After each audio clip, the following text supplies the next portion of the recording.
ಮಗಲಿಂಗೇಶ್ವರಾಯ ನಮಃ.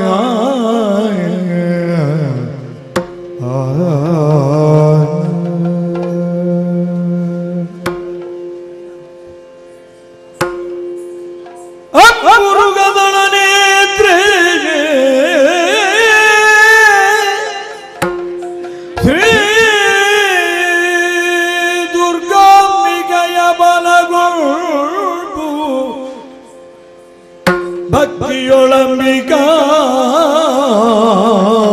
ಸುತ ವಿಘ್ನರಾಜನ ಪಿರಿದು ಸಂಸ್ತುತಿಸಿ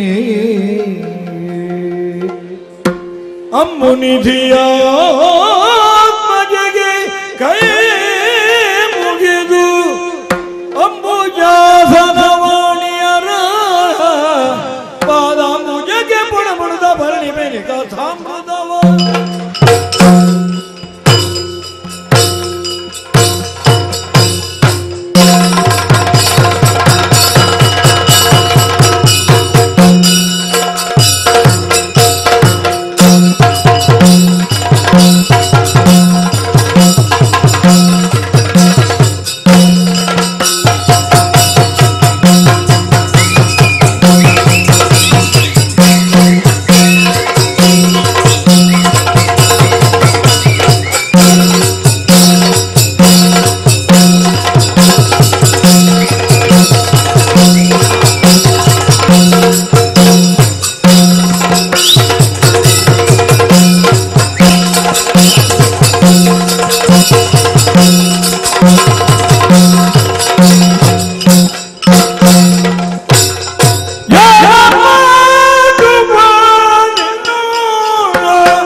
ಈಗ ಅದೆಲ್ಲ ಕಳೆದು ಇನ್ನೇನು ಮಾಡಿದ್ರೆ ಆಗ್ತದೆ, ಇನ್ನೇನು ಮಾಡಿದ್ರೆ ನನಗೆ ಫಲ ಸಿಗ್ತದೆ, ಇನ್ನೇನು ಮಾಡಿದ್ರೆ ಪಾಂಡವರು ಸಾಯ್ತಾರೆ ಎನ್ನುವ ಹಂತಕ್ಕೆ ನಾನು ಮುಟ್ಟಿದ್ದೇನೆ. ಏನು ಪ್ರಯೋಜನ ಇಲ್ಲ. ಇಲ್ಲ ಅಂತ ಎಲ್ಲ ಕಲಬೆರಕೆ. ವಿಷವು ಸರಿಯಾಗಿ ಫಲಿಸುವುದಿಲ್ಲ ಅಂತ. ಇಲ್ಲದೇ ಇದ್ರೆ ಮನುಷ್ಯನಿಗೆ ಕೊಡಬಹುದಾದಂತಹ ವಿಷದ 30 ಪಟ್ಟು ಹೆಚ್ಚು ವಿಷ ಕೊಟ್ಟಿದ್ದೇನೆ ಭೀಮನಿಗೆ ನಾನು. ಸಾಯಲಿಲ್ಲ. ಯಾಕೆ ಸಾಯಲಿಲ್ಲ? ವಿಷ ಪ್ರಯೋಜನ ಇಲ್ಲ ಅಂತ ಹೇಳುವುದಾ? ಸಾಯಲಿಕ್ಕೂ ಒಂದು ಪುಣ್ಯ ಬೇಕು ಅಂತ. ಹೌದೌದು, ಎಲ್ಲರೂ ಸಾಯುವುದಿಲ್ಲ. ಕೆಲವರೆಲ್ಲ ನರಕ ಬಂದು ಹಾಸಿಗೆಯಲ್ಲಿ ಹೇಸಿಗೆ ಮಾಡಿ ಕಡೆಗೆ ಸಾಯುವುದು. ಅದರಲ್ಲಿ ಒಬ್ಬ ಇವ ಪಾಪಿ ಭೀಮ, ನಿಷ್ಪಾಂಡವ ಪೃಥ್ವಿ. ನಮ್ಮ ವಾಕ್ಯವೇ ಹಾಗೆ, ಅದರಡಿಯಲ್ಲೇ ನಾವು ಬದುಕುವವರು. ಆದ್ರೆ ಏನು ಮಾಡೋಣ ಹೇಳಿ? ನಮ್ಮದ್ದು ಅಂತ ಹೇಳಿಕೊಳ್ಳುವ ರಾಜ್ಯಕ್ಕೆ ಯುವರಾಜ್ಯಾಭಿಷೇಕವನ್ನು ಹೊಂದಿದವ ಧರ್ಮರಾಯ. ಅವನನ್ನು ಹೇಗಾದರೂ ಮುಗಿಸಬೇಕು ಎನ್ನುವಂತಹ ಯೋಚನೆಯಲ್ಲಿಯೇ ನಾವು ಕೈಗೊಂಡದ್ದು ಬೇರೆ ಬೇರೆ ಬೇರೆ ಬೇರೆ ಬೇರೆ ಬೇರೆ ಪ್ರಯತ್ನಗಳು.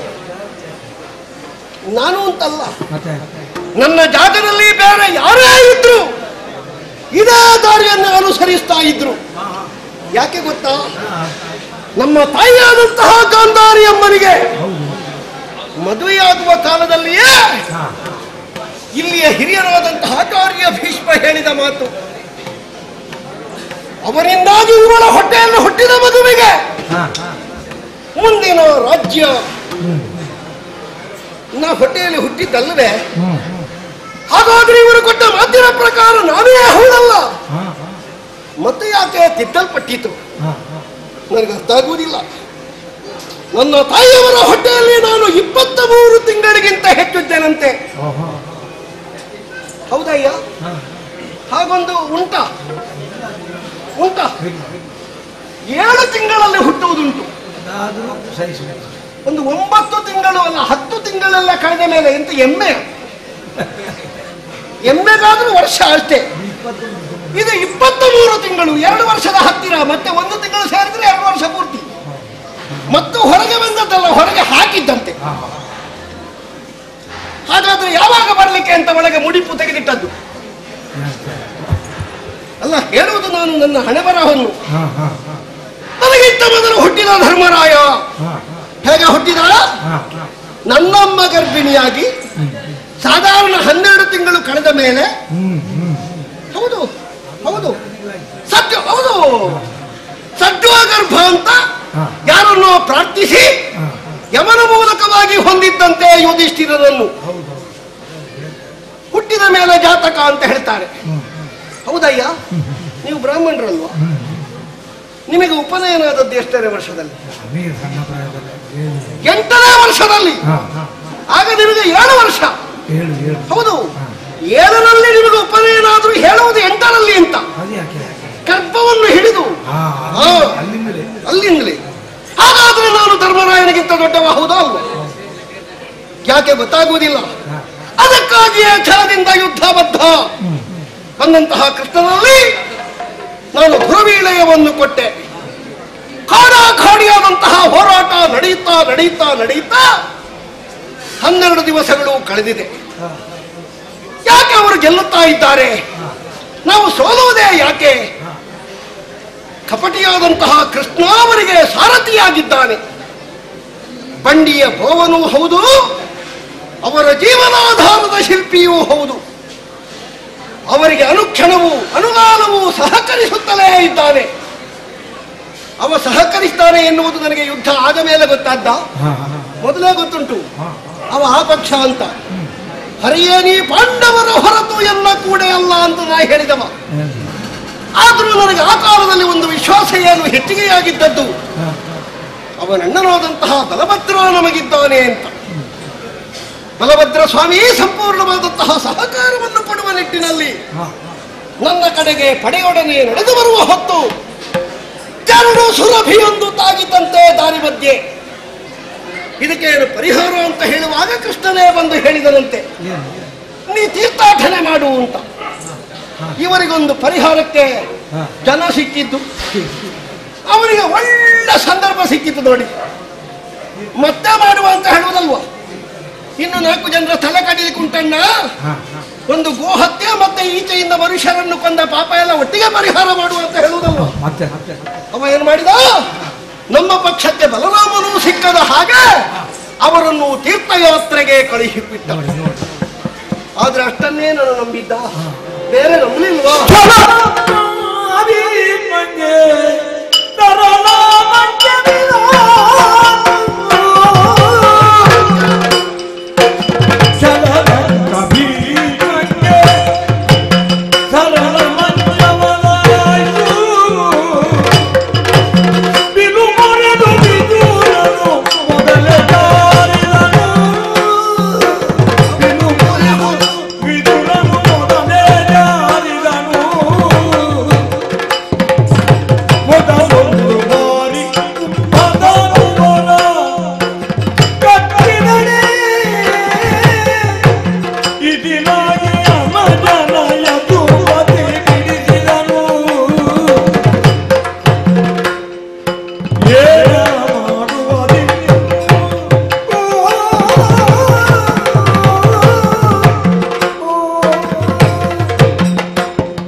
ಹೇಳಲಿಕ್ಕೂ ಅಲ್ಲ, ನಮಗೆ ತಡ್ಕೊಳ್ಳಿಕ್ಕೂ ಅಲ್ಲ. ದೊಡ್ಡ ಗಾಯ ಆದ್ರೆ ಕಾಣ್ತದೆ, ಅವರಿಗೆ ಬರ್ಲಿಕ್ಕಾಗುವುದಿಲ್ಲ ಅಂತ. ಈ ಸಣ್ಣ ಪುಟ್ಟ ಬೆಟ್ಟಾದ್ರೆ ಬಹಳ ಕಷ್ಟ. ಬಾರದೆ ಕೂತುಕೊಳ್ಳಿಕ್ಕೂ ಅಲ್ಲ, ಬಂದ್ರೆ ಕೆಲಸ ಮಾಡ್ಲಿಕ್ಕೂ ಅಲ್ಲ. ಏನ್ ಮಾಡುವ? ಅಂತಹ ಸಂಕಟ ಆಗಿದೆ ನಮಗೆ. ದೊಡ್ಡ ವಿಷಯವಾ? ಕೌರವನಿಗೆ ಸಂಗತಿ ಅಲ್ಲ, ಅಲ್ಲ ಸಂಗತಿ ಅಲ್ಲ ಅಂತ ಸುಮ್ಮನೆ ಕೂತ್ಕೊಳ್ಳುವನು. ನಮಗೆ ಆಗುತ್ತಾ ಉಂಟು ನಷ್ಟ ಎನ್ನುವುದು ಸ್ಪಷ್ಟ. ನಮ್ಮ ಜನವಾದಂತಹ ಆಚಾರ್ಯ ಭೀಷ್ಮರು ನಮ್ಮ ಪಕ್ಷಕ್ಕೆ ಗಟ್ಟಿ ಇದ್ದಾರೆ ಅಂತ ನಾನು ಭಾವಿಸಿದ್ದೆ. ನಮ್ಮ ಪಕ್ಷ ಸೇರುವವರೆಲ್ಲ ಎಣಿಸಿದ್ರು. ಆದ್ರೆ ಯಾಕೆ ಹೀಗೆ ಮಾಡಿದ್ರು ಗೊತ್ತಿಲ್ಲ. ಶಿಖಂಡಿ ಎದುರು ನಿತ್ತ. ಇವರು ಬಿಲ್ಲು ಬಾಣ ಕೆಳಗೆ ಹಾಕಿದ್ದು, ಶ್ರೀಹರಿ ಗೋವಿಂದ ಅಂತ ಹೇಳಿದ್ದು. ಅರ್ಜುನ ಅಲ್ಲಿ ಹೇಳಿದ್ರು ಒಂದು ಮಲಗಲಿಕ್ಕೆ ವ್ಯವಸ್ಥೆ ಮಾಡು ಮಗ ಅಂತ. ಒಂದು ಮೆತ್ತಗೆ ಹಾಸಿಗೆ ಆದ್ರೂ ಇಲ್ಲಪ್ಪ, ಸರಳ ಮಂಚ. ಈ ಮುದುಕ ಸಾಯ್ಲಿಕ್ಕಾಗುವಾಗ ಒಳ್ಳೆ ಚೂಪಾದ ಮೊನೆಯುಳ್ಳ ಬಾಣದ ಮಂಚದಲ್ಲಿಯೇ ಬಿದ್ದು ಸಾಯ್ಬೇಕು ಅಂತ. ಹೌದು, ಅವರಿಗೆ ಎದುರು ನಿಂತದ್ದಲ್ವ ಇವರು. ಅದಕ್ಕೆ ಅರ್ಜುನನ ದುರ್ಬುದ್ಧಿ ನೋಡಿ. ಬಾಕಿದ್ದವರೆಲ್ಲ ದೊಡ್ಡ ದೊಡ್ಡದು ಮಾಡಿದ್ದಿರೋದನ್ನು. ಹೌದಪ್ಪ, ಆದ್ರೆ ಒಂದು ಮಾತು ಅಜ್ಜನ ಬಾಯಿಂದ ಕಡೇ ಕಾಲಕ್ಕೆ ಸತ್ಯ ಹೊರಗೆ ಬಿದ್ದಿದೆ. ನೊಂದನ ಕಟ ಭರ್ತನಸ್ತ್ರದಿ ನಿಂತದ್ದು ಶಿಖಂಡಿ, ಹೊಡ್ತದ್ದು ಈ ಪಾಪಿ ಮಗ. ಹೌದಯ್ಯ, ಎಲ್ಲ ಹಾಗೆ. ಎದುರು ಬೇರೆಯವರು ನಿಲ್ಲಿಸುವುದು, ಹಿಂದಿನಿಂದ ಹೊಡಿಲಿಕ್ಕೆ ಜನ ಬೇರೆ. ಏನಾದರೂ ಅಪರಾಧ ಅಂತ ಕಂಡು ಹಿಡಿಯಲ್ಪಟ್ರೆ ಕಾಣುವುದು ಯಾರು? ಪಾಪದವರು. ಅದರ ಹಿಂದೆ ಕೈವಾಡ ಅದು ಬೇರೆ. ಸಾಯಿಲಾತನಾಗಿ ನಮಗಂತೂ ನಷ್ಟ ಆಯಿತು. ಆಮೇಲೆ ಸಂಧಾನದ ಸಭೆಯಲ್ಲಿ ವಿದುರನಲ್ಲಿ ಪ್ರತ್ಯೇಕವಾದಂತಹ ಒಂದು ಬಿಲ್ ಇತ್ತು ಅಂತ ನನಗೆ ಅಷ್ಟರವರೆಗೆ ಗೊತ್ತಿಲ್ಲ. ಅವ ಮುರ್ದೆ ಹೇಳಿದ್ದು, ನಾನು ಹಿಡ್ಕೊಂಡಿದ್ದೆ ಅಂತ.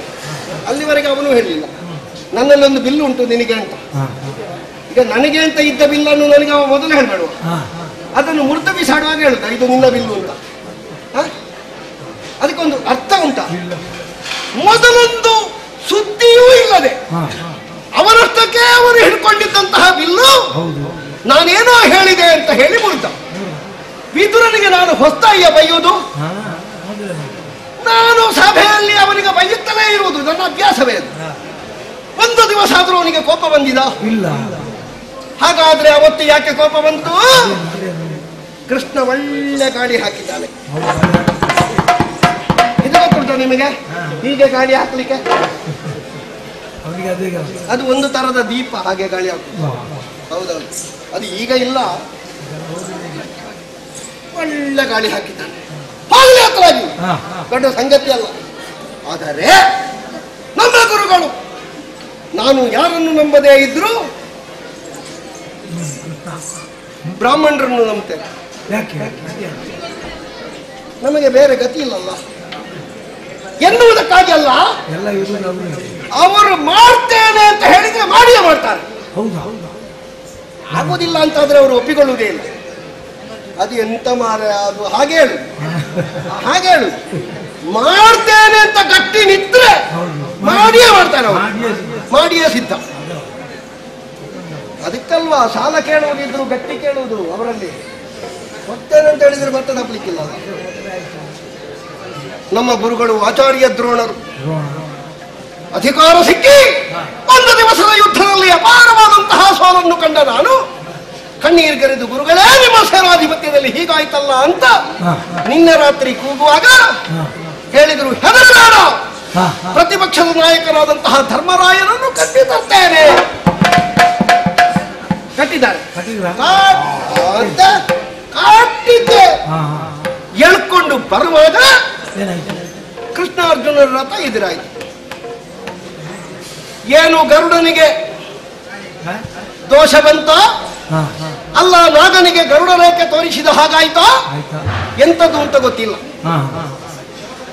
ಕೃಷ್ಣಾರ್ಜುನರ ರಥ ಬಂದದ್ದೇ ಬಂದದ್ದು.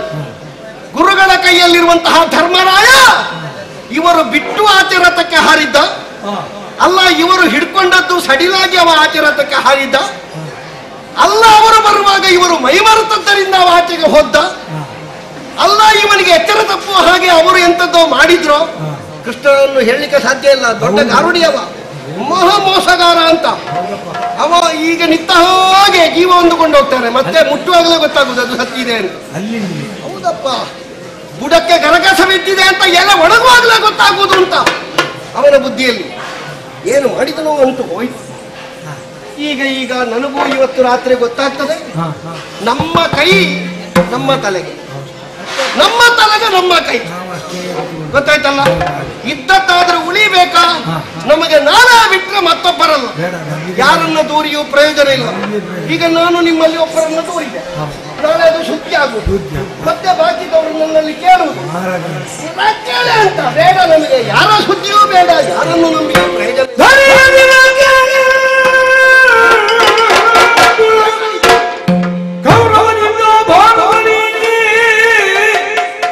ತಲಗರಿದಿರಲ ವೇಳೆಯಲ್ಲಿ ಕಳಗಲು ನಡೆಬಂದು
ಉದಯಿಸಿದ ಸೂರ್ಯ ಪಶ್ಚಿಮಾದಿಯಲ್ಲಿ ಮುಳುಗಿದ್ದಂತೂ ಆಗಿದೆ. ಬಿಡದಿಯನ್ನು ಸೇರಿದ ನೀನು ಚಿಂತೆಗೆ ಒಳಗಾಗಿದ್ದಿ ಅನ್ನುವುದು ಸತ್ಯ ಅಲ್ಲ. ನನಗೆ ನಿದ್ದೆ ಬರುವುದಿಲ್ಲ, ನನ್ನ ಜಾಗಕ್ಕೆ ಬಾಕಿದವರು ಬೇಲಿ ಹಾಕ್ಲಿಕ್ಕೆ ಬರುವಾಗ ನನಗೆ ನಿದ್ದೆ ಬರ್ಲಿಕ್ಕಿಲ್ಲ ಅಲ್ಲ, ನಿಮಗೂ ನಿದ್ದೆ ಬರ್ಲಿಲ್ಲ ಅಂತ ನೀವು ಎದ್ದು ಬರುವಾಗ ಗೊತ್ತಾ? ನನಗೆ ನಿದ್ದೆ ಬರುವುದೇ ಹೇಗೆ? ನನಗೊಂದು ಪಟ್ಟ ಸಿಕ್ಕಿದೆ ಅಂತೇಳಿ ಆದ್ರೆ, ನಲ್ಲ ನಿನ್ನ ಋಣ ನನ್ನಲ್ಲಿ ಉಂಟು ಅಂತೇಳಿ ಆದ್ರೆ ನನಗೂ ನಿದ್ದೆ ಬಂದಿತ್ತ. ಆ ನಿಷ್ಠೆ ಇರುವುದು ಬ್ರಾಹ್ಮಣರಲ್ಲಿ ಮಾತ್ರ, ಬಾಕಿದವರಲ್ಲಿಲ್ಲ. ಕೇಳ್ತಾ ಇದ್ದೆ ನಾನು ನೀನು ಏನು ಹೇಳ್ತಾ ಇದ್ದೆ ಅಂತೇಳಿ. ಕೌರವ, ಓ ಗುರುಗಳೇ, ಜಯದ ನಿರೀಕ್ಷೆಯನ್ನೇ ಹೊಂದಿದವ ನೀನು. ಹೌದು. ಅಡಿಗಡಿಗೆ ಸೋಲಾಗುವಾಗ ನಿನ್ನ ಮನಸ್ಸಿನಲ್ಲಿ ಭೀಷ್ಮಾಚಾರ್ಯರು ಕಾಡುತ್ತಾರೆ, ವಿದುರರು ಕಾಡುತ್ತಾರೆ, ಆ ಬಲರಾಮರು ಕಾಡುತ್ತಾರೆ, ದ್ರೋಣಾಚಾರ್ಯನೂ ಕಂಡನಲ್ಲ, ಕೃಷ್ಣನೂ ಕಂಡಿದ್ದ. ತಪ್ಪಲ್ಲ, ಇದು ಸಹಜ ಸ್ವಾಭಾವಿಕ. ಯಾಕೆ? ಆದರೆ ನಿನ್ನ ಸ್ಥಾನವನ್ನು, ನಿನ್ನ ಮಾನದ ಬಗ್ಗೆ ನೀನು ಲಕ್ಷ್ಯವನ್ನು ಹರಿಸಿದ್ರೆ ನೀನು ದುಃಖಕ್ಕೆ ಒಳಗಾಗುವುದು ಸರಿಯಲ್ಲ. ಮತ್ತೆ ಹಸ್ತಿನಾವತಿಯ ನಾಯಕ ನೀನು. ನಮ್ಮ ಚಂದ್ರವಂಶದಲ್ಲಿ ಅದೆಷ್ಟೋ ಮಂದಿ ತ್ಯಾಗಶೀಲರಾಗಿ, ದಾನಾಗ್ರೇಸರಾಗಿ, ರಣಬೀರುಗಳಾಗಿ ಬೆಳೆದು ಬಾಳಿದರು. ಗುರುಕುಲಾಗ್ರಣಿ ಅನ್ನುವಂತಹ ನೆಗಳತೆಗೆ ಪಾತ್ರನಾದವ ನೀನು. ಸುಮಾರು ಜನ ಹುಟ್ಟಿದ್ರು, ಯಾರಿಗೂ ಆ ಕುರುಕುಲಾಗ್ರಣಿ ಅಂತ ಬರಲಿಲ್ಲ, ನನಗೊಬ್ಬನಿಗೆ. ಒಬ್ಬ ಕುರುಕುಲಾಗ್ರಣಿಯಾಗಿ ಈ ಕಾಲಕ್ಕೆ ಸೋಲಾಯಿತು ಅನ್ನುವ ಹಾಗೆ ಒಂದೇ ಸವರನ್ನು ಚಿಂತೆಗೆ ಒಳಗಾಗುತ್ತೆ ಅಂತೇಳಿ. ಆದ್ರೆ ಇದು ಪ್ರಾಜ್ಞನ ಲಕ್ಷಣ ಎನ್ನಿಸುವುದಿಲ್ಲ. ಮತ್ತೆ ಇವತ್ತಿಗೆ ಯುದ್ಧ ಮುಗಿಯುತ್ತಾ ಹೇಳು, ಇನ್ನು ನಾಳೆ ಯುದ್ಧ ಆಗ್ಲಿಕ್ಕಿಲ್ವ? ಹೌದು. ನಾಳೆ ದಿವಸ ಈ ದ್ರೋಣಾಚಾರ್ಯರ ಸಾಮರ್ಥ್ಯ ಏನು ಎಂಬುದನ್ನು ಪರೀಕ್ಷೆ ಮಾಡಬಹುದು. ಗುರುಗಳೇ, ಓ ನಿನ್ನೆ ದಿವಸವೂ ಅದನ್ನೇ ಹೇಳಿದ್ದು ನೀವು. ಹೌದು. ಇವತ್ತು ಪುನಃ ಹೋಗುವಾಗಲೂ ಹೇಳುವುದು ಅದನ್ನೇ. ಈಗ ನಾಳೆಯೂ ಆಗದೇ ಇದ್ರೆ ಹೇಳುವುದು ಅದನ್ನೇ ಅಲ್ಲ. ನೀವು ಉಳಿದ್ರೆ ಅಲ್ಲ ವಿಷಯ ಹೇಳಿದ್ದು ನಾನು. ನೀನು ಆರಂಭ ಮಾಡುವಾಗಲೇ ನೀನು ಶುಭವನ್ನು ಮಾತಾಡು, ಒಳ್ಳೆಯದನ್ನು ಗ್ರಹಿಸಿ. ಇಲ್ಲ ಗುರುಗಳೇ, ಆಗುತ್ತದೋ ಇಲ್ವಾ ಶಂಕೆಯ ಕೊಳೆಯಿಂದ ನೀನು ಬಿಟ್ಟು ಹೊರಗೆ ಇಲ್ಲ ಗುರುಗಳೇ, ಹಾಗೆಯೇ ಆಗುತ್ತದೆ. ನಮ್ಮ ಶನಿ ಬಿಡುಗಡೆ ಆಗ್ಲಿಲ್ಲ, ನಾವು ಮಾತಾಡುವಾಗಲೇ ಕತ್ತಲೆ ಆಗ್ತದೆ. ನಾನಿರುವಾಗ ಶನಿಯ ವಿಷಯ ಎತ್ತಬೇಡ, ಇದು ನನಗೂ ತಟ್ಟುತ್ತದೆ. ಒಂದು ವಿಷಯ ಹೇಳ್ತೇನೆ ಗುರುಗಳೇ, ಓ ನಿನ್ನೆ ದಿವಸವೂ ನೀವು ಧೈರ್ಯ ಹೇಳಿದ್ದೀರಿ. ಹೌದು, ನಾನು ನಂಬಿಯೇ ಕೂತಿದ್ದೆ. ಅವರು ಎದುರು ಬಂದ್ರು, ಬಿಡಿಸಿಕೊಂಡು ಹೋದ್ರು ಅಂತ. ನಿಮಗೆ ಕೆಲವು ಸಲ ಮನಸ್ಸೇ ಇಲ್ಲ, ಕೆಲವು ಸಲ ಮನಸ್ಸು ಬಂದ್ರೆ ನಿಮಗೆ ಇದಿರಿಲ್ಲ. ನಿಮ್ಮನ್ನು ಧೈರ್ಯ ನಂಬುವುದು ಹೇಗೆ? ಆ ಭಾಗ್ಯದ ಬಾಣಸಿಗ ವಿಧಿ ವಿಷವೇ ಬೆರೆಸಿದ್ರೆ ಏನು ಮಾಡ್ಲಿಕ್ಕೆ? ನೀವು ಈ ರಂಗದಲ್ಲಿ ತೊಡಗಿದಲ್ಲಿಂದ ಇಲ್ಲಿಯವರೆಗೆ ಪೂರ್ಣ ಕೆಲಸ ಇಟ್ಟು ಯಾವಾಗಲೂ ದುಡಿಯುತ್ತಿದ್ರೆ ನೀವು ಎಲ್ಲಿರ್ತಿದ್ರಿ ಗುರುಗಳೇ? ನಾನು ಮನಸ್ಸು ಮಾಡುತ್ತೇನೆ ಅಂತೇಳಿ ಆದ್ರೆ ನನ್ನ ಪಟ್ಟಕ್ಕೆ ನನ್ನ ನ್ಯಾಯ ನಿನಗೆ ಹೇಳಬೇಕಾ? ನಾಳೆ ದಿವಸ ಏನು ಮಾಡ್ಬೇಕು? ಒಂದು ಉಪಕಾರ ಮಾಡಬೇಕು. ಅರ್ಜುನ ಅಪ್ಪ ತಪ್ಪಿದ್ದಾರೆ,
ನಾಳೆಯ ದಿವಸ ನಿರ್ಣಾಯಕವಾದಂತಹ ಸಮರವನ್ನು ಒಟ್ಟುತ್ತೇನೆ ಅನ್ನುವಂತಹ ವಿಶ್ವಾಸದಿಂದಲೇ ಪರೀಕ್ಷಿಸಬೇಕು ಈ ದ್ರೋಣನ ಸಾಮರ್ಥ್ಯ ಅನ್ನುವುದನ್ನು ಘಂಟಾಘೋಷವಾಗಿ ನಿನ್ನಲ್ಲಿ ಹೇಳಿದೆ ನಾನು. ಹೌದು, ಯಾಕೆಂತ ಕೇಳಿದ್ರೆ ನೀನು ಒಂದು ಉಪಕಾರ ಮಾಡಬೇಕು ನನಗೆ. ಏನು ಗುರುಗಳೇ, ನಿಮಗೆಲ್ಲ ಉಪಕಾರ ಮಾಡ್ಲಿಕ್ಕೆ ನಾವು? ನೀನಲ್ಲಿ ನನ್ನ ಶಿಷ್ಯ ಹೌದು, ನಾನು ಸೇವೆ ಮಾಡುವ. ಸೇವೆ ಮಾಡಿದ್ರು ಒಳ್ಳೆ. ಇಲ್ಲಿ ಅರ್ಜುನರನ್ನು ಹೇಗಾದ್ರೂ ಮಾಡಿ ತಪ್ಪಿಸಬೇಕು. ನೀನು ಕಟ್ಟಿಕೊಂಡು ಹೋಗುದಾ? ಅಗತ್ಯ ಇಲ್ಲ. ಮತ್ತೆ ಕಟ್ಟಿಕೊಂಡು ಹೋದ್ರೆ ಅವ ಬಿಡಿಸಿಕೊಂಡು ಬಂದಾನು. ಮತ್ತೆ ಹೇಗೆ ಗುರುಗಳೇ? ಹಾಗಲ್ಲ, ಗರ್ಜಿಸುತ್ತೇನೆ, ಬೊಬ್ಬೆ ಹೊಡೆಯುವುದಲ್ಲ. ಮತ್ತೆ ಧೈರ್ಯದಿಂದ ಕುರುಷ ಭೂಮಿಯಲ್ಲಿ ಚಕ್ರವ್ಯೂಹವನ್ನು ನಿರ್ಮಾಣ ಮಾಡ್ತೇನೆ. ಹೌದೌದು, ಚಕ್ರವ್ಯೂಹವನ್ನು ಭೇದಿಸಬಲ್ಲಂತಹ ಸಾಮರ್ಥ್ಯವಂತರು ಯಾರು ಅಂತ ಕೇಳಿದ್ರೆ ಯಾರು? ವರ್ತಮಾನ ಕಾಲಕ್ಕೆ ಬಲರಾಮ, ಅವ ಪುಣ್ಯಾತ್ಮ ತಿರುಗಾಟದಲ್ಲಿದ್ದ. ಅವರು ತೀರ್ಥಕ್ಷೇತ್ರ ಸಂದರ್ಶನ ಅಲ್ಲ ಇದ್ರೂ ನಮಗೆ ಲಾಭವೇ. ಹೌದೌದು. ಇನ್ನು ಕೃಷ್ಣ ಆಚೆ ಪಕ್ಷದಲ್ಲಿದ್ದಾನೆ, ಅವ ಬರುವುದಿಲ್ಲ ಮಾತ್ರ. ಅರ್ಜುನ, ನಾ ಹೇಳಿದ್ದೇನೆ ಅವನಿಗೆ, ನೀನು ಇಳಿದು ಯುದ್ಧ ಮಾಡ್ಲಿಕ್ಕಿಲ್ಲ ಅಂತ ಹೇಳಿದ್ದೇನೆ. ಅದೆಲ್ಲ ರಣದಿ ಅದೆಲ್ಲ ಹೇಳುವುದಕ್ಕೆ ಮಾತ್ರ. ಈಗ ಹಿಡಿಯುವುದಿಲ್ಲ ಅಂತ ಹೇಳಿ ಆದ್ರೆ ಹಿಡಿಯುವುದಿಲ್ವ? ಅವರು ಹಿಡಿದ ಪ್ರಸಂಗ ನಮಗೆ ಮರೆತು ಹೋಗ್ತದಲ್ಲ. ಆದ್ರೂ ಅದೊಂದು ಅದಕ್ಕೆ ಉತ್ತರವ ಕೊಡುವುದಿಲ್ವ? ಹೌದೌದು. ಹಾಗಾದ್ರೆ ಯಾವ ದೇಶ ಕಾಲ ಪರಿಸ್ಥಿತಿಗೆ ಅನುಗುಣವಾಗಿ ನಾವು ಯಾವ ಪ್ರಶ್ನೆಯನ್ನು ಮಾಡಿದ್ರು ಉತ್ತರ ಕೊಡುವ ಸರ್ವ ಸಾಮರ್ಥ್ಯ ಅವರಲ್ಲಿ ಉಂಟು. ಆದ್ರೂ ನಮ್ಮ ಲೆಕ್ಕದಲ್ಲಿ ಭಟ ಅಂತವರನ್ನು ಗುರುತಿಸುವುದಕ್ಕಾಗುವುದಿಲ್ಲ. ಸರಿ, ಈಗ ಎಲ್ಲಿ ಕೃಷ್ಣ ಇರ್ತಾನೋ ಎಲ್ಲಿ ಅರ್ಜುನ ಇರ್ತಾನೆ. ಹೌದು. ಈ ಅರ್ಜುನ ತಪ್ಪಿದ ಅಂತೇಳಿ ಆದ್ರೆ ಕೃಷ್ಣನು ಅವನ ಜೊತೆಯಲ್ಲಿಯೇ ಹೋಗ್ತಾನೆ. ಅದು ಒಟ್ಟಿಗೆ ಅಲ್ವಾ? ಹೌದು. ಬಾಳೆ ಹಗ್ಗದ ಜೊತೆಯಲ್ಲೇ ಕಟ್ಟಿದ ಮಲ್ಲಿಗೆ ಹಾಗಲ್ವಾ? ಅಷ್ಟೇ, ಅದು ದುಡ್ಡಿಗೆ. ಬಲರಾಮ ಇದ್ರೂ ನಮಗೆ ಲಾಭ ಅಂತ ಯಾರಾದರೂ ಹೇಳಿದೆ. ಕ್ರಯ ಕೇಳುವಾಗ ಮಲ್ಲಿಗೆಗೆ ಎಷ್ಟು ಅಂತ ಕೇಳುವುದು. ಆದ್ರೆ ಈಗ ಮಲ್ಲಿಗೆಗೆ ಎಷ್ಟು ಅಂತ ಕೇಳುವಾಗಲೂ ದಾರ ನೋಡಬೇಕಾಗ್ತದೆ. ಬಾಳೆ ಹಗ್ಗದಲ್ಲಿ ಕಟ್ಟಿದ್ದ, ನೂಲಿನಲ್ಲಿ ಕಟ್ಟಿದ್ದ ಅಂತ. ದೇವರಿಗೆ ಆಗುದಿಲ್ಲ ನೂಲಿನಲ್ಲಿ ಕಟ್ಟಿದ್ದ. ಕೌರವ, ನಿನಗೆ ನೂಲಲ್ಲಿ ಆಗ್ತದೆ, ದಾರನಲ್ಲಿ ಕಟ್ಟಿದ, ನಿನಗೆ ಗಟ್ಟಿ ನಿಂತುಕೊಂಡ್ರೆ ಆಯ್ತಲ್ಲ. ಹೌದೌದು, ಒಂದು ಕೆಲಸ ಮಾಡುವ. ಆದ್ರೆ ತಲೆಗಿಡುವಾಗ ಆಲೋಚನೆ ಮಾಡ್ತಾರೆ ಮೌಲ್ಯ ಯಾವುದಕ್ಕೆ ಅಂತ, ಅದಕ್ಕೆ ಪರಿಮಳ ಇಲ್ಲ ಅಂತ. ಅಂತವ ತಲೆಗಿಡುವಾಗ ಯೋಚನೆ ಮಾಡಿಕೊಳ್ಳು. ಹೌದೌದು. ಈಗ ನೀನು ತಲೆಗೆ ತೆಕ್ಕೊಳ್ಬೇಕಾದ ಯಾವುದು? ಅರ್ಜುನನನ್ನು ತಪ್ಪಿಸುವಲ್ಲಿ ಕೃಷ್ಣಾರ್ಜುನನ ಒಂದು ಪಕ್ಷಕ್ಕೆ ಹೋದರು ಅಂತೇಳಿ ಆದ್ರೆ, ಅಂದ್ರೆ ಮೂರನೆಯ ದಾರಿ ಹಿಡಿಯುತ್ತಾರೆ ಅಂತೇಳಿ ಆದ್ರೆ, ಬಲರಾಮ ಇದ್ರೂ ನಮಗೆ ಲಾಭವಾಗುತ್ತೆ. ಚಕ್ರವ್ಯೂಹವನ್ನು ನಿರ್ಮಾಣ ಮಾಡಿದ ಕಾಲಕ್ಕೆ ವಿರೋಧ ಪಕ್ಷದಿಂದ ಯಾರಾದರೂ ಭೇದಿಸುವುದಕ್ಕೆ ಬರಲೇಬೇಕಾಗುತ್ತದೆ. ಹೌದು, ಆಹ್ವಾನ ಕೊಟ್ಟಾಗ ಬರುವುದಿಲ್ಲ ಅಂತೇಳಿ ಆದ್ರೆ ಸೋಲೆ ಅವರಿಗೆ. ಒಂದ ಬರ್ಬೇಕು, ಬರ್ಲಿಲ್ಲ ಅಂತ ಕೂತ್ರು ಸೋಲೆ. ಹೌದೌದು, ಬಂದು ಆಗ್ಲಿಲ್ಲ ಅಂತ ಆದ್ರೂ ಸೋಲೆ. ಆದ್ರಿಂದ ನೀನು ವೇಳೆ ಕಳೆಯುವ ಹಾಗಿಲ್ಲ. ನಾಳೆ ದಿವಸ ನಾನು ಚಕ್ರವ್ಯೂಹವನ್ನು ನಿರ್ಮಾಣ ಮಾಡಿ ಯಾವ ಧರ್ಮರಾಯನ ನಾನು ಬಿಡಿಸಿಕೊಂಡು ಹೋದ್ರು ಆ ಕೃಷ್ಣಾರ್ಜುನರು ಅಂತ ಧರ್ಮರಾಯನು ಕಟ್ಟಿ ಇದರಲ್ಲಿ ನಾನು ತಂದು ನಿಲ್ಲಿಸುವಂತಹ ಕೆಲಸ ನನ್ನ. ಗುರುಗಳೇ, ಶೂಲಪಾಣಿಯಾದಂತಹ ಶಂಕರನೇ ಎದುರು ಬಂದ್ರು ನಾವು ಒಂದು ಕ್ಷಣಕ್ಕೆ ಹೆದರ್ಲಿಕ್ಕಿಲ್ಲ. ಹೆದರುವುದು ಅಲ್ಲ, ಹಿಂದೆ ಮುಂದೆ ಯೋಚಿಸುವ ಕ್ರಮ ಇಲ್ಲ. ಹಿಂದೆ ಮುಂದೆ ಯೋಚನೆ ಮಾಡ್ತೇವೆ, ಆದ್ರೆ ಹಿಂದೆ ಕಾಲು ಇಡುವುದಿಲ್ಲ. ಅರ್ಜುನನೊಬ್ಬ ತಪ್ಪಿದ್ದಾರೆ, ಹೌದೌದು, ಮಿಕ್ಕ ದುರ್ಜಟಿಯೂ ಇದಿರಲ್ಲ. ನನಗೆ ಏನೇ ಅಲ್ಲ. ಹೌದು ಗುರುಗಳೇ, ಏನು ಒಂದು ಪ್ರಸಂಗ ನೆನಪಿಸ್ತೇನೆ ನಾನು. ಯಾವ ಪ್ರಸಂಗ ಅದು? ಕುಂಬಾರನ ಮನೆಯಲ್ಲಿ ನಡೆದದ್ದು. ಮಮ ಪ್ರಾಣ ಹಿ ಪಾಂಡವಾಹ. ಇದು ಯಾರು ಹೇಳಿದ್ದು? ಇದು ಕೃಷ್ಣ. ಯಾರಲ್ಲಿ? ಕುಂತಿಯಲ್ಲಿ. ಅರ್ಜುನ ಒಬ್ಬನೇ ಆ ಕುಂತಿಗೆ ಮಗ? 4 ಮಂದಿ ಇದ್ದಾರೆ. ಮತ್ತೆ 4 ಜನ ಸಾಯಲಿಲ್ಲಲ್ಲ, ಜೀವಂತ ಇಲ್ವಾ ಅಲ್ಲಿ? ಇದ್ದಾರೆ. ಅವರು ಬಂದ್ರೆ ಅವರನ್ನು ರಕ್ಷಿಸುವುದಿಲ್ವಾ ಕೃಷ್ಣ? ಕೃಷ್ಣ ರಕ್ಷಿಸಲು ಅನ್ನುವಂತಹ ಸಂಖ್ಯೆ ಅಲ್ವರಿ. ಹೌದು, ಆ ಸಂಖ್ಯೆಯನ್ನು ಬಿಟ್ಟು ಬಿಡು. ಹೇಗದು? ನಮಗೆ ವರದೋಪಾದಿಯಲ್ಲಿ ಇದ್ದಾರಲ್ಲ ಒಬ್ಬ. ಯಾರವ? ಮಾಲಿಂಗನ ಅನುಗ್ರಹ.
ಚಕ್ರವ್ಯೂಹವನ್ನು ಭೇದಿಸುವುದಕ್ಕೆ ಅವರಿಗೆ ಸಾಮರ್ಥ್ಯ ಇಲ್ಲ. ಎಲ್ಲಿಯಾದರೂ ಕೃಷ್ಣನ ಕಣ್ಣು ಅವರ ಮೇಲೆ ಬಿದ್ದು ನಮಗೆ ಸೋಲು ಬಂತು ಅಂತ ಹೇಳಿ ಅವರ ಸೋಲನ್ನು ಒಪ್ಪಿಯಾನೆ ಸುಮ್ಮನೆರ. ಯಾಕೆಂತ ಕೇಳಿದ್ರೆ ನಿನ್ನ ಭಾವ ಜಯದ್ರಥ, ಹೌದು, ಸಿಂಧು ದೇಶಾಧಿಕಾರಿ ಸೈಂಧವ. ನೀವು ಸುಮ್ಮನೆ ಒಂದು ಹೇಳಬೇಡಿ ಗುರುಗಳಲ್ಲ. ನಿನಗೆ ಭಾವನ ವಿಷಯ ಹೇಳುವಾಗ ಏನು ನೋವಾಗುವುದು? ನೋವಲ್ಲ, ಅವರ ಸಂಪೂರ್ಣವಾದಂತಹ ವಿಷಯವನ್ನು ನೀನು ಕಲೆ ಹಾಕಿದ್ದಿ. ಈ ಸಂಬಂಧ ಮಾತಾಡುವವರೊಮ್ಮೆ ಸಿಗಬೇಕಿತ್ತು ನನಗೆ. ಯಾಕೆ ಹೇಳಿದ್ದು ನಾನು? ಹೇಳಬೇಡ. 100 ಮಂದಿಗೆ ಇದ್ದದ್ದು ಒಬ್ಬಳು ತಂಗಿ ಉಪ್ಪಿನ ದೋಣಿಗೆ ಹಾಕಿದ ಹಾಗೆ ಹಾಕಿದೆವಲ್ಲ ನಾವು ಅಂತ. ಕೌರವ, ನೀನು ಎಣಿಸಿಕೊಳ್ಳುವುದಷ್ಟೇ. ನಮಗೆ ಈ ಕಾಲಕ್ಕೆ ಪ್ರಯೋಜನಕ್ಕೆ ಬರುತ್ತಿದ್ರೆ ಅದೇ ಭಾವನೆ ಸರಿ. ಅಲ್ಲ, ಭಾವ ಅಂತಲ್ಲ. ನಮ್ಮ ಮನೆಗೆ ಹೆಣ್ಣು ಕೊಟ್ಟವರು ಇಲ್ಲೇ, ನಮ್ಮ ಮನೆಯಿಂದ ಹೆಣ್ಣು ಕೊಂಡೋದವರು ಇಲ್ಲೇ. ಅದು ಸಂಬಂಧಿಕವಾಗಿ ನಾವು ಹಾಗೆ ಮಾತನಾಡಬಹುದು. ವ್ಯಾವಹಾರಿಕವಾಗಿ ಅವನ ಸಾಮರ್ಥ್ಯವನ್ನು ನಾವು ಕಲೆ ಹಾಕುವುದಕ್ಕೆ ಹೊರಟು ಏನ್ ಮಾಡಿದ್ದಾನೆ? ಅವ ಮಹಾಲಿಂಗನ ಅನುಗ್ರಹವನ್ನು ಹೊಂದಿದವ. ಯಾರ? ಮಹಾಲಿಂಗನ. ಪುರಗಭೂಷಣ ಯಾರು? ನನಗೆ ನೀವು ಮಹಾಲಿಂಗ ಅಂತ ಹೇಳುವಾಗ ನಗಾಡಿದ ಹಾಗೆ ಕಾಣ್ತದೆ. ಈಗ ಅವ ನಮ್ಮ ಪಾಲಿಗೆ ನಗುತ್ತಾ ಇದ್ದಾನೆ, ಅನುಗ್ರಹಿಸ್ತಾ ಇದ್ದಾನೆ. ಏನು? ಹೌದು ಅಂತ ಯಾರು? ನಿನ್ನ ಭಾವ ಸೈಂಧವನಿಗೆ ಆ ಶಂಕರನ ದಿವ್ಯಾನುಗ್ರಹವಿದೆ. ಈಶ್ವರ ದೇವರದ್ದು. ಹೌದಪ್ಪ, ಮಹಾಲಿಂಗನ ಅನುಗ್ರಹ. ಸತ್ಯಕ್ಕದು. ಯಾವಾಗ ನೋಡಿದವರನ್ನು ಒಂದು ಕಾಲದಲ್ಲಿ ನಾನೇ ಸರಿ ನೋಡ್ಲಿಲ್ಲ. ಅಲ್ಲ, ನಿನಗೆ ನೋಡ್ಲಿಕ್ಕೂ ಯಾವಾಗ ನೋಡಿ ಅವ ನೋಡಿದ್ದ. ಒಂದು ಕಾಲದಲ್ಲಿ ದ್ರೌಪದಿಯನ್ನು ಕೆಣಕುವುದಕ್ಕೆ ಬೇಕಾಗಿ ಹೊರಟದ್ದೇ ಅದು ಭೀಮಾರ್ಜುನನಿಗೆ ಗೊತ್ತಾಯಿತು. ಹಿಂದೆ ಮುಂದೆ ನೋಡ್ಲಿಲ್ಲ. ಅವನನ್ನು ಮುಖಬದ್ಧವಾಗಿಸಿದ. ಅವನಿಗೆ ಸರಿಯಾದ ಶಾಸ್ತಿಯನ್ನು ಮಾಡಿದ. ಮುಖ ಇನ್ನೊಬ್ಬರಿಗೆ ತೋರಿಸುವುದಕ್ಕೆ ಆಗಲಿಲ್ಲ ಅವನಿಗೆ. ಆದ್ರಿಂದ ಎದ್ದು ಕಾಡಿಗೆ ಹೋದ. ಬರ್ತೇನೆ ಅಂತೇಳಿ ಆದ್ರೆ ಪಾಂಡವರಿಗೆ ಸರಿಯಾದ ಪಾಠ ಕಲಿಸೇ ಬರುದಂತ ನಿರ್ಧಾರ ಮಾಡಿದ. ಕಾರಣವನ್ನು ಸೇರಿದ ಅವ ಶಂಕರನನ್ನು ಧ್ಯಾನಿಸಿ ತಪಸ್ಸನ್ನು ಪಡೆದು ಅನುಗ್ರಹವನ್ನು ಹೊಂದುತ್ತಾನೆ. ಒಂದು ದಿವಸದ ಮಟ್ಟಿಗೆ ಅವನನ್ನು ಸೋಲಿಸುವ ಪಾಂಡವರಿಗೆ ಸೋಲಿಸುವುದಕ್ಕೆ ಸಾಧ್ಯ ಇಲ್ಲ. ಆದ್ರಿಂದ ಸೈಂಧವ ಅವನನ್ನೇ ಈ ಕಾಲಕ್ಕೆ ಚಕ್ರವ್ಯೂಹ ರಚನೆಯನ್ನು ಮಾಡಿದ ಸಂದರ್ಭದಲ್ಲಿ ದ್ವಾರದಲ್ಲಿ ಅವನನ್ನು ನಿಲ್ಲಿಸಿ ಬಿಡೋಣ. ಈಗ ಈಶ್ವರ ದೇವರು ಒಲಿದು ಅವನಿಗೆ ಅನುಗ್ರಹಿಸಿದ್ದು ಏನು ಅಂತ, ಒಂದು ದಿವಸದ ಮಟ್ಟಿಗೆ ಪಾಂಡವರಿಗೆ ಸೈಂಧವರನ್ನು ಗೆಲ್ಲುವುದಕ್ಕೆ ಸಾಧ್ಯ ಇಲ್ಲ. 5 ಜನಕ್ಕೂ. ಆದ್ರಿಂದ ದ್ವಾರದಲ್ಲಿ ಅರ್ಜುನನ ಸಂಗತಿ ಬಿಡು, ಅವನನ್ನು ತಪ್ಪಿಸ್ಲಿಕ್ಕೆ ಉಂಟಲ್ಲ. ಹೌದೌದು. ಈಗ ಅವನಿಗೆ ಕೊಟ್ಟಿದ್ದಾರೋ ಇಲ್ವೋ ಎನ್ನುವುದು ಮುಖ್ಯ ಅಲ್ಲ. ಈ 4 ಜನರನ್ನು ಆಗ್ತದಲ್ಲ. ಹೌದೌದು. ಆದ್ರಿಂದ ದ್ವಾರದಲ್ಲಿ ನಿಲ್ಲಿಸಿದ್ರೆ ಮತ್ತೆ ಒಳಗೆ ಸೇರುವುದು ಹೇಗೆ? ಆದ್ರಿಂದ ಸರಕು ಮಾಡಬಾರ್ದು. ದ್ವಾರದಲ್ಲಿ ಸೈಂಧವನನ್ನು ಬಾಗಿಲಲ್ಲಿ ಯಾರು ಬರ್ಲಿಕ್ಕಿಲ್ಲ, ಒಳಗೆ ಬರ್ಲಿಕ್ಕಿಲ್ಲ. ಅದು ಒಳ್ಳೇದು. ಬಾಗಿಲಲ್ಲಿ ಒಳ್ಳೆ ಗಟ್ಟಿ ಜನ ನಿಲ್ಲಿಸ್ಬೇಕು, ಯಾರು ಬರ್ಲಿಕ್ಕಿಲ್ಲ. ಮತ್ತೆ ಜಾಗ ಸಾಕಾಗ್ಲಿಕ್ಕಿಲ್ಲ ಅಂತ ಹೇಳಲಿಕ್ಕೆ ಇಲ್ಲ. ಹೇಗಾದ್ರೂ ಸರಿ, ವಿರೋಧ ಪಕ್ಷದವರು ಒಳ ಸುಳಿಯಬಾರದು. ಅದಕ್ಕೊಂದು ನಮಗೆ ಮೂಲ ಶಕ್ತಿಯಾಗಿ ನಿನ್ನ ಭಾವ ಒದಗುತ್ತಾರೆ ಅಂತ ಹೇಳಿ. ಈಗ ನೀವು ಮಾಡುದೆಂತದ್ದು? ಇನ್ನು ಚಕ್ರವ್ಯೂಹ ನಿರ್ಮಾಣ ಮಾಡುದು. ಚಕ್ರವ್ಯೂಹ? ಹೌದು. ಅದೊಂದು ಎಂತದ್ದು ಗುರುಗಳೇ? ಎಂತದ್ದು ಅಂತ ನಾನು ನಿನಗೆ ಹೇಳಬೇಕು. ನಾನು ಗುರುಮಠದಲ್ಲಿ ಒಂದು ಚಕ್ರವ್ಯೂಹ ಅಂತ ಓದಿದ್ದೇನೆ. ಅದು ಈಗ ನನಗೆ ನೆನಪಿಲ್ಲ. ಚಕ್ರವ್ಯೂಹದ ಬಗ್ಗೆ ನಾನು ಪಾಠ ಮಾಡುವಾಗ ನಿನ್ನ ಗಮನ ಎಲ್ಲಿತ್ತು? ಯಥಾರ್ಥಕ್ಕೂ ನನಗೆ ಅದರಲ್ಲಿ ದೊಡ್ಡ ಆಸಕ್ತಿ ಇರಲಿಲ್ಲ ಗುರುಗಳೇ. ನಿನಗೆ ಆಸಕ್ತಿ ಇದ್ದದ್ದು ಹಸ್ತಿನಾವತಿಯ ಪೀಠ ಎಷ್ಟೊತ್ತಿಗೆ ಗಟ್ಟಿಯಾಗಿ ಮಾಡಿಕೊಳ್ಳುವುದು, ಅದರ ಬಗ್ಗೆಯೇ ಗಮನ ಇರ್ತದೆ. ಮತ್ತೆ ಎಲ್ಲದಕ್ಕೂ ಮೂಲ ಕಾರಣ ಅದುವೇ. ಏನಿಲ್ಲದೆ ಇದ್ರು ಅದೊಂದು ಗಟ್ಟಿ ಇದ್ರೆ. ಯಾವುದು ಅದೊಂದು ಗಟ್ಟಿ ಇದ್ರೆ ಅಂತ ಹೇಳಿದ್ರೆ? ಅಲ್ಲ, ಸಂಪತ್ತು. ಅದರ ಮೇಲೆ ನಾವು ಕೂತ್ರೆ ಹತ್ತಿರ ಗದೆಯೂ ಬರುವುದಿಲ್ಲ, ಬಿಲ್ಲು ಬರುವುದಿಲ್ಲ. ಅದಷ್ಟೇ. ನಮಗೆ ಬಿಲ್ಲು ತೋರಿಸುವವರೇ ಇಲ್ಲ. ನಮ್ಮಲ್ಲಿ ಉಂಟು ಅಂತಾದ್ರೆ, ನಮ್ಮಲ್ಲಿ ಇಲ್ಲ ಅಂತಾದ್ರೆ ಮಾತ್ರ ಬಿಲ್ಲು ತೋರಿಸುವುದು. ಹಾಗೆ ನಿನ್ನ ಬಿಲ್ಲು ಸಾಮಾನ್ಯ ಬಿಲ್ಲು ಅಲ್ಲ. ಹೇಗೆ ನಿರ್ಮಾಣ ಮಾಡ್ತಾರೆ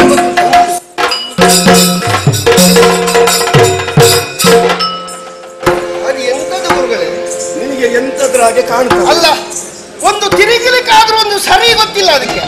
ಒಂದು ಸ್ವಲ್ಪ ಸುತ್ತು ಹೀಗೆ ತಿರುಗುವುದು, ಸ್ವಲ್ಪ ಸುತ್ತು ಆಚೆ ತಿರುಗುವುದು. ನಾಳೆಯ ದಿವಸ ತಿರುಗಬಲ್ಲದು. ಅದೊಂದು ನಕಾಶೆ, ಒಂದು ಚಿತ್ರ. ಸವ್ಯೋಪಸವ್ಯವಾಗಿ ತಿರುಗುವಂತಹ ಈ ವ್ಯೂಹದಲ್ಲಿ ಪಟುಭಟರನ್ನು ಮಹಾರಥರನ್ನು ಎಲ್ಲೆಲ್ಲಿಗೆ ಯಾವ ಸ್ಥಾನಗಳಲ್ಲಿ ನಾವು ನಿಲ್ಲಿಸಬೇಕು. ಎಷ್ಟು ಸುತ್ತುಂಟು ಗುರುಗಳೇ ಅದರಲ್ಲಿ? ಎಷ್ಟು ಸುತ್ತು ಲೆಕ್ಕ ಮಾಡು ನೀನು. 1 2 3 4 5 6 7 ಸುತ್ತುಂಟು. 7 ಸುತ್ತು ಉಂಟ. 7 ಸುತ್ತಿನ ಕೋಟೆ. ಇದರ ಮಧ್ಯದಲ್ಲಿ ನೀನಿದ್ದುಕೊಂಡು ಸೈಂಧವನನ್ನು ಹೊರದ್ವಾರದಲ್ಲಿ ನಿಲ್ಲಿಸ್ತೇವೆ. ಚತುರಂಗ ಸೇನೆಗಳು ಇದನ್ನು ಆವೃತ್ತಿಸಿಕೊಂಡು ಇರ್ತಾವೆ ಅಂತೇಳಿ. ಆದ್ರೆ ನಾಳೆಯ ದಿವಸಕ್ಕೆ ಜಯಲಕ್ಷ್ಮಿ ನಮ್ಮ ಪಾಲಿಗೆ ಒಲಿದು ಬರ್ತಾಳೆ ಅನ್ನೋದು ದಿಟ. ಹೊರಗಿನ ಪ್ರಾಕಾರದಲ್ಲಿ ಸೈಂಧವ, ಹೌದೌದು. ಒಳಗೆ ನಾನು, ಸ್ವಸ್ತಿಕದ ಕೆಳಗೆ ನೀನು, ನಾನು. ಹೌದೌದು. ಮಿಕ್ಕುಳಿದ 6 ದಾರಿಗಳಿಗೆ 6 ದಾರಿಗೆ ನಾನು ನಿಲ್ಲಿಸುವಾಗ ನೀನು ನೋಡು ಎಲ್ಲೆಲ್ಲಿ ಯಾರು ನಿಲ್ಲಿಸ್ತೇನಂತೆ. ಬೇಕಾದವರು ಅದು ನನಗೆ ಬಿಟ್ಟಂತಹ ವಿಷಯ. ಗುರುಗಳೇ, ನೀವು ಸ್ವಲ್ಪ ಮಲಗ್ತೀರಾ ಅಂತ. ಯಾಕೆ? ಬೆಳಿಗ್ಗೆ ಆಗ್ಲಿಲ್ಲ, ಸ್ವಲ್ಪ ಬೆಳಗಿನ ಸಿಹಿ ನಿದ್ದೆ ಸಿಕ್ಕಲಿಯಾ ಅಂತ. ಬೆಳಗಿನ ಸಿಹಿ ನಿದ್ದೆ? ಹೇಗೂ ನಿದ್ದೆ ಇಲ್ಲ. ಆದ್ರೆ ಒಂದು ಪ್ರಧಾನವಾದ ವಿಷಯ, ಅರ್ಜುನನನ್ನು ತಪ್ಪಿಸುವಂತಹ ತಂತ್ರಗಾರಿಕೆ ನಾನಿಲ್ವ ಗುರುಗಳೇ? ಅದಕ್ಕೆ ಹೇಳಿದ್ದು ನಾನು. ಮತ್ತೆ ಈ ತರ ಇಲ್ವಾ? ನಂಬಿದ್ದೇನೆ. ನಿಮ್ಮ ಮೇಲೆ ನನಗೂ ನಂಬಿಕೆ ಉಂಟು ಗುರುಗಳೇ.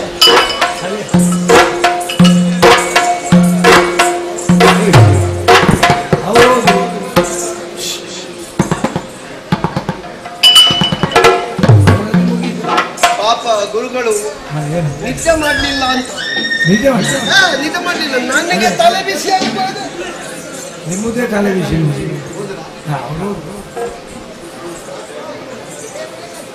ಏನಾದ್ರೂ ವಿಷಯ ಅರ್ಥ ಆಯ್ತಾ? ಚಕ್ರವ್ಯೂಹವನ್ನು ಕಟ್ಟುವುದವರು. ದ್ವಾರದಲ್ಲಿ ಯಾರು? ನನ್ನ ಭಾವ ಸೈಂಧವ. ಹೌದು, ಸೈಂಧವ. ಒಳಗೆ ಬಾರದಂತೆ ನೋಡಿಕೊಳ್ಳಿಕ್ಕೆ ಅವ. ಒಳಗೆ ಬರಲೇಬಹುದಾದಂತಹ ಅರ್ಜುನ ಆ ಭಾಗದಲ್ಲಿ ಸುಳಿಯದ ಹಾಗೆ ತಪ್ಪಿಸಲಿಕ್ಕೆ ನಾನು. ಗಮನಿಸಿ ನೀವು, ಕಟ್ಟಿದ ಚಕ್ರವ್ಯೂಹದ ಹೊರಬಾಗಿಲಲ್ಲಿ ನನ್ನ ಭಾವ ಒಳಗೆ ಬಾರದ ಹಾಗೆ ತಡಿಲಿಕ್ಕೆ, ಎಲ್ಲಿಯಾದ್ರೂ ಬಂದ್ರೆ ಇವನನ್ನಾದ್ರೂ ದೂಡಿ ಹಾಕಿ ಒಳಗೆ ಹೋಗಬಹುದಾದಂತಹ ಅರ್ಜುನನನ್ನು ತಪ್ಪಿಸಲಿಕ್ಕೆ ನಾನು. ಗೆದ್ದು ಕೊಡುವುದು ಯಾರು? ಯಾರು?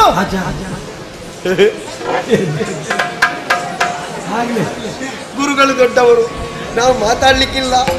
ನಾವು ನಂಬಿದ್ದೇವೆ. ಹೌದು. ಈಗ ತಪ್ಪಿಸಬೇಕು ಅಂತಾದ್ರೆ ಹೇಗೆ?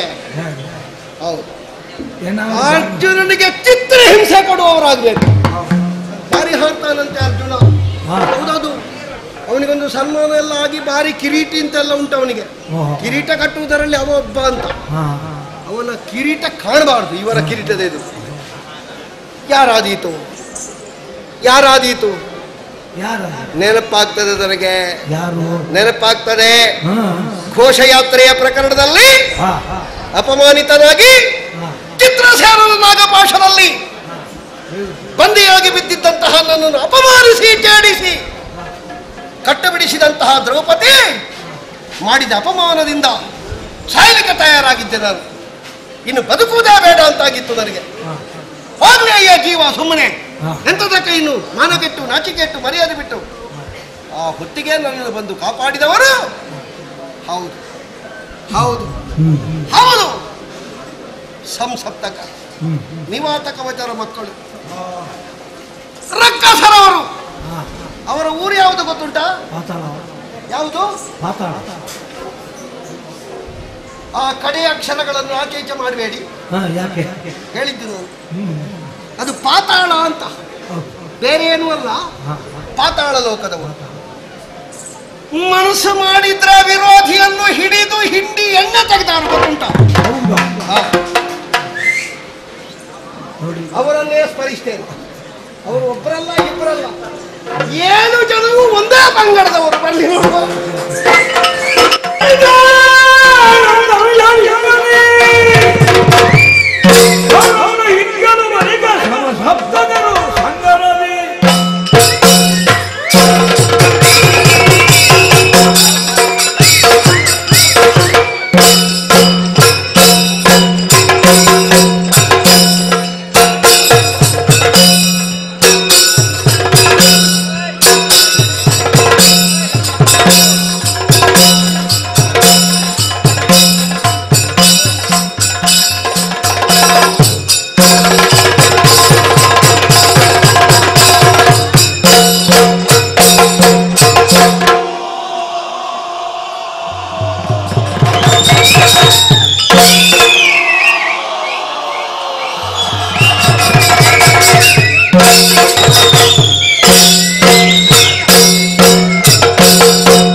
ಬಹುದಯ್ಯ. ಅನೇಕರಿಗೆ ನಿತ್ಯ ವಿಧಿಗಳನ್ನು ತೀರಿಸಿಕೊಟ್ಟಿದ್ದೇವೆ. ಈ ವೇಳೆ ಮಿತ್ರನಾದ ಕೌರವೇಶ್ವರ ನಮ್ಮನ್ನು ನೆನವರಿಕೆ ಮಾಡಿಕೊಂಡಿದ್ದಾನೆ ತಾನೆ. ಸಹಾಯವನ್ನು ಕೊಡಬೇಕಾದ ಕರ್ತವ್ಯ. ಅಭಿಪ್ರಾಯ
ನೆನವರಿಕೆ ಮಾಡಿಕೊಂಡಿದ್ದಾನೆ ಎಂದಾದರೆ ನಮ್ಮಿಂದ ಏನೋ ಸಹಾಯವನ್ನು ಅಪೇಕ್ಷಿಸ್ತಾನೆ ಎಂದಾಯಿತು.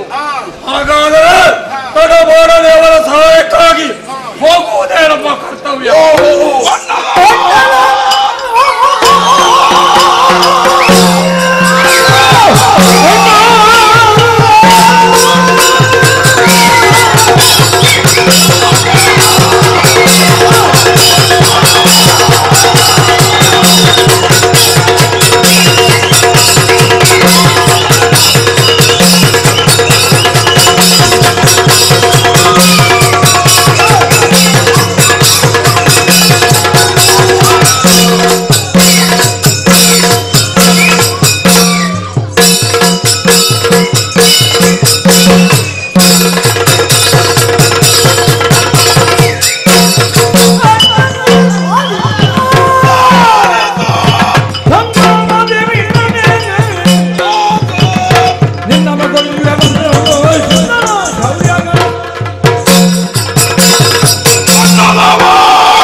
ಮಾತು ಕೊಟ್ಟು ಬಂದವರು ನಾವು.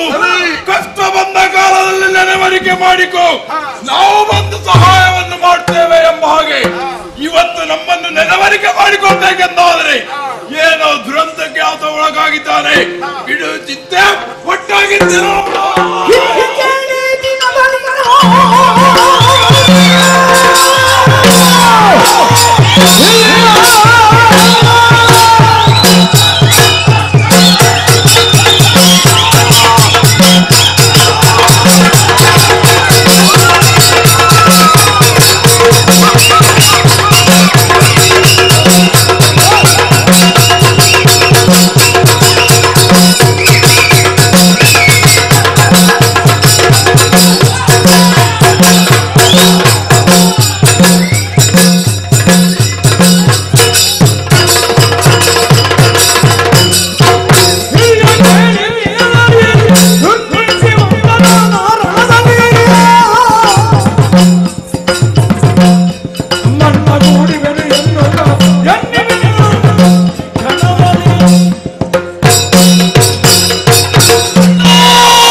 ಕಲಿಯುವಂತಹ ಸಂದರ್ಭದಲ್ಲಿ ತುಳ್ಯವಾದ ಮಿತ್ರತ್ವವನ್ನು ಹೊಂದಿದ್ದೇವೆ.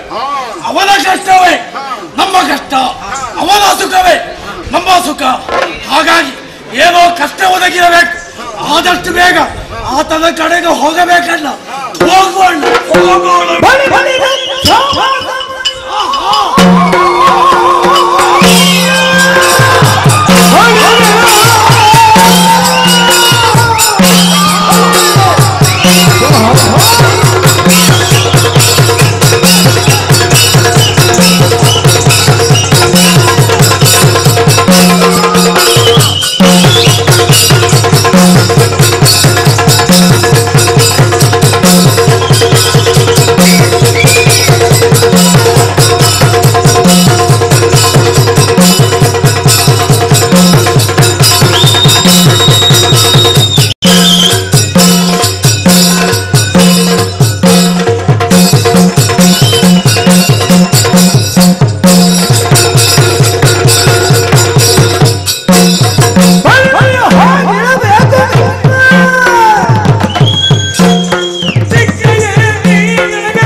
ಆದ್ದರಿಂದ ತಡ ಮಾಡುವುದು ಬೇಡ.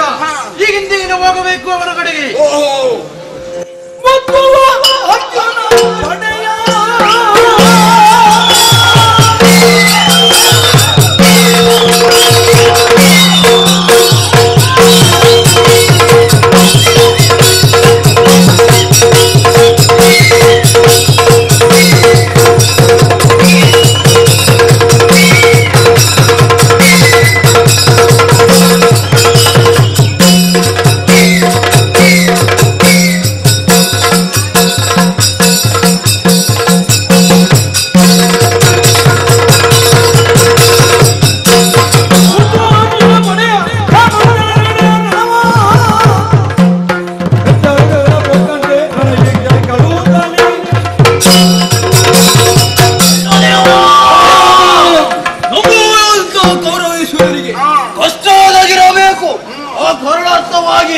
ನಮ್ಮನ್ನು ನೆನವರಿಕೆ ಮಾಡಿದ್ದಾರೆ. ಆದ್ದರಿಂದ ಹೋಗೋಣ. ಸಂಬಂಧಿನ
ನನ್ನ ಮನೆಯೇ ಪಾವನವಾಯಿತು. ನನ್ನ ಮನಸ್ಸೇ ನಿರ್ಮಲವಾಯಿತು. ಸಂಶಬ್ದಕರು ಶಪಥಬದ್ಧವಾಗಿಯೇ ಹೋರಾಟವನ್ನು ಮಾಡಬಲ್ಲವರು. ಒಂದು ಕಾಲದಲ್ಲಿ ನಾ ಸಾಯಿದ್ದೇನೆ ಅಂತ ಹೊರಟಾಗ ಹೋಗ ಕೂಡದು ಮಿತ್ರ ನಿನ್ನ ಪ್ರಾಣ, ನಿನ್ನ ಜೀವಕ್ಕೆ ನಾವಿದ್ದೇವೆ ಅಂತ ಭಾಷೆ ಕೊಟ್ಟವರು ನೀವು. ಕೊಡ್ಲಿಕ್ಕೆ ಎಲ್ಲರೂ ಕೊಡ್ತಾರೆ ಭಾಷೆ, ಆದ್ರೆ ನಡೆಸುವಲ್ಲಿ ಎಷ್ಟು ಮಂದಿಗಳಿಗೆಲ್ಲ ನೆನಪುಂಟು ಅಂತ ಬೇಕೋ ಬೇಡ. ಆದ್ರೆ ನಿಮ್ಮ ಒಂದು ಸಮುದಾಯ ಇಷ್ಟು ಸಂಖ್ಯೆಯಲ್ಲಿ ಬಂದು ನನಗೆ ಈ ರಾತ್ರಿಯ ಹೊತ್ತಿನಲ್ಲಿ ನೆರವಂತೇನೆ ಅಂತ ನಿಂತಾವಾಗ ನಿಜವಾಗಿ ಆದ್ರೂ ಆತ್ಮ ಸಮಾಧಾನಗೊಳ್ಳುತ್ತದೆ. ಯಾಕೆ ಗೊತ್ತಾ? ನಾಳೆ ನಾನು ಸತ್ರು ಒಂದು ಪ್ರತಿಷ್ಠಾನ ನಿಮ್ಮಿಂದ ಆದೀತು ಹೇಳಿದ್ದು ಮಾತಿಗಾಗಿ. ನಮಗೆ ಬೇಡ, ನಮಗೆ ಬೇಡ. ನಮ್ಮ ಕುಟುಂಬದವರು ತಿಂದು ಉಂಡು ಬಾಕಿ ಬಿಟ್ಟದ್ದನ್ನು ಯಾರಾದ್ರೂ ಮಾಡಿದ್ರು ಸಾಕು, ಅಷ್ಟುಂಟು ಇಲ್ಲಿ ಹತ್ತಿರ. ಹೇಳಿದ್ದು ನಾನು ನಿಮ್ಮ ಕ್ಷೇಮವನ್ನು ನಾನು ಕೇಳದೆ. ನನಗೆ ಹೆಚ್ಚಾಗ್ತದೋ ಎಷ್ಟಾಗ್ತದೋ ಮುಖ್ಯ ಅಲ್ಲ, ನನಗೆ ಇಷ್ಟ ಆಗ್ತದಲ್ಲ. ಹಾಗಾಗಿ ನಿಮ್ಮಲ್ಲಿ ಕೇಳುವುದು ಕ್ಷೇಮವೇ ಸೌಖ್ಯವೇ ನಿಮ್ಮ ಬಾಯಿಂದ ಬೇಕು ನನಗೆ. ಹೇಗೆ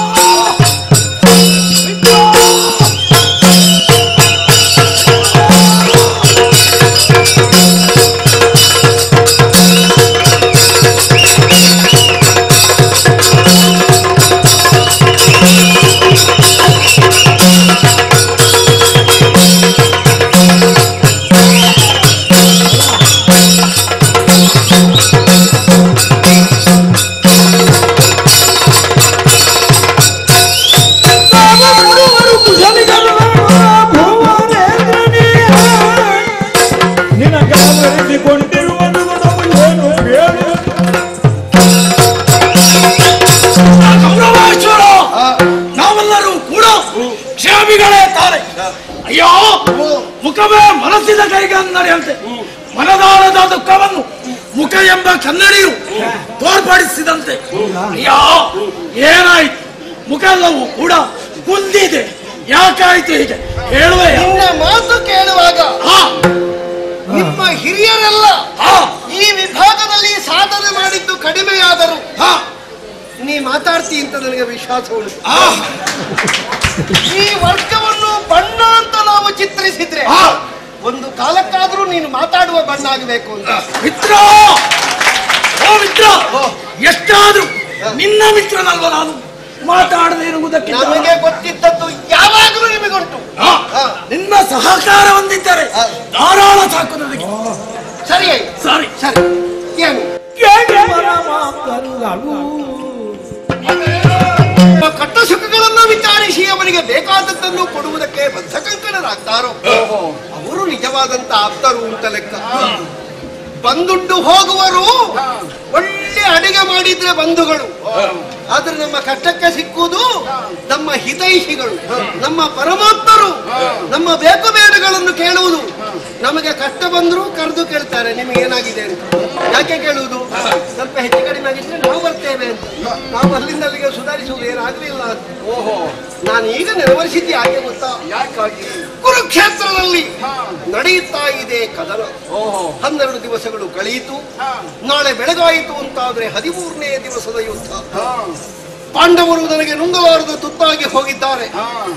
ಗುರುಗಳಾದಂತಹ ಆಚಾರ್ಯ ದ್ರೋಣರು ಚಕ್ರವ್ಯೂಹವನ್ನು ಬಲಿಯುತ್ತಾರಂತೆ. ಆ ವ್ಯೂಹದ ಮುಖ್ಯದ್ವಾರಕ್ಕೆ ಜಯದ್ರಥನನ್ನು ನಿಲ್ಲಿಸಿದ್ರು. ಅನವರತವು ಕೃಷ್ಣನಿಂದ ರಕ್ಷಿಸಲ್ಪಡುವಂತಹ ಅರ್ಜುನ ಇವರ ಪರಮ ಶಿಷ್ಯನೂ ಆಗಿದ್ದ ಕಾರಣ ಆ ಕೋಟೆಯ ಹತ್ತಿರ ಅವಸುಳಿಯದಂತೆ ನೀನು ನೋಡಿಕೋ ಮಗ ಅಂತ ನನಗೊಂದು ಹೊಣೆಗಾರಿಕೆಯನ್ನು ವಹಿಸಿಕೊಟ್ಟಿದ್ದಾರೆ.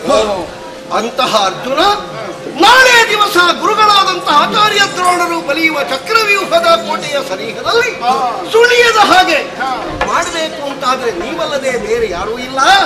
ನನ್ನ ಸಂಕಷ್ಟವನ್ನು ಪರಿಹರಿಸಿಕೊಡ್ತೀರಾ?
ನೋಡಿಕೊಳ್ತೇವೆ. ಆದ್ರೆ ಉಳಿದಂತಹ 4 ಮಂದಿಗಳಿದ್ದಾರಲ್ವಾ, ಧರ್ಮರಾಯ, ಭೀಮ, ನಕುಲ, ಸಹದೇವರು, ಅವರನ್ನು ನೀನು ನೋಡಿಕೋ. ನಿನ್ನ ಪಾಲಿಗೆ ಸಿಗಬೇಕಾದ ಭೂಮಿಯನ್ನು ನೀನು ರಕ್ಷಿಸಿಕೊ. ಅರ್ಜುನ ಕಡು ಪರಾಕ್ರಮಿ ಅಲ್ವೇ? ಹೌದು, ಸೇಡಿ ಇದೆ ನಮಗೆ ಅವನಲ್ಲಿ ಈ ವೇಳೆ. ಅರ್ಜುನ ಕಡು ಪರಾಕ್ರಮಿ ಹೌದು.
ವಂಶದವರಿಗೆ ಕಂಟಕ ಏನೇ ಆಗಿರಲಿ ಆತನ ಪೌರುಷವನ್ನು ನಾವು ಇನ್ನು ಈ ಕಡೆಗೆ ಬಾರದ ರೀತಿಯಲ್ಲಿ ನಾವು ನೋಡಿಕೊಳ್ತೇವೆ. ಮಾತನಾಡುವಾಗ ಒಳಗಿನಿಂದಲೇ ಒಂದು ಜನ್ಮದ್ವೇಷ ಇದ್ದ ಹಾಗೆ. ಕಾರಣ ಇದೆ, ಕಾರಣ ಇದೆ.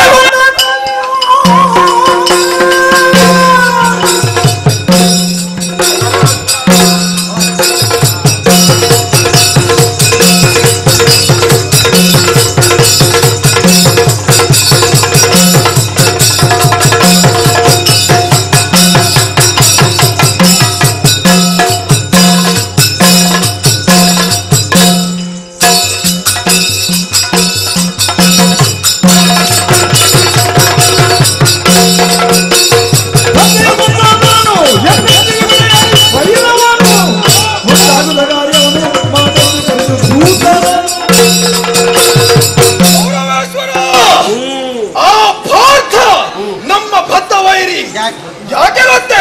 ನಮ್ಮ ತಂದೆಯನ್ನು ಕೊಂದಂತಹ ಸೇಡು ನಮ್ಮ ಮನಸ್ಸಲ್ಲೂ ಈಗಲೂ ಇದೆ. ಅವನ ಸರ್ವನಾಶವನ್ನು ನಾವು ಮಾಡುತ್ತೇವೆ. ತಂದೆಯ ಕೊಂದಾತನ ಕೊಲ್ಲುವುದಕ್ಕೆ ನಿಮಗೆ ಸ್ವಯಂ ಸ್ಫೂರ್ತಿ ಇದೆ, ಉತ್ಸಾಹ ಇದೆ. ಖಂಡಿತ. ಇಲ್ಲಿ ಬಾ. ನೀನು ಮುಂದೆ ಹೋಗುವಾಗ ಅರ್ಜುನನೊಟ್ಟಿಗಿರುವವ ಗೋಪಾಲ ಏನು ಇರಲಿ, ಅವ ಇರಲಿ, ನನಗೇನು? ನಿನಗೆ ಗೋಪಾಲನ ಬಗ್ಗೆ ಎಂತದ್ದು ಇಲ್ವಾ? ಗೊತ್ತಿದ್ರು ನನಗೆ ಹೆದರಿಕೆ ಇಲ್ಲ. ಅಷ್ಟೇ ಹೇಳಿದ್ರು ಸಾಕು, ನಾ ಮತ್ತೆ ಮಾತಾಡ್ಲಿಕ್ಕೆ. ಅಯ್ಯ, ನಮ್ಮ ಪಾಲಿಗೆ ಸಿಗುವುದು ಸಿಗಲಿ. ಚಂದ್ರಮೌಳಿಯಾದಂತಹ ಪರಮೇಶ್ವರನ ಪೂರ್ಣಾನುಗ್ರಹ ನಿಮಗುಂಟು. ಮಹಾಲಿಂಗನ ದಯದಿಂದಲೇ ನೀವೆಲ್ಲ ಹೊರಡುವವರು. ನೀನು ಒಬ್ಬ ಮಹಾಲಿಂಗನ ಪ್ರತಿನಿಧಿಯಾಗಿ ನಿನ್ನ ಬೆನ್ನ ಹಿಂದಿನಿಂದ ಇವರನ್ನು ನಡೆಸಿಕೊಂಡು ಹೋದ್ರೆ ನಿಮ್ಮ ವಂಶಕ್ಕೆ ಕೀರ್ತಿ ಬರ್ತದೆ. ಉಂಟಯ್ಯ. ಇನ್ನು ನೀನು ಹೆದರಬೇಡ. ಯಾಕೆ? ನಮಗೆ ವೀಳ್ಯವನ್ನು ಕೊಟ್ಟಿದ್ದೆಲ್ಲ, ನೀನು ಸ್ವಲ್ಪ ದುರವೀಳ್ಯವನ್ನು ಕೊಡ್ತೇನೆ. ಮತ್ತೆ ಒಟ್ಟಿಗೆ ವೀಳ್ಯ ಮತ್ತೆ ಹಾಕುವ, ಅದಕ್ಕೆ ಬಾಕಿದ್ದದ್ದು ಬೇಕಾಗ್ತದೆ. ಗೊತ್ತಾಯ್ತಲ್ಲ? ಒಂದು ಉಪಕಾರ ಆಗಬಹುದು. ಆ ಅರ್ಜುನನಿಗೆ ತಲೆಯಲ್ಲುಂಟು ಕಿರೀಟ, ನಾನೇ ಇಳಿಸ್ತೇನೆ. ಒಂದು ಉಪಕಾರ, ನೀವು ಅಡ್ಡ ನಿಂತಾದ್ರೂ ಅವಾಗ ಹಾಡಬಾರ್ದು ಅಂತ ಸ್ವಲ್ಪ ವಿಶ್ರಾಂತಿ ಪಡೆದುಕೊಳ್ಳಿ. ಹೋಗಿ ಸ್ವಲ್ಪ ನಿದ್ರೆ ಮಾಡಿ. ಈ ವೇಳೆ ಸತ್ಯದ ಬಳಿಗೆ ಕಳುಹಿಸಬೇಕಾದ್ರೆ ತೂತನೊಬ್ಬನ ಅಗತ್ಯವಿದೆ. ಬೇಕು.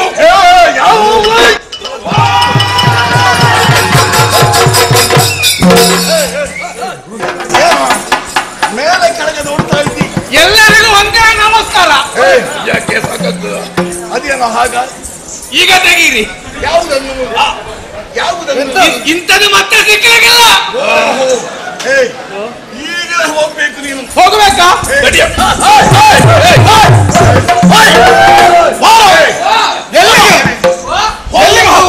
ಹೋಗುದು ಮನೆಗೆ. ಹೋಗುವ. ಯಾರು ಹೇಳಿದಿರಲ್ಲಿ ಹೋಗ್ಲಿಕ್ಕೆ? ಹೆಂಡತಿ ಮಕ್ಕಳು ಕಾಯ್ತಾರೆ. ನೀನು ಅವತ್ತದಕ್ಕೆ ಹುಟ್ಟಿದವನ ಅಲ್ಲ, ಮತ್ತೆ ನೀವು ಹೋಗ್ಲಿಕ್ಕೆ ಹೇಳಿದ್ದಲ್ವ? ಹೇಳುವಷ್ಟು ತಾಳ್ಮೆ ನಿನ್ನಲ್ಲಿ ಇಲ್ವಾ?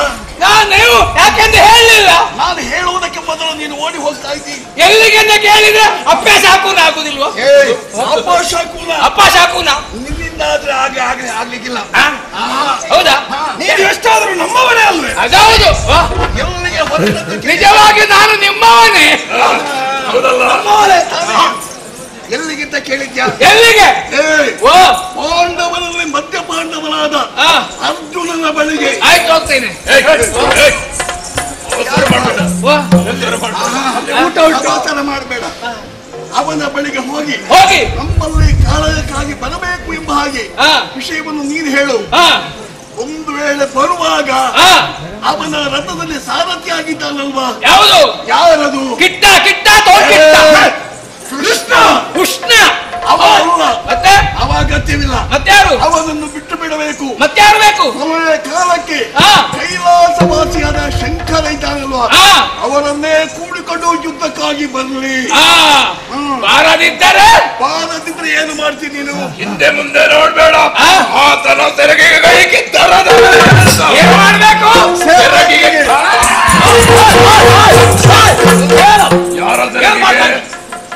ಯಾರ ತೆರೆಗೆಗೆ? ನನಗೆ ಇಲ್ಲಿಂದಲೇ ಭಾವನೆ ಬಂದದ್ದು. ಭಾವನೆಯನ್ನು ನಿಲ್ಲಿಸಿ ಬಿಟ್ಟಲ್ಲ. ಆಯ್ತು, ಹೋಗು. ಹೋಗ್ತೇನೆ. ಬೇಗ ಹೋಗಿ ಅವನನ್ನು ಬರುವುದಕ್ಕೆ ಹೇಳು. ಬರುವುದಿಲ್ಲವೆಂದಾದ್ರೆ ಬರಬೇಕು. ನನ್ನನ್ನು ಯಾಕೆ ಹೇಳಿದ್ದೀರಿ? ಅವನನ್ನು ಈ ರೀತಿ ಮಾಡಬೇಕು ಎಂಬುದಾಗಿ ನನ್ನನ್ನು ಹಿಡಿದು ತೆಂಗಿನಕಾಯಿಯಾಗಿ ಹಿಂಡುತ್ತಾ ಇದ್ದೀರಿ ನೀವು. ಅಲ್ಲ. ಹೋಗು ಹೋಗು ಹೋಗು. ಆಯ್ತು ರಾಯ್ರೆ, ಈಗ ಬಂದೆ. ಅವ ಒಂದು ಮಾತಾಡಿದ್ರೆ 9 ಮಾತಾಡಿ. ಅವ 9 ಮಾತನಾಡಿದ್ರೆ 99 ಮಾತಾಡೇನು? ಅವ 99 ಮಾತನಾಡಿದ್ರೆ 999 ಮಾತಾಡಿ. ಅವಷ್ಟು ಮಾತನಾಡಿದ್ರೆ 9999 ಮಾತಾಡಿ. ಅದಕ್ಕೆ ನೀನೇ ಬೇಕು ಎಂಬ ಹಾಗೆ ನಮ್ಮ ಕೂಟಕ್ಕೆ ಸೇರಿಸಿಕೊಂಡು ನಿನ್ನನ್ನು ತಡ ಮಾಡಬೇಡ. ಹಾಗಾದ್ರೆ ಸಮಯ ಮೀರ್ತಾ ಇದೆ. ಹೋಗು ನಡಿ. ನಿಧಾನದಲ್ಲಿ ಅಲ್ಲ, ತ್ವರಿತದಲ್ಲಿ.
ಯಾರಿಗೆ ಹೇಳೋದು? ಮುಂದೆ ಬರಲೇಬೇಕಾ? ಬರಲೇಬೇಕು.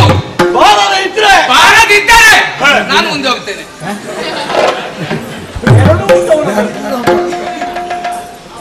ಹೇಗೆ? ಇಲ್ಲಿ ಎಲ್ಲಿದ್ದೀರು? ಸರಿ ಕೇಳ್ಬೇಕು ನೀವು ಮಾತಾಡಿದ್ದು. ನಿಲ್ಲದ ಇದ್ರೆ ನನಗೆ ಗೊತ್ತಿಲ್ಲ. ನೀನು ಇವತ್ತು ಎದ್ದ ಗಳಿಗೆ ಒಳ್ಳೆದುಂಟು. ಇಲ್ಲ ಅಂತಾದ್ರೆ ನಾಳೆ ಬೆಳಿಗ್ಗೆ ಪ್ರಚಾರ ಆಗುತ್ತಿತ್ತು. ಪರಸ್ಪರ ಡಿಕ್ಕಿ ಒಂದು ಸ್ಥಳದಲ್ಲೇ ಮತ್ತೊಂದು ಚಿಂತಾಜನಕ ಅಂತ. ನೀನು ಬೆಳಗ್ಗೆ ಅಂತ ಗಳಿಗೆ ಸರಿ ಉಂಟು. ಯಾಕೆ? ಹಾಗಾಗಿ ಇಲ್ಲಿ ಬಿದ್ದರೂ ನೀನು ಸಾಯದೆ ಉಳಿದಿದ್ದಿ. ಹಾಗೆಲ್ಲ ಬಿದ್ದರೆ ಏನಾಗುವುದಿಲ್ಲ. ನಿನಗೆ ಬಿದ್ದು ಒಳ್ಳೆ ಗೊತ್ತುಂಟ? ಬಿದ್ದು ಗೊತ್ತುಂಟು, ಎತ್ತು ಗೊತ್ತುಂಟು. ಕೆಲವರಿಗೆ ತಿಂದು ತಿಂದು ತಿಂದು ಅಭ್ಯಾಸ ಆದ್ರೆ ಮತ್ತೆ ದೊಡ್ಡ ವಿಷಯ ಆಗುವುದಿಲ್ಲ. ನಾನು ಹಣಗಟ್ಟು ತಿನ್ನುವುದಿಲ್ಲ, ಧರ್ಮಕ್ಕೆ ಮಾತ್ರ ತಿನ್ನುವುದು. ಇದು ಇಷ್ಟೇ ಅಲ್ವಾ ಅಂತ ತಿನ್ನುವಾಗೆಲ್ಲ ಹೇಳ. ನಿನ್ನ ಮುಖದಲ್ಲಿ ಕಣ್ಣುಂಟಾ? ಮತ್ತೆ ನಿನ್ನ ಮುಖದಲ್ಲಿ ಕಣ್ಣುಂಟಾ? ನೀನು ಮಾತಾಡಬೇಡ. ಮಾತಾಡ್ಲಿಕ್ಕೆ ನೀನು ಜನ ಅಲ್ಲ, ಮಾತಾಡ್ಲಿಕ್ಕೆ ನಾನು. ನಿನ್ನ ಮುಖದಲ್ಲಿ ಕಣ್ಣುಂಟಾ? ನಿನ್ನ ಮುಖದಲ್ಲಿ ಕಣ್ಣುಂಟು. ನನ್ನ ಪ್ರಶ್ನೆಗೆ ಉತ್ತರ ಕೊಡು. ನಿನ್ನ ಸುಲಭದಲ್ಲಿ ಬಿಡುವುದಿಲ್ಲ. ನಾನು ಕೇಳುವುದು ಪ್ರಶ್ನೆ. ನನ್ನ ಪ್ರಶ್ನೆಗೆ ಸಮರ್ಪಕವಾದ ಉತ್ತರ ಕೊಡದಿದ್ರೆ ಒಂದು ಹೆಜ್ಜೆ. ನನಗೆ ಉತ್ತರ ಬೇಕು. ನೀನು ತುಳಿದದ್ದು ಯಾಕೆ? ನೀನು ತುಳಿದದ್ದು ಯಾಕೆ? ಉತ್ತರ ಬೇಕು. ನಿನಗೆ ಬಾಯಿ ಬರುದಿಲ್ಲ ಮಾರಯ್ಯ. ನೀನು ಮಾತಾಡ್ಲಿಕ್ಕೆ ಜನ ಅಲ್ಲ. ನನ್ನ ಪ್ರಶ್ನೆ ಉತ್ತರ ಕೊಡು. ಪುನಃ ತುಳಿತೆ ಮಾರಾಯ. ಅಲ್ಲ ಮಾತಾಡ್ಲಿಕ್ಕೆ ಜನ ಅಲ್ಲ ಅಂತ ಆಗುದು, ತುಳಿಲಿಕ್ಕಾದ್ರೂ ಒಂದು ಜನ ಆಗ್ತದೆ ನೋಡುವ. ಉತ್ತರ ಕೊಡ್ಬೇಕಾದ್ರೆ ಮಾತಾಡಿ ಆಗ್ಬೇಕಾ? ನೀನು ಪ್ರಶ್ನೆ ಕೇಳುವುದು ಮತ್ತೆ ಮಾತಾಡ್ಲಿಕ್ಕಿಲ್ಲ ಅಂತ ಹೇಳಿದ್ರೆ ನಾನು ಉತ್ತರಿಸುವುದು ಹೇಗೆ? ಅದು ಹಾಗೆ. ಪ್ರಶ್ನೆ ಕೇಳುವವರೇ ಮಾತ್ರ, ಉತ್ತರ ಕೊಡುವವರು ಮಾತಾಡ್ಲಿಕ್ಕಿಲ್ಲ. ನಿನ್ನ ಕ್ರಮ ಹಾಗ. ಇದ್ರ ಬಗ್ಗೆ ನಿನ್ನ ಅಭಿಪ್ರಾಯ ಏನು? ಈಗ ನಾನು ಕೇಳುವುದಿನ್ನ ಬಗ್ಗೆ ನೀನು ಏನು ಹೇಳ್ತಿರಬೇಕಾದ್ದು. ಈಗ ನಾನು ಇಲ್ಲಿಗೆ ಬಂದಿದ್ದೇನೆ, ಇದರ ಬಗ್ಗೆ ನಿನ್ನ ಅಭಿಪ್ರಾಯ ಕೇಳಿದ್ರೆ ಬೇಕಾಗಿ ಇಲ್ಲಿಗೆ ಬಂದಿದ್ದೇನೆ. ನೀನು ಜನ ಯಾರು ಅಂತ ಬೇಕು ನನಗೆ. ಇದು ನೀನೇ ಇಟ್ಟುಕೊಳ್ಳುವುದಾ? ಇದು ಇನ್ನೊಬ್ಬರಿಗೆ ಕೊಡ್ಲಿ. ಕಣ್ಣುಂಟಾ? ಮುಖದಲ್ಲಿ ಕಣ್ಣುಂಟಾ? ನಿನ್ನ ಹಾಗಲ್ಲ, ನನಗೆ ಕಣ್ಣುಗಳುಂಟು. ಹಾಗೆ ನನಗೆ ಕಣ್ಣಿಲ್ವಾ? ನಿನಗೆ ಅಲ್ಲ, ನಿನ್ನ ಹಾಗಲ್ಲ ಅಂತ ನಿನಗೆ ಕಣ್ಣಿಲ್ಲಲ್ಲ. ಯಾರಿಲ್ಲ ಅಂತ? ನೀನು ಕಣ್ಣಿಲ್ಲದ ಇದ್ದ ಕಾರಣ ನಾನು ಇದ್ದಂತೆ ಬಂದು ತಾಗಿದ್ದು. ತಾಗಿದ್ದಲ್ಲ, ನೀನು ತಾಗಿಸಿದ್ದು. ಅಲ್ಲಿ ಬಿದ್ದದ್ದು ನೀನು ತಾಗಿಸಿದ್ದು. ಕ್ರಮ ಹೇಗೆ ಗೊತ್ತುಂಟ?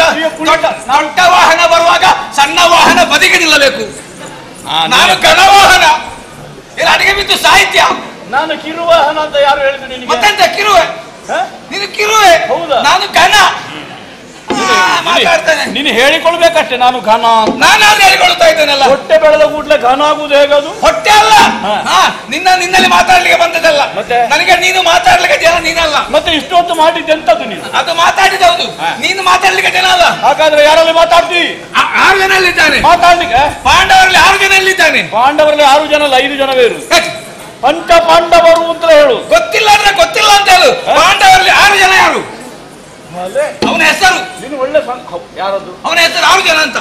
ಅದು 6 ಮತ್ತೆ ದೀರ್ಘ ಅಲ್ಲ. ಮತ್ತೆ ನನಗೆ ನೀನು ಕಲಿಸ್ತೀಯ?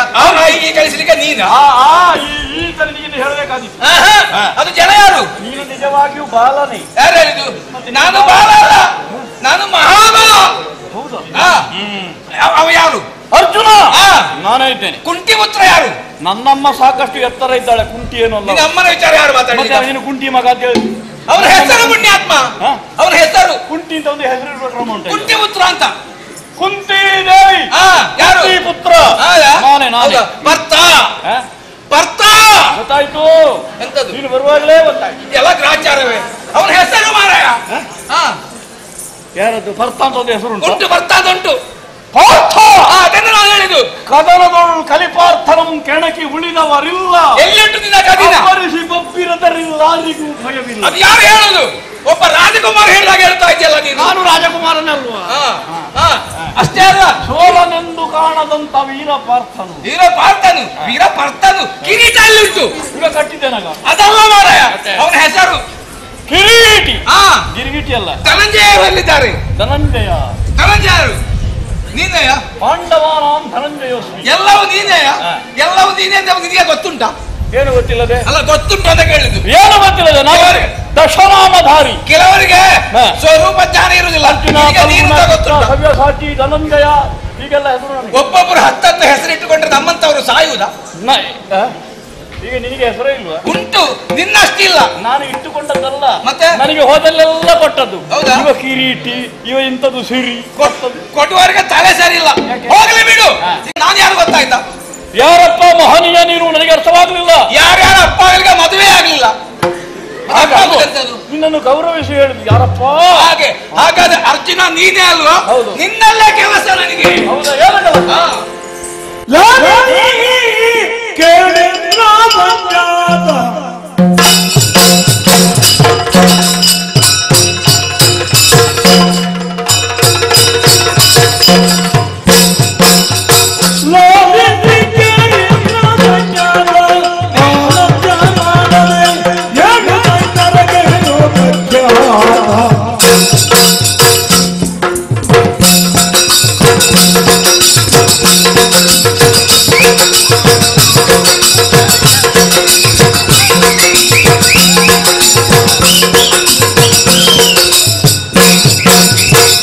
ನಂದ ಗೋಪ ಜನ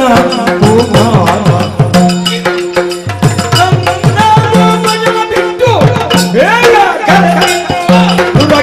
ಮೌಳಿಯ ಇಂದು ಮೌಳಿಯ ಇಂದು ಮೌಳಿಯ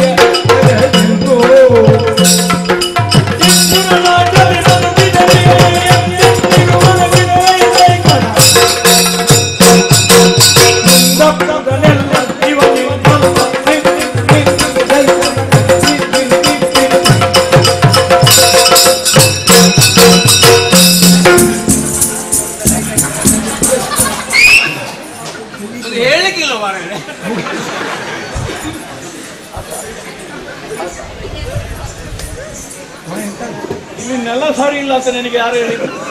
ಇಲ್ಲ ಆಗಿಂದ ಸರಿ ಮಾಡಿ ಸಿಟ್ಟು ಸಿಟ್ಟು ಬರುವಾಗ ನೆಲ ಸರಿ ಮಾಡುದು. ನನಗೆ ತಡಿಲಿಕ್ಕೆ ಆಗುದಿಲ್ಲ.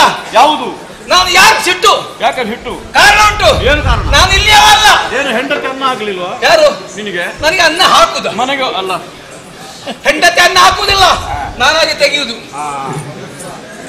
ಸಂಸಾರಕ್ಕೆ ಮಣ್ಣಾಗ್ಲಿ, ನಾನಾಗೆ ಅಂತ ಬಂದದಲ್ಲ. ನಿನ್ನನ್ನು ಯಾರೋ ಕೊರಳಿಗೆ ಕೈ ಹಾಕಿ ಹೊರಕ್ಕೆ ದಬ್ಬಿದ್ರು. ಅಂತದೇನು ಅಲ್ಲಿ ಉಪಟಳ ಕೊಡಬೇಡ, ಎಲ್ಲಿಯಾದ್ರೂ ಹೋಗಿ ಉಪದ್ರ ಕೊಡುತ್ತ. ಉಪದ್ರ ಕೊಡ್ಲಿಕ್ಕಲ್ಲ, ನನ್ನ ಕಳಿಸಿಕೊಟ್ಟದ್ದು. ಹೌದೇ? ಓಹೋ, ಮತ್ತೆ ಕಾರ್ಯ ನಿಮಿತ್ತವಾಗಿ ಬಂದೆಯ? ಕಾರ್ಯನಿಮಿತ್ತವಾಗಿ ಬಂದೆ. ಯಾರಯ್ಯ ನೀನು? ಹಸ್ತಮಸ್ತು ಗಳಿಸಿದ್ದು. ನನಗೆ ನೋಡೋ ಗೊತ್ತಾಯ್ತು. ಎಂತದ್ದು? ಅಲ್ಲ, ಕೆಲವು ಕಡೆಯಲ್ಲಿ ಹತ್ತು ಮಸ್ತರು ಸೇರದ ಏನಾಗುದಿಲ್ಲ. ಈಗ ಹತ್ತು ಮಸ್ತರು ಸೇರಿದ್ರು ನಿನ್ನ ಬಗ್ಗೆ ಅದಲ್ಲ ಮಾರ್ಯ. ಮಾಡ್ಲಿಕ್ಕೆ ನಮ್ಮ ಯಜಮಾನ್ರು ತಮ್ಸಪ್ ನೀನು ಏನಾದ್ರು ಕುಡಿದ್ಯಾ? ಸ್ವಲ್ಪ ತೆಕ್ಕೊಳ್ತೀಯ? ನಾವು ತೆಕ್ಕೊಳ್ಳೋದಲ್ಲ, ಬಾಯಾರಿಕೆಗೆ 7 ಜನ ನಿಮಗೆ ಏನಾದ್ರು ಲಘು ಪಾನೀಯ ಬೇಕಾ? 7 ಜನ ತಮ್ಸಪ್. ನನಗೆ ಆಗಿದೆಯೋ ಒಂದು ಎಡವಟ್ಟು ಆಗುತ್ತದೆ ಇವನಿಗೆ ಪಾಪ. ನೀವು ತಮ್ಸಪ್ಪು ಅವರ ಹೆಸರು ಅಯ್ಯೋ ಸಂಶಬ್ದಕರು. ಅದನ್ನೇ ನಾನು ಹೇಳಿದ್ದು. ಮತ್ತೆ ನೀನು ಯಾವಾಗ ಹೇಳಲಿಲ್ಲ? ನಾನು ಸರಿ ಮಾಡಿದ್ದ. ಸರಿ ಮಾಡ್ಲಿಕ್ಕೆ ಬೇರೆ ಕೆಲಸ ಉಂಟು, ಸರಿ ಮಾಡು.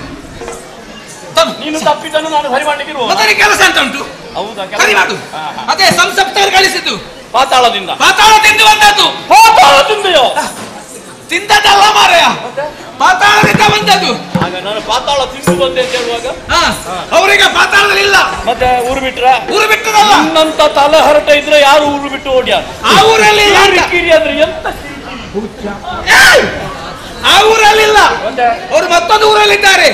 ಪಾತಾಳ ಲೋಕ ಬಿಟ್ಟಿದ್ದಾರೆ. ಬೇರೆ ಯಾವ ಊರು ಸ್ವಾಧೀನ ಮಾಡಿದ್ರು? ಸದ್ಯಕ್ಕೆ ಮಾತ್ರ ಬಿಟ್ಟದ್ದು, ಮತ್ತೆ ಪುನಃ ಹೋಗ್ಲಿಕ್ಕೆ ಉಂಟು. ಪಾತಾಳಕ ನಿರ್ಣಯ ಮಾಡಿ ಬಂದಿದ್ದಾರೆ. ಹೌದೌದು. ಧರ್ಮಕ್ಷೇತ್ರವಾದ ಕುರುಕ್ಷೇತ್ರದಲ್ಲಿ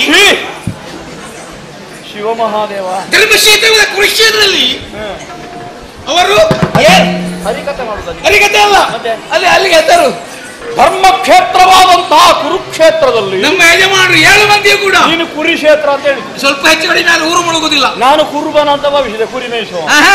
ಅದೇ ಕುರುಕ್ಷೇತ್ರದಲ್ಲಿ ನಮ್ಮ 7 ಮಂದಿ ಯಜಮಾನರು ಕೂಡ ಸದ್ಯಕ್ಕೆ ಬೀಡಿ ಬಿಟ್ಟಿದ್ದಾರೆ. ಮೊದಲು ಹಿಡ್ಕೊಂಡಿದ್ರ? ಅಲ್ಲ, ಈಗ ಬಿಟ್ಟಿದ್ದಾರೆ ಅಂದ್ರೆ ಮೊದಲು ಹಿಡ್ಕೊಂಡಿದ್ರ? ಅದಲ್ಲ ಮಾರ್ರೆ, ಅಲ್ಲಿಂದ ಬಂದು ಇಲ್ಲಿ ಬೀಡಿ ಬಿಟ್ಟಿದ್ದಾರೆ. ಬೀಡು ಬಿಟ್ಟಿದ್ದಾರೆ. ಬೀಡು ಬಿಟ್ಟಿದ್ದಾರೆ. ಯಾಕೆ ಬಂದಿದ್ದಾರೆ? ಉಂಟು. ಏನಾದ್ರು ಯಜ್ಞ ಮಾಡುವ ಆಲೋಚನೆ? ಯಜ್ಞವಿಲ್ಲ, ಹೋಮ. ಕುರುಕ್ಷೇತ್ರದಲ್ಲಿ ಬಹಳ ಯಜ್ಞ ಕರ್ಮ ಎಲ್ಲ ಮೊದಲು ನಡೆದಿದೆ. ಹಾಗಾಗಿ ಏನಾದ್ರು ಪುಣ್ಯ ಕರ್ಮ ಮಾಡುವಂತ ಬಂದ್ರೆ ಹೇಗೆ? ಯಜ್ಞ ಮಾಡಬೇಕು, ಹಾಲು ಬೆಣ್ಣೆ ತುಪ್ಪ ಎಲ್ಲ ಬೇಕಲ್ಲ. ಅಥವಾ ಹೊಟ್ಟೆಗೆ ಸಾಕು, ಅಲ್ಲಿಗೆ ಹಾಕುದಿಲ್ಲ. ಹಾಗೆ ಯಜ್ಞ ಮಾಡೋ ಯೋಚನೆ ಇಲ್ಲ ನಿಮಗೆ? ಅದಕ್ಕೆ ಬಂದದಲ್ಲ. ಮತ್ತೆ ನಿನ್ನ ಅಪ್ಪನನ್ನು ಕೊಂದದ್ದು ಯಾಕೆ? ಅಪ್ಪನನ್ನು ಕೊಂದದ್ದು ಯಾಕೆ? ನನ್ನ ಅಪ್ಪನನ್ನು ನಾನು ಕೊಂದದ್ದಲ್ಲ. ನಿನ್ನ ಅಪ್ಪನಲ್ಲ, ನಮ್ಮ ಯಜಮಾನ್ರ ಅಪ್ಪನನ್ನು. ನಿನ್ನ ಯಜಮಾನ್ರ ಅಪ್ಪ ಯಾರು? ಅವತ್ತು ಗೊತ್ತಿದ್ದೆ ಅಂತ ನೀನೆಂತದ್ದು? ಎಲ್ಲಿ? ಸಂಸಪ್ತಕರ ತಂದೆ ಅಪ್ಪನು ದೇವಲೋಕ ಬಂದು ಯುದ್ಧ ಮಾಡಿ. ನಿನಗೆ ಕಥೆ ಗೊತ್ತುಂಟು? ಅವರು ಹೇಳಿದ್ದು ನಿವಾತ ಕವಚ. ನಿತಾವು ಅಲ್ವಾ? ನಿವಾತ ಕವಚರು ಕೊಂದಿದ್ದೆ ಅಂತಲ್ಲ. ಯಾಕೆ ಕೊಂದದ್ದು? ಯಾಕೆ ಕೊಂದ? ಯುದ್ಧಕ್ಕೆ ಬಂದ್ರು ಅವರು. ಯುದ್ಧಕ್ಕೆ ಬಂದ. ಹೌದು. ಈಗ ಮುಂದಿನ ಹೊಡಿವಾಗ ನಾನು ಹೊಡಿಬೇಕಾ ಬೇಡವಾ? ಅಪ್ಪ ಸತ್ತ ಕೆನ್ನೆ ತೋರಿಸುವ ಜಾತಿ ಅಲ್ಲ. ಅಪ್ಪ ಸತ್ತ ವಿಚಾರ ಈಗ ಗೊತ್ತಾಗಿದೆ ಅವರಿಗೆ. ಶಿವ ಮಹಾದೇವ, ಯಾವ ಕಾಲ ಆಯ್ತು ಅವರನ್ನು ಕೊಂದು ನಾನು. ಹೌದು, ಈಗ ಗೊತ್ತಾದದ ಅಪ್ಪ ಸತ್ತ ವಿಷಯ. ಗೊತ್ತಾಯ್ತು. ಒಳ್ಳೆ ಮಕ್ಕಳು. ಮತ್ತೆ ಅಪ್ಪ ಸತ್ತು ವರ್ಷ ಕಳೆದ ಮೇಲೆ ಮಕ್ಕಳಿಗೆ ಈಗ ಗೊತ್ತಾಗುದಂತೆ. ಅವ್ರು ಅಷ್ಟು ಬೇಗ ಸತ್ತದಕ್ಕೆ ಇವರು ಜನ ಅಲ್ಲ. ಅದಲ್ಲ, ಕೊಂದಿದ್ಯಲ್ಲ, ಆ ವಿಚಾರ ಈಗ ಗೊತ್ತಾಯ್ತು. ಅದಕ್ಕೆ ಬೇಕು ಅವ್ರು ಬಂದದ್ದು ಯಾಕೆ? ನೀನು ಅಪ್ಪನಿಗೆ ಹುಟ್ಟಿದ್ಯಾ? ನನಗೆ ಏನು ಭಯ ಇಲ್ಲ, ವಿಶ್ವಾಸದಲ್ಲಿ ಹೇಳ್ತೇನೆ. ನಾನು ಅಪ್ಪನಿಗೆ ಹುಟ್ಟಿದ. ಹೌದಲ್ಲ? ಹೇಳಿ ಗೊತ್ತುಂಟು ಹಾಗೆ? ಅಮ್ಮನ ಹತ್ರ ಕೇಳಿ ಆಗಬೇಕಿಷ್ಟೇ. ನನ್ನ ಸಂಸಾರಕ್ಕೆ ಕೈ ಹಾಕಬೇಡ. ನನ್ನ ಸಂಸಾರಕ್ಕೆ ನೀನು ಯಾಕೆ ಕೈ ಹಾಕಿ? ನಿನ್ನಲ್ಲಿ ಬಲ್ಪುಂಟ? ಎಷ್ಟು ಬೇಕಾದ್ರೂ ಬಲ್ಪುಂಟ. ಬಲ್ಪು ಅಂದ್ರೆ ಇದು ಬಲ್ಪು. ಉಂಟು ಉಂಟು ಅಂತ ಆದ್ರೆ ನೀನು ಯುದ್ಧಕ್ಕೆ ಬರಬೇಕಂತ ಅವರೊಡನೆ. ಎಲ್ಲಿಗೆ ಬರ್ಬೇಕಂತೆ? ಕುರುಕ್ಷೇತ್ರ ಒಂದು ಬದಿಯಲ್ಲಿದ್ದಾರೆ ಅವರು. ಬಂದು ಯುದ್ಧ ಮಾಡಿ ನೀನೊಬ್ಬನಲ್ಲ, ಮತ್ತೆ ಉಂಟು ನಿಮ್ಮನ್ನೆಲ್ಲ ಕಾಪಾಡು ಹೋಗ್ತಾರಲ್ಲ. ಯಾರು? ಕಿಟ್ಟ ಕೋಂಕಿಟ್ಟ ಅಲ್ಲ, ರಂಗನಾಥ. ಓ ಮಂಗನಾಥ. ಗೋಪಾಲ ಕೃಷ್ಣ ವಾಸುದೇವ ಮೂರ್ತಿ. ಅದೇ ಗೋಪಾಲ ಕೃಷ್ಣ. ಹೇಳಿದ್ದು ಬಾಲಕೃಷ್ಣ. ಬಾಲಕೃಷ್ಣ ಈಗ ಬಾಲಕೃಷ್ಣ ಅಲ್ಲ, ಈಗ ಗೋಪಾಲಕೃಷ್ಣ. ಗೋಪಾಲಕೃಷ್ಣ ಅವ ಮಾತ್ರ ಅಲ್ಲ, ಮತ್ತೆ ದೇವರಿದ್ದಾರಲ್ಲ, ಬರುವಾಗಲೇ ಕೆಲವರೆಲ್ಲ ಮಣಿ ಆಡಿಸ್ತಾರೆ. ಅಷ್ಟು ಗೌರವ ಇರ್ಲಿಕ್ಕೂ ಸಾಕು. ನನಗೆ ಅದೆಲ್ಲ ಬೇಡ. ಮಾತ್ರವಲ್ಲ, ನಿನಗೆ ಸಾಮರ್ಥ್ಯ ಇಲ್ಲ ಅಂತ ಆದ್ರೆ ಅವ ಇದ್ದಾರಲ್ಲ ಕೈಲಾಸದಲ್ಲಿ. ಕೈಲಾಸದಲ್ಲಿ ಯಾರು? ವೀರಭದ್ರನ ಅಲ್ಲ, ಗಣಪತಿಯ ಚೂಡಚಂದ್ರ. ಚಂದ್ರನಿಗೆ ಪ್ರಾರಂಭ ಆಯ್ತಾ ಏನಾದ್ರು? ಚೂಡಚಂದ್ರ, ಚಂದ್ರಚೂಡ. ಆ ಚಂದ್ರಮೌಳಿ ಅವನು ಕರ್ಕೊಂಡು ಬರ್ಬೇಕಂತೆ, ಯುದ್ಧಕ್ಕೆ ಬರಬೇಕಂತೆ. ಒಂದು ವೇಳೆ ಬರೋದಕ್ಕೆ ಸಾಧ್ಯ ಇಲ್ಲ ಅಂತ ಆದ್ರೆ ನೀನೊಂದು ಸಣ್ಣ ಶ್ರೀವೇಷ ಮಾಡಿ ಹೆಣ್ಣು ಮಕ್ಕಳಾಗೆ ಮುಸುಕಾಗಿ ಕೂತ್ಕೊಳ್ಬೇಕಂತೆ. ಮದುವೆ ಆಗೋದಕ್ಕೆ ಬೇಕಾಗಿ ಅವರು ಮದುಮಗನಾಗಿ ಬರ್ತಾರಂತೆ.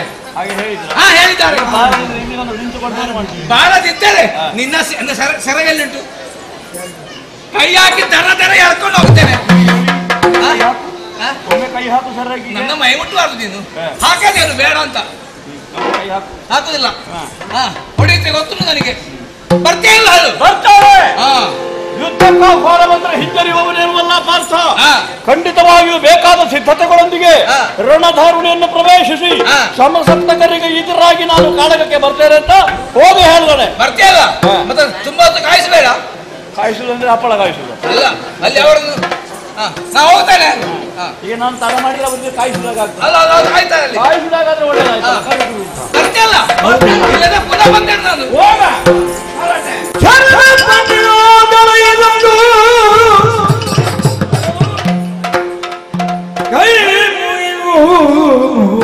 ಕೇಳು ಧರ್ಮನೋ ಜಾತ ಸಂಗಲಕ್ಕೆ ಕೇಳು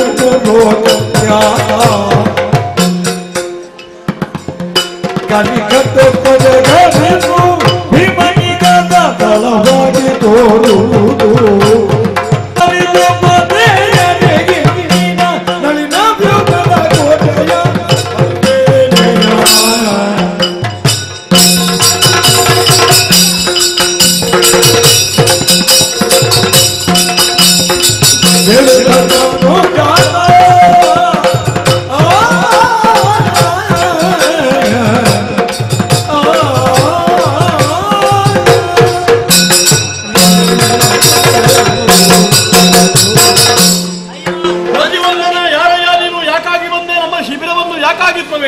ನಿನ್ನ ಗುರುಗಳಾದ ದ್ರೋಣಾಚಾರ್ಯರು ವಿಶಿಷ್ಟವಾದ ಚಕ್ರವ್ಯೂಹವೊಂದನ್ನು ರಚಿಸಿದ್ದಾರೆ.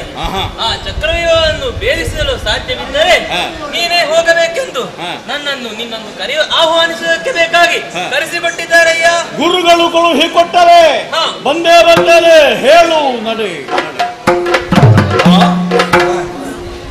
ನಾನು ಈಗಲ್ವ ಹೇಳಿದ್ದು, ಸಂಸಪ್ತಕರ ಚಾರಕರಲ್ಲಿ ಈಗಲಷ್ಟೇ ಹೇಳಿ ಕಳುಹಿಸಿದೆ. ಅವರು ನಾಳೆ ಯುದ್ಧಕ್ಕೆ ಕರೆ ಕೊಟ್ಟಿದ್ದಾರೆ. ಇದ್ದ ಗುರುಗಳು ನಾಳೆಯ ಕರೆ ಕೊಟ್ಟಿದ್ದಾರೆ. ಉಭಯ ಕಡೆಗಳಿಗೆ ಪಾರ್ಥನ ಒಬ್ಬನಾದಂತ ನಾನು ಹೇಗೆ ಹೋಗುವುದು? ಸಂದಿಗ್ಧತೆ ಬಂದು ಹೋಯ್ತಲ್ಲ. ಸಮಸ್ಯೆ ಹೇಗಪ್ಪ ಪರಿಹರಿಸಿ? ದೇವರಿರುವಾಗ ನಾವು ತಲೆ ಬಿಸಿ ಮಾಡುವುದು ಯಾಕೆ? ದೇವನಾದ ಶ್ರೀಹರಿ ಇರುವಾಗ ನಾವು ಆಲೋಚನೆ ಮಾಡುವುದು ಯಾಕೆ? ಮಾಧವ ಗೋಪಾಲ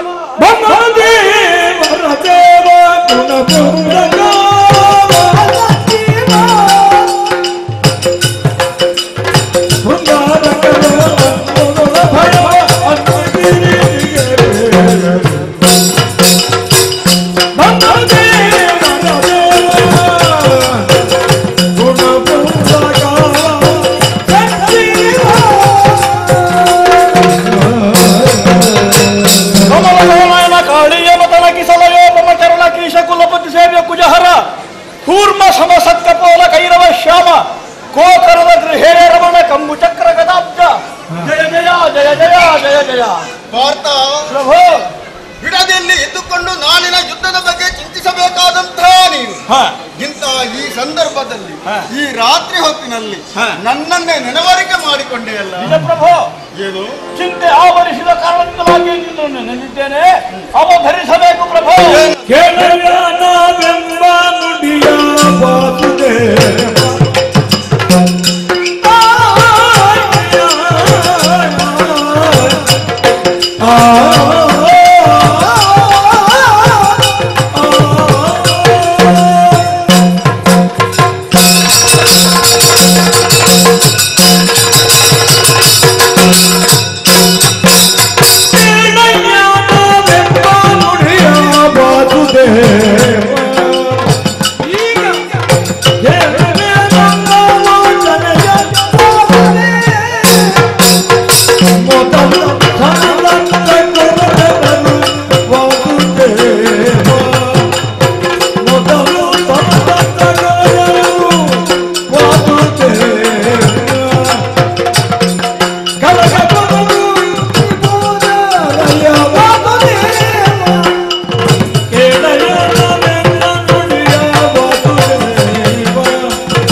ದಿವಸದ ಈ ಸಂಧ್ಯೆಯಲ್ಲಿ ಶಿಬಿರವನ್ನು ಸೇರಿ ವಿಶ್ರಾಂತಿಯನ್ನು ಕಾಲವನ್ನು ಕಳೆದಿದ್ದಂತಹ ಸಂದರ್ಭ ವಿಶೇಷವಾದಂತಹ ದೈತ್ಯರ ದೂತನೊಬ್ಬ ಇಲ್ಲಿಗೆ ಆಗಮಿಸಿದ. ಯಾರು ಏನು ಅಂತ ವಿಚಾರಿಸಿದಾಗ ತಿಳಿದು ಬಂತು ನನಗೆ. ಪಾತಾಳ ಲೋಕವಾಸಿಗಳಾದಂತಹ ಸಂಸಪ್ತಕರ ಚಾರಕನಂತೆ. ಸಂಸಪ್ತಕರ ಚಾರಕ ನಿಜ. ಕೌರವನಿಗೆ ಬೆಂಬಲವನ್ನು ನೀಡಿ ಸಹಾಯವನ್ನು ಒದಗಿಸುವುದಕ್ಕಾಗಿ ಸೇನಾ ಸಮೇತರಾಗಿ ಇಲ್ಲಿಗೆ ಬಂದು ಸೇರಿದ್ದಾರಂತೆ ಕುರುಕ್ಷೇತ್ರಕ್ಕೆ. ನಿಮಗೆ ಸಾಮರ್ಥ್ಯ ಉಂಟು ಅಂತಾದ್ರೆ ದುರಕಡಿಯಾಗಿ ಬಾ ಅಂತ ಅವರು ಹೇಳಿದ್ರು. ಯುದ್ಧ ಅಂತಂದ್ರೆ ನಾವು ಹಿಂದೆ ಉಳಿಯುತ್ತೇವೆ, ಖಂಡಿತವಾಗಿಯೂ ಅದರಲ್ಲಿ ಯುದ್ಧಕ್ಕೊಂದು ಆಹ್ವಾನ ಅಂದಾಗ ಸಂತೋಷ ಆಯ್ತು. ಸತ್ಯ ಧರ್ಮ ಅಲ್ವೇ ನಮ್ಮದು. ಕಾಳಗ ರಾಕ್ಷಸರಲ್ಲಿ ಅಂದಾಗ ಅಂತ ದೈತ್ಯ ಪರಿವಾರವನ್ನೇ ನಾಶಪಡಿಸುವಂತಹ ಒಂದು ಅವಕಾಶ ಕುರುಕ್ಷೇತ್ರದಲ್ಲಿ ಒದಗಿ ಬಂತು ಎಂಬ ಸಮಾಧಾನದಲ್ಲಿ ಅವರನ್ನು ಕಳುಹಿಕೊಟ್ರೆ ಮರು ಘಳಿಗೆಯಲ್ಲೇ ಮತ್ತೊಬ್ಬ ದೂತ ಬಂದ. ಪೂಜ್ಯರಾದಂತಹ ಗುರುಗಳಾದ ದ್ರೋಣಾಚಾರ್ಯರ ದೂತನಂತೆ. ಕೌರವನಂತಾದಂತಹ ಅವಹೇಳನದ ಮಾತುಗಳನ್ನು ಕೇಳಿದಂತಹ ದ್ರೋಣಾಚಾರ್ಯರು ಕೋಪದಿಂದ ಬಲಿಷ್ಠವಾದಂತಹ ಚಕ್ರವ್ಯೂಹವನ್ನು ಬಲಿಯುತ್ತೇನೆ ಅಂತ ಭಾಷೆ ಕೊಟ್ಟಿದ್ದಾರಂತೆ. ಅದರಂತೆಯೇ ನಾಳೆಯ ದಿವಸ ವಿಶೇಷವಾದಂತಹ ಚಕ್ರವ್ಯೂಹವೆಂಬ ವ್ಯೂಹದುರ್ಗವನ್ನು ಬಲಿಯುವುದಕ್ಕಿದ್ದಾರೆ. ನೀನು ಸಮರ್ಥನಾಗಿದ್ದರೆ ಅಲ್ಲಿವರೆಗೆ ಬಂದು ವ್ಯೂಹವನ್ನು ಭೇದಿಸು ಅಂತ ಗುರುಗಳ ನಿರೂಪ. ಅವನನ್ನು ಕಳುಹಿಕೊಟ್ಟೆ. ಉಭಯರನ್ನು ಕಳುಹಿಕೊಟ್ಟಾಗ ನೆನಪಿಗೆ ಬಂತು ನನಗೆ, ಏನು ಒಂದೇ ದಿವಸದ ಕಾಳಗ, ಉಭಯ ಕಡೆಗಳಿಂದ ಕರೆ, ನಾನು ಅಲ್ಲಿಗೆ ಹೋಗಲೋ ಇಲ್ಲಿಗೆ ಹೋಗಲೋ ಯಾವ ರೀತಿಯಲ್ಲಿ ಯುದ್ಧವನ್ನು ಸಗಲಿಂದ ಸಂದೇಹ ಬಂದ ಕಾರಣ ನಿನ್ನನ್ನು ಬರಿಸಿಕೊಂಡಿದ್ದೇನೆ. ಏನು ಮಾಡುವುದು ಸ್ವಾಮಿ? ಸಂದಿಗ್ಧತೆಯಲ್ಲಿ ಸಿಲುಕಿಸಿಕೊಂಡವನು ನೀನು. ಪರಿಹಾರ ಏನು? ನಾನೇ ಯೋಚಿಸ್ತೇನೆ. ಸ್ವಲ್ಪ ಹೊತ್ತು ನೀನು ಒಳಗಿದ್ದು. ಆದೀತು ಪ್ರಭು.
ಒಂದು ಕಡೆಯಲ್ಲಿ ಸಂಸಪ್ತಕರ ದೂತ, ಇನ್ನೊಂದು ಕಡೆಯಲ್ಲಿ ದ್ರೋಣನ ದೂತ. ಇಬ್ಬರು ಬಂದು ಕರೆದದ್ದು ಪಾರ್ಥನನ್ನು ಹೋರಾಟಕ್ಕೆ. ಇಬ್ಬರಿಗೂ ಕೊಟ್ಟವನು ಭಾಷೆ. ಹಾಗಿದ್ದರೆ ಯಾವ ಕಡೆಗೆ ಹೋಗಬೇಕು ಅನ್ನುವ ರೀತಿಯಲ್ಲಿ ಚಿಂತೆ. ಹೌದು, ಈಗ ದ್ರೋಣಾಚಾರ್ಯರು ಮಾಡುತ್ತಿರುವುದಾದರೂ ಏನು? ಚಕ್ರವ್ಯೂಹವನ್ನು ಬಲಿದಿದ್ದಾರೆ. ಧರ್ಮಜನನ್ನು ಕಟ್ಟುತ್ತೇನೆಂದು ಭಾಷೆಯನ್ನು ಕೊಟ್ಟಿದ್ದಾರೆ. ಹಾಗಿದ್ದರೆ ಆ ಕಡೆಗೆ ನಾವು ಹೋದೆವು ಎಂದಾದರೆ, ಪಾರ್ಥ ಸಂತಪ್ತನೊಂದಿಗೆ ಹೋರಾಟಕ್ಕೆ ಇಳಿದ ಎಂದಾದರೆ, ಇಲ್ಲಿ ಚಕ್ರವ್ಯೂಹವನ್ನು ಭೇದಿಸಬಲ್ಲವರು ಆರು ಅನ್ನುವಂಥ ಚಿಂತೆ ಕಾಡುತ್ತದೆ.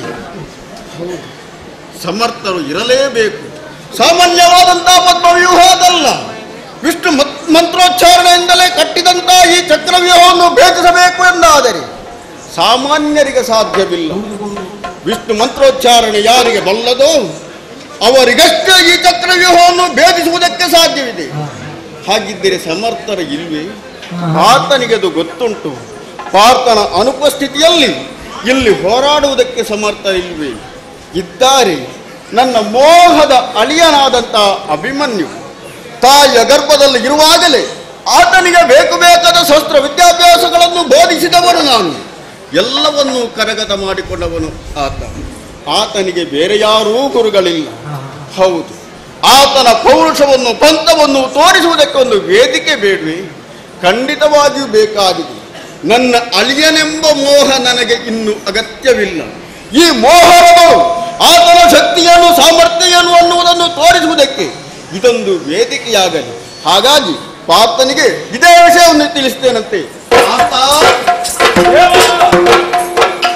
ಪರಿಹಾರವಾಯಿತೆ. ಖಂಡಿತವಾಗಿಯೂ ಪರಿಹಾರವಾಗಿ ಯಾವ ಕಡೆಗೆ ಸಾಗೋಣ?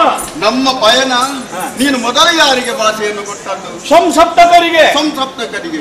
ಹಾಗಿದ್ದರೆ ನಾವು ಮೊದಲು ಅಲ್ಲಿಗೆ ಹೋಗಬೇಕು. ಹಾಗಾದ್ರೆ ಚಕ್ರವ್ಯೂಹ ಭೇದಿಸುವುದು. ಚಕ್ರವ್ಯೂಹವನ್ನು ಭೇದಿಸುವುದಕ್ಕೆ ನೀನು ಯೋಚಿಸಬೇಕಾದಿಲ್ಲ. ಇಲ್ಲಿ ಇದ್ದಾರಲ್ಲ ಭೀಮ, ನಕುಲ, ಸಾತ್ಯಕಿ, ದೃಷ್ಟದ್ಯುಮ್ನ ಮೊದಲಾದವರು. ಅಷ್ಟು ಮಾತ್ರ ಅಲ್ಲ, ನಿನ್ನ ಮಗನಾದ ಅಭಿಮನ್ಯು ಇದ್ದಾನಲ್ಲ. ನನ್ನ ಮಗನೇ? ಹೌದು. ಅವನಿಗೆ ಸಾಧ್ಯವಾಗಿದೆ. ಯಾಕೆ ಸಾಧ್ಯ ಆಗ್ಲಿಕ್ಕಿಲ್ಲ?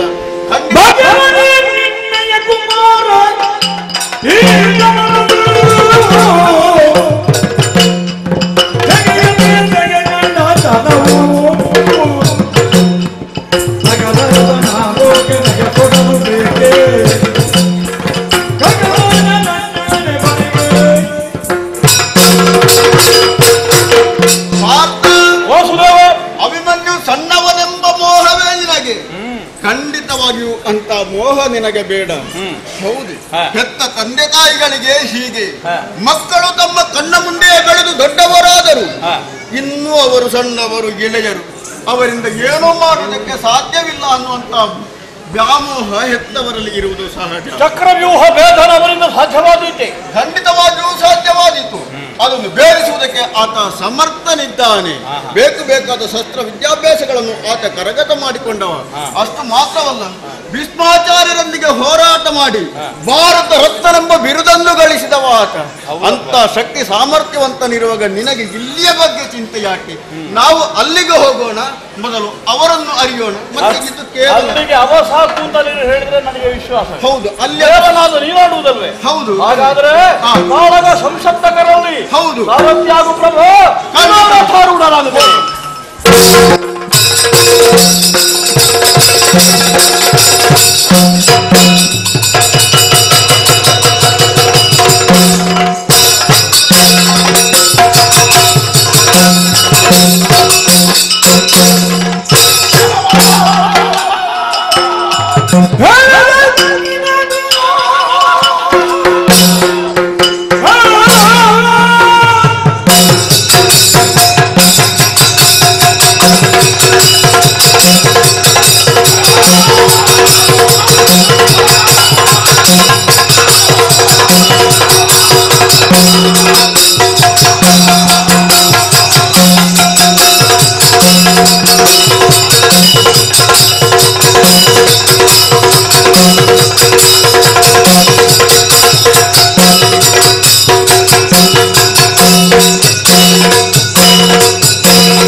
ಬರಲರಿಯನವನು ಈ ಸೀಮೆಯಲ್ಲಿ ಮಿಕ್ಕವರ ಕಾಣೆನು ಈ ಸೀಮೆಯಲ್ಲಿ ಮಿಕ್ಕವರ ಕಾಣೆನು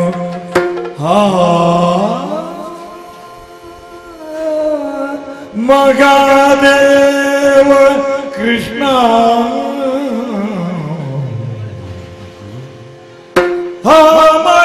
ಮಗಾದೇವಿನುದ ಚಿಂತಿಸುತ್ತಿದ್ದನವನೀಶ ಕಾಮವಿಗಬಲ್ಲ ಬಲರಾಮನರಿವ ಪಾರ್ಥ ತಿಳಿವನು ಸುರಪತಿಯನು ಬಲ್ಲ ಹೋಗಲಿಕ್ಕೆ ಕ್ಷೇಮದಲ್ಲಿ ಬರಲರಿಯ ಇನ್ನೇ ಗೈ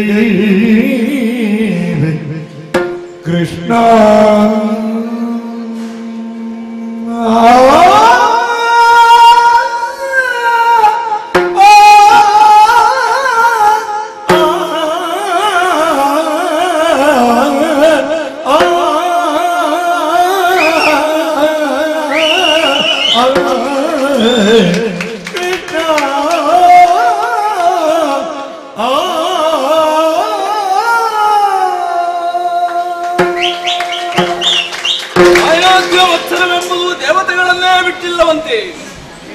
ಆಗಿದ್ದ ಮೇಲೆ ಸಾಮಾನ್ಯ ಮಾನವರಾದ ನಾವು ಅದರಿಂದ ಹೊರತಾಗುವುದಕ್ಕೆ ಸಾಧ್ಯವುಂಟೆ. ದಾಯಾದಿಯಾದಂತಹ ಕೌರವ ನಮ್ಮಲ್ಲಿ ಮಾತ್ಸರ್ಯವನ್ನು ತಳೆದ ಕಾರಣದಿಂದಲೇ ಅಣ್ಣ ತಮ್ಮಂದಿರ ಮಕ್ಕಳಾದ ನಾವು ಒಂದಾಗಿ ಬಾಳಬೇಕಾದವರು ವಿರೋಧವನ್ನು ಕಟ್ಟಿಕೊಂಡೆವು. ಕೌರವನು ನಮ್ಮಲ್ಲಿ ಮತ್ಸರ್ಯವನ್ನು ತಳೆದ ಕಾರಣದಿಂದಲೇ ಇಂದು ಕುರುಕ್ಷೇತ್ರದಲ್ಲಿ ಘನಘೋರವಾದಂತಹ ಕಥನವೂ ನಡೆಯುತ್ತಾ ಇದೆ. ಹೋರಾಟಕರ ದೃಷ್ಟಿಯಲ್ಲಿ ದಾಯಾದ್ಯ ಕಲಹವಾಗಿ ಕಂಡು ಬಂದರು. ಧರ್ಮಾಧರ್ಮದ ಹೋರಾಟ ಎಂಬುದರಲ್ಲಿ ಸಂದೇಹವೇ ಇಲ್ಲ. ಶ್ರೀಕೃಷ್ಣನಿಂದಲೇ ಸಂಧಾನವು ವಿಫಲವಾದಂತಹ ಸಂದರ್ಭದಲ್ಲಿ ಏನು ಮಾಡಲಿ? ಕಿತ್ತಂಡಗಳು ತನ್ನ ಸೇನೆಯನ್ನು ಒಗ್ಗೂಡಿಸಿಕೊಂಡು ಕುರುಕ್ಷೇತ್ರದಲ್ಲಿ ಎದುರಿದ್ದಾರೆ. 12 ದಿವಸಗಳ ಯುದ್ಧವು ನಡೆದು ಹೋಯಿತು. ಅದರದು ನಮ್ಮ ಪಾಲಿಗೆ ಜಯ ಲಭಿಸಿದೆ. ನಮಗೆ ಒಂದು ಕಾಲದಲ್ಲಿ ಗತಿ ಇಲ್ಲಂತ ನಮ್ಮನ್ನು ಕಾಡಿನಲ್ಲಿ ಹುಟ್ಟಿದಂತ ನಮ್ಮನ್ನು ಕರೆತಂದು ತನ್ನ ತೊಡೆಯಲ್ಲಿರಿಸಿ ತುತ್ತನ್ನಿತ್ತು ಮುತ್ತನ್ನಿತ್ತು ಸಾಕಿ ಸಲಹಿದಂತ ನಮ್ಮ ಅಜ್ಜ ಭೀಷ್ಮಾಚಾರ್ಯರು ಸರಳ ಮಂಚದಲ್ಲಿ ಒರಗಿದರು. ಅದರ ನಂತರ ಕೌರವೇಶ್ವರ ದ್ರೋಣಾಚಾರ್ಯರಿಗೆ ಸೇನಾಧಿಪಟ್ಟವನ್ನು ಕರುಣಿಸಿದವರಿದ್ದಾರೆ. ಆದರೆ ಅವರು ಅಷ್ಟಕ್ಕೆ ಇಲ್ಲ, ಘನವಾರವಾದಂತಹ ಚಕ್ರವ್ಯೂಹವನ್ನು ರಚಿಸುವುದರ ಮೂಲಕ ನಮ್ಮ ಪಾಲಿಗೆ ವಿವಾಹವನ್ನು ಕೊಟ್ಟವರಿದ್ದಾರೆ. ಏನು ಮಾಡಲಿ? ಚಿಂತಿಸ್ತಾ ಇದ್ದೇನೆ. ಕಾರಣ ಇಷ್ಟೇ, ಚಕ್ರವ್ಯೂಹವನ್ನು ಭೇದಿಸಬೇಕಿದೆ ಸಮರ್ಥರಾದಂತಹ ವ್ಯಕ್ತಿ ಯಾರು ಅಂತ ಯೋಚಿಸಿದೆ ಅದು ಶ್ರೀಮನ್ನಾರಾಯಣ. ವರ್ತಮಾನದಲ್ಲಿ ಕೃಷ್ಣಾಭಿಧಾನದಿಂದ ಭಕ್ತನನ್ನು ಉದ್ದೇಶಿಸ್ತಾ ಇದ್ದಾನೆ. ನಮ್ಮ ದೇವೋತ್ತಮನೂ ಆಗಿದವನಿದ್ದಾನೆ. ಆ ಕೃಷ್ಣನು ನಮ್ಮ ಜೊತೆಯಲ್ಲಿ ಇಲ್ಲ. ಆಮೇಲೆ ಅವನ ಅಗ್ರಜಾನಂತ ಬಲರಾಮ ದೇವರು ಅವರು ತೀರ್ಥಯಾತ್ರೆಯಿಂದ ತೀರ್ಥಯಾತ್ರೆಯನ್ನು ಕೈಗೊಂಡವರಿದ್ದಾರೆ. ಆಮೇಲೆ ನನ್ನ ತಮ್ಮನಾದ ಪಾರ್ಥ ಸಾಚಿಯೂ ಹೌದು. ಚಕ್ರವ್ಯೂಹವನ್ನು ಹೋಗುವುದು ಮಾತ್ರವಲ್ಲ, ಅಲ್ಲಿರುವಂತಹ ವೀರಾದಿ ವೀರರನ್ನು ಸದೆಬೆಡೆದು ಪುನರಪಿ ಬರುವಂತಹ ಶಕ್ತಿಯೇ ಅವನಿಗಿದೆ. ಆದರೆ ಏನು ಮಾಡಲಿ? ವಾಸುದೇವನು ಪಾರ್ಥನು ಇಲ್ಲಿ ಜಾಗದಲ್ಲಿ ಇರುವಂತಹ ಸ್ಥಿತಿ ನಿರ್ಮಾಣವಾಗಿದೆ. ಆಮೇಲೆ 3ನೇ ಒಬ್ಬ 4ನೇ ಒಬ್ಬ ವ್ಯಕ್ತಿ ಯಾರು ಕೇಳಿದ್ರೆ ಅದು ಪಾರ್ಥ ಸುಕುಮಾರ ಅಂತ ಅಭಿಮನ್ಯು. ಚಕ್ರವ್ಯೂಹವನ್ನು ಹೋಗುವುದಕ್ಕೆ ನೋವಲ್ಲ, ಅಲ್ಲಿರುವಂತಹ ಭಟರನ್ನು ವಧಿಸಿ ಸಮರ್ಥನಾದವನು ಇದ್ದಾನೆ. ಆದರೆ ಏನು ಮಾಡಲಿ? ಹಿಂದಿರುಗಿ ಬರುವಂತ ಆ ಚಾಕಚಕ್ಯತೆ ಅವನಿಗಿಲ್ಲ. ಹಾಗಿದ್ರೆ ನಮ್ಮ ಸೇನೆಯಲ್ಲಿ ಅವರನ್ನು ಕರೆದು ಇಲ್ಲಿನ ಜಯವನ್ನು ಗಳಿಸುವುದಕ್ಕೆ ಅವರು ಅದನ್ನು ಯಾರು? ಶಿವ ಹೀಗಾಗಿ ಹೋಗಿತ್ತಲ್ಲ, ಏನು ಮಾಡಲಿ?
ಮಗನೇ, ಅಲ್ಲಿ ರಚಿಸಿದ್ದು ಚಕ್ರವ್ಯೂಹದ ಬಗ್ಗೆ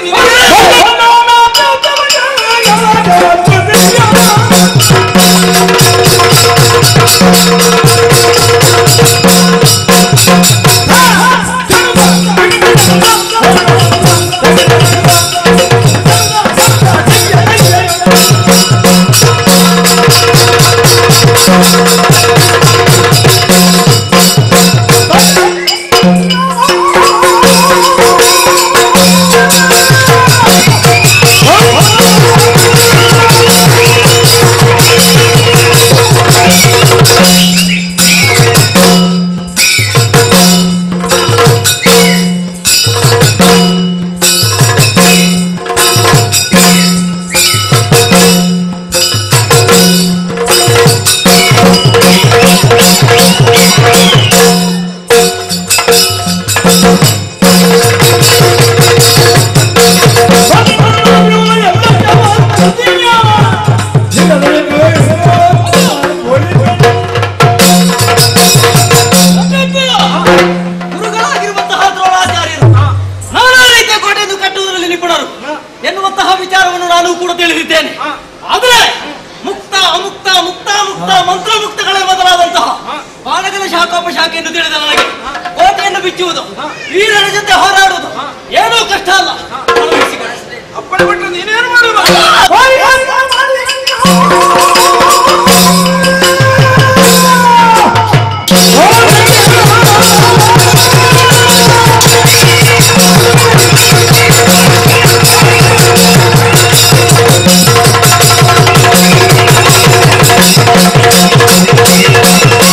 ಭೂತಗಣಗಳು ಮಾರಿ ದೇವತೆಗಳು ಚಳವಳಿಸಿದರೆ ಕಳುಹಿಸಿಕೊಡಿ. ಮಗನೇ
ದ್ರೋಣಾಚಾರ್ಯ ರಚಿಸಿದ್ದು ಸಾಮಾನ್ಯವಾದಂತಹ ವ್ಯೂಹ ಅಲ್ಲ, ತಿಳಿದಿದ್ದೇನೆ. ಚಕ್ರವ್ಯೂಹ.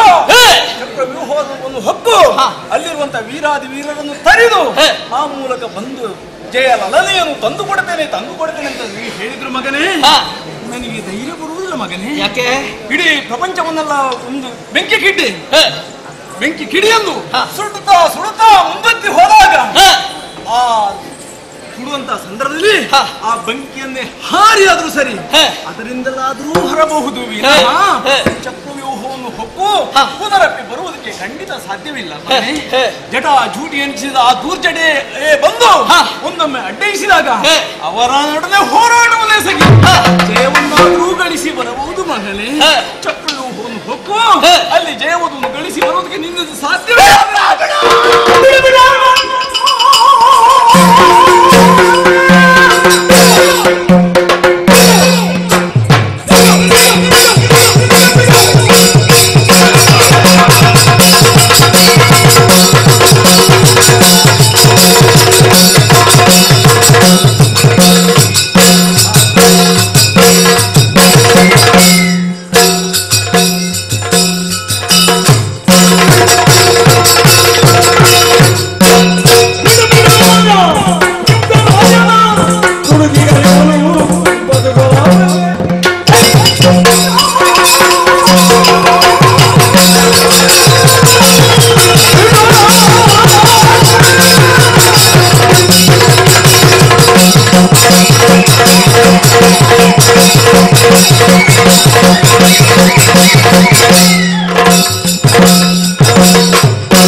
ಕರಿಕುಲವನ್ನೇ ಸಂಹರಿಸುವಂತಹ ಹರೆಗೆ ತಾನು ಮರಿ ಎನ್ನುವಂತಹ ಶಂಕೆ ಇರುವುದಿಲ್ಲವಂತೆ.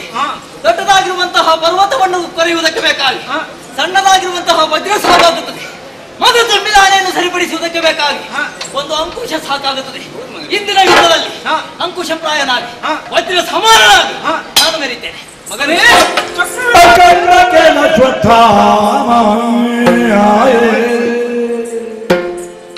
ಗುರು ರೂಪಾದಿತ್ಯ ಸುತಾಯ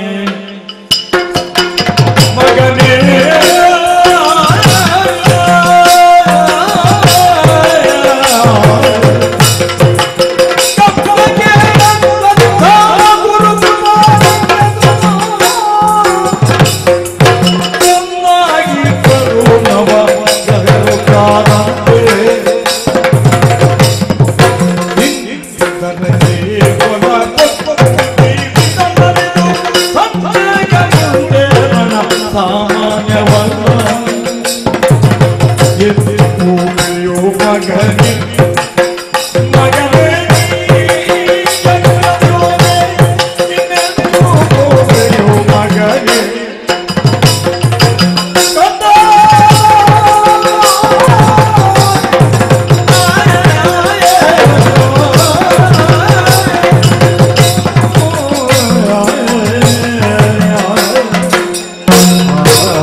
ಯುದ್ಧದಲ್ಲಿ ಸೈನ್ಯವನ್ನು ಭಾರತದಲ್ಲಿದ್ದವನೇ ಮಾತ್ರವಲ್ಲ, ವೀರಾದಿ ವೀರರು, ಅತಿ ರಥರು, ಮಹಾರಥರು ಎಲ್ಲರೂ ಇದ್ದವರಿದ್ದಾರೆ ಅಂತ ವ್ಯೂಹವನ್ನು ನೀನು ಹೊಕ್ಕೆಂತಾದ್ರೆ ಮಗನೇ ಖಂಡಿತ ನಿನ್ನಲ್ಲಿ ಜಯವಧುವನ್ನು ಗಳಿಸಿ ಮುನ್ನಡೆದು ಬರುವುದಕ್ಕೆ ಖಂಡಿತ ಸಾಧ್ಯವಿಲ್ಲ ಮಗನೇ.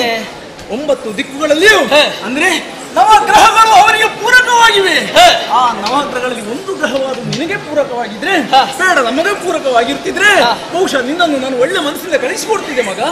ಆದ್ರೆ ನವಗ್ರಹಗಳು ಅವರಿಗೆ ಪೂರಕವಾಗಿದ್ದಂತ ಈ ಸಂದರ್ಭದಲ್ಲಿ ನಿನ್ನನ್ನು ಕಳುಹಿಸಿದೆ ಅಂತಾದ್ರೆ ಅಲ್ಲಿ ನಿನ್ನ ಹಣನ ಒಂದು ವೇಳೆ ಆಯ್ತು ಅಂತ ಆದ್ರೆ ಮಗನೇ, ನಿನ್ನ ತಂದೆ ಅಂತ ಪಾರ್ಥ ಬಂದು ನನ್ನಲ್ಲಿ ಕೇಳಿದ್ರೆ ಏನೆಂದು ಉತ್ತರ ಕೊಟ್ಟೆನು ಮಗ. ಹುಡುಗ ಅವನಿಗೆ ಗೊತ್ತಿಲ್ಲ, ಅವ ಹೋದ. ನೀನು ಹಿರಿಯವ, ನಮ್ಮ ಹಿರಿಯಣ್ಣ ಅಂತ ನೀನು ನನ್ನ ಮಗನನ್ನು ಚಕ್ರವ್ಯೂಹವನ್ನು ಭೇದಿಸುವುದಕ್ಕೆ ಕಳಿಸಿಕೊಟ್ಟು ಇನ್ನಿಲ್ಲದಂತೆ ಮಾಡಿದೆಯಾ ಅಂತ ಕೇಳಿದೆ. ಅವನಿಗೆ ನಾನು ಯಾವ ರೀತಿಯಲ್ಲಿ ಉತ್ತರವನ್ನು ಕೊಟ್ಟೇನೆ ಮಗನೇ. ಹೆಚ್ಚೇಕೆ ಈ ಸಮಾಜ ಒಪ್ಪಿಕೊಳ್ಳುವುದಕ್ಕೆ ಸಾಧ್ಯ ಉಂಟೆ ಮಗನೇ? ಬೇಡ ಮಗನೇ.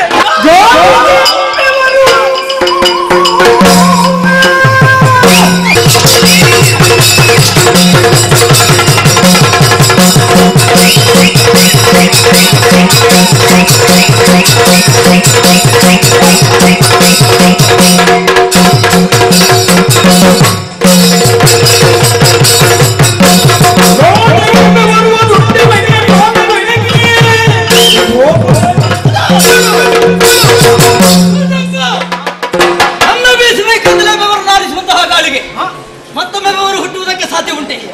ಪ್ರಚಂಡವಾಗಿ ಉರಿಯುವ ಮಾತಾಡ ಕಿರಣ ಎದುರು ಚಳಿ ಹೋರಾಡ್ತದೆ. ಇಂದಿನ ಯುದ್ಧದಲ್ಲಿ ದ್ರೋಣಾಚಾರ್ಯರ ಹೆಗ್ಗಳಿಕೆಯನ್ನು ಮಗನೇ ಕುಮಾರನ ಛಲದ ನುಡಿಗರ ಹಿಕ್ಕುದಲ ಬೆಂಬಲಕ್ಕೆ ಮುಂಗರದ ಇದ ಭಯವೆಂದಾಗ ವಿದ್ಯವನೆತ್ತುಗಳು ಇಲ್ಲ ಮಗನೇ. ಹೋಗಬೇಡ ಹೋಗಬೇಡ ಅಂತ ಹೇಳಿದ್ರೆ ನೀನು ಹೋಗದಿರುವುದಕ್ಕೆ ಸಾಧ್ಯ ಉಂಟೆ? ಒಂದು ವೇಳೆ ನಾನು ಕಳುಹಿಸಿಕೊಡಲಿಲ್ಲ ಅಂತಂದ್ರೆ ನೀನಂತೂ ಹೋಗೇ ಹೋಗುತ್ತೀಯ ಎಂಬುದರಲ್ಲಿ ಸ್ನೇಹವಿಲ್ಲ. ಈ ಸಂದರ್ಭದಲ್ಲಿ ಮಗನೇ ಚಕ್ರವನ್ನು ಭೇದಿಸ್ತೇನೆ, ಜಯ ವಧುವನ್ನು ಗಳಿಸಿಕೊಂಡು ಬರುತ್ತೇನೆ ಎಂಬುದಾಗಿ ಮತ್ತೊಮ್ಮೆ ಮಗದೊಮ್ಮೆ ಅಂತೂ ನಿನ್ನ ಹಡವನ್ನೇ ಮುಗಿಸ್ತೀನಿ ಅಂತ ಈ ಸಂದರ್ಭ ನಿನ್ನನ್ನು ಕಳುಹಿಸಿದ್ರೆ ಬಹುಶಃ ಮುಂದಕ್ಕೆ ಪರಿಣಾಮ ಏನಾದರೂ ಯೋಚಿಸಲಿಕ್ಕೆ ಸಾಧ್ಯವಿಲ್ಲ. ಆದ ಕಾರಣ ಮಗನೇ ಇದು ನೀವು ಒಳ್ಳೆ ಮನಸ್ಸಿನಿಂದ ಆಶೀರ್ವದಿಸಿ ಕಳಿಸಿಕೊಡುವನಿದ್ದೇನೆ. ಜಯ ವಧುವನ್ನು ಗಳಿಸಿರುವುದರೊಂದಿಗೆ ಆ ಶ್ರೀಮನ್ನಾರಾಯಣ ಆ ಪರಮಾತ್ಮ ಶ್ರೀಕೃಷ್ಣನ ಅನುಗ್ರಹ ಪೂರ್ಣವಾಗಿ ನಿನಗಿರಲಿ. ಜಯಶೀಲನಾಗುವ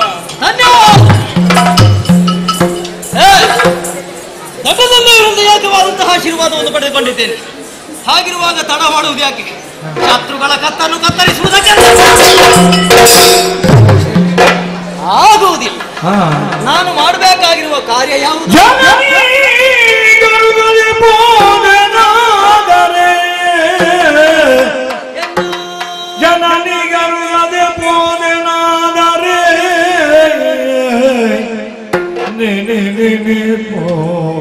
ಮರುಗುಬ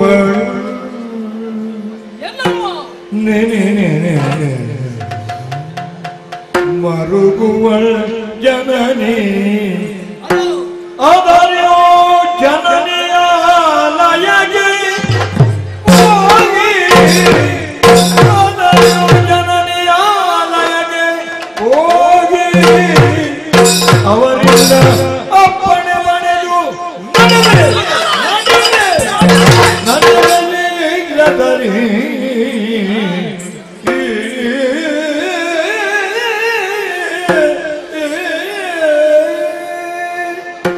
ಉತ್ಸಾಹದಿಂದಲೇ ರಣಕ್ಷೇತ್ರವನ್ನು ಸೇರಿಕೊಳ್ಳಬೇಕು ಎನ್ನುವ ಹಾಗೆ ಉದ್ವೇಗದಲ್ಲೇ ಹೊರಟು ನಿಂತವ ನಾನು. ಆದರೆ ಕರ್ತವ್ಯ ಪ್ರಜ್ಞೆ ನನ್ನ ಪಾಲಿಗೆ ಮೂಡಿ ಬರ್ತಾ ಇದೆ. ಮಾಡಬೇಕಾಗಿರುವಂತಹ ಮುಖ್ಯ ಕರ್ತವ್ಯವನ್ನೇ ನಾನು ಮರೆತು ಬಿಟ್ಟೆ ಅಂತ ಆದರೆ ನನ್ನ ಪಾಲಿಗೆ ಜಯ ಸಿಗುವುದಕ್ಕೆ ಸಾಧ್ಯ ಉಂಟೆ? ಖಂಡಿತ ಇಲ್ಲ.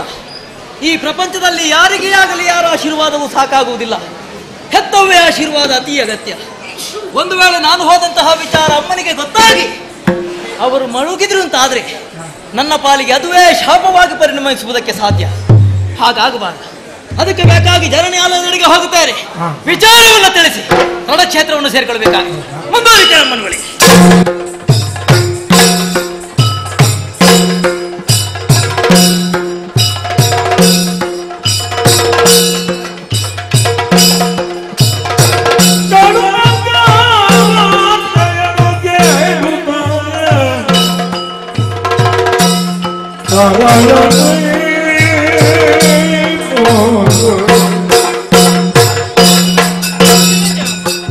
ಕುವರನು ಪದಗಳಿಗೆ ರಗಿ ಕಾಣುತ್ತ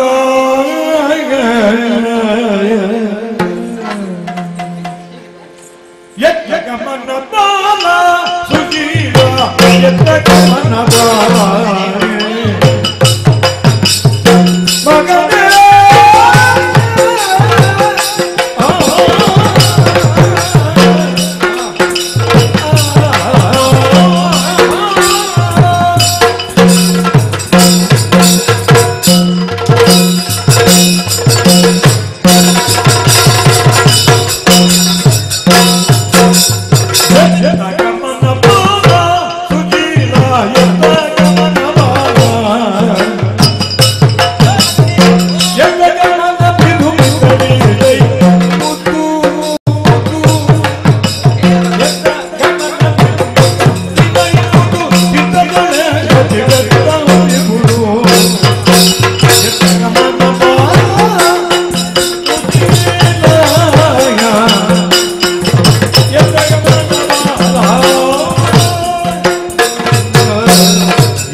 ಮಗನೇ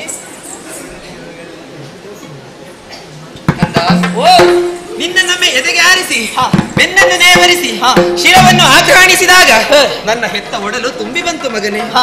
ಕಂದ, ನೀನು ಪ್ರಾಯ ಪ್ರಬುದ್ಧನಾಗಿರಬಹುದು, ಹೆಂಡತಿಗೆ ಗಂಡನಾಗಿ ಗೃಹಸ್ಥನಾಗಿರಬಹುದು, ಆದ್ರೂ ನನ್ನ ದೃಷ್ಟಿಯಲ್ಲಿ ಇನ್ನೂ ಎಳೆಯ ಮಗುವಿನಂತೆ ಕಾಣುತ್ತಾ ಇದ್ದಿ. ಕಂದ, ಒಬ್ಬಾಕಿ ತಾಯಿಗೆ 10 ಮಂದಿ ಮಕ್ಕಳಿದ್ದಲ್ಲಿ ಒಬ್ಬ ಹಿರಿಯವ ಇನ್ನೊಬ್ಬ ಕಿರಿಯವ ಎಂಬ ಭೇದ ಭಾವ ಹುಟ್ಟುವುದಕ್ಕೆ ಸಾಧ್ಯವಿದೆಯಂತೆ. ಖಂಡಿತ. ನನ್ನ ಜೀವನದಲ್ಲಿ ನೀನು ಒಬ್ಬನೇ ಮಗನಾದುದರಿಂದ ಅಂತಹ ಭೇದ ಭಾವ ಹುಟ್ಟುವುದಕ್ಕೆ ಸಾಧ್ಯವಿಲ್ಲ. ಇದಕ್ಕೆಲ್ಲ ಏನು ಕಾರಣ? ಏನು? ನಿನ್ನ ಗುಣ, ನಿನ್ನ ನಡತೆ, ನಿನ್ನ ಸಜ್ಜನಿಕೆಯ ಮಾತುಗಳು ಇದುವೇ ಕಾರಣವಾಗಿದೆ ಕಂದ. ಅಭಿಮನ್ಯು, ನನ್ನ ಕಣ್ಣುಗಳೇ ನಿನ್ನನ್ನು ಹುಡುಕುತ್ತಾ ಇತ್ತು. ನನ್ನ ಮಗ ಈಗ ಬರ್ತಾನೆ, ಅರಕ್ಷಣ ಕಳೆದು ಬರ್ತಾನೆ ಎಂಬುದೇ ನಿನ್ನ ದಾರಿ ನಿರೀಕ್ಷೆಯಲ್ಲಿ ಇದ್ದವಳು ನಾನು. ಹೌದೇ? ಆ ಹೊತ್ತಿಗೆ ನಿನ್ನ ಮಗನೇ ನೋಡಿದೆಯಾ ತಾಯಿ?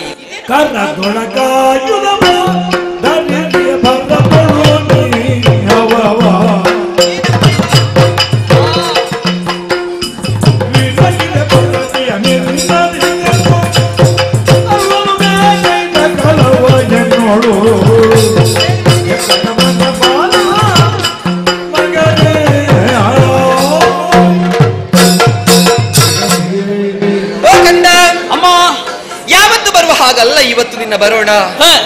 ಕೈಯಲ್ಲಿ ಉತ್ತಮವಾದಂತಹ ಧನುಸನ್ನು ಹಿಡಿದುಕೊಂಡಿದ್ದೀರಿ, ಶಸ್ತ್ರಾಸ್ತ್ರಗಳಿಂದ ಕೂಡಿದಂತಹ ಬತ್ತಳಿಕೆ, ಅವಚಿದ ಕವಚ, ಕಿಗ್ಗಟ್ಟಿನಲ್ಲಿ ಕಟಾರಿ.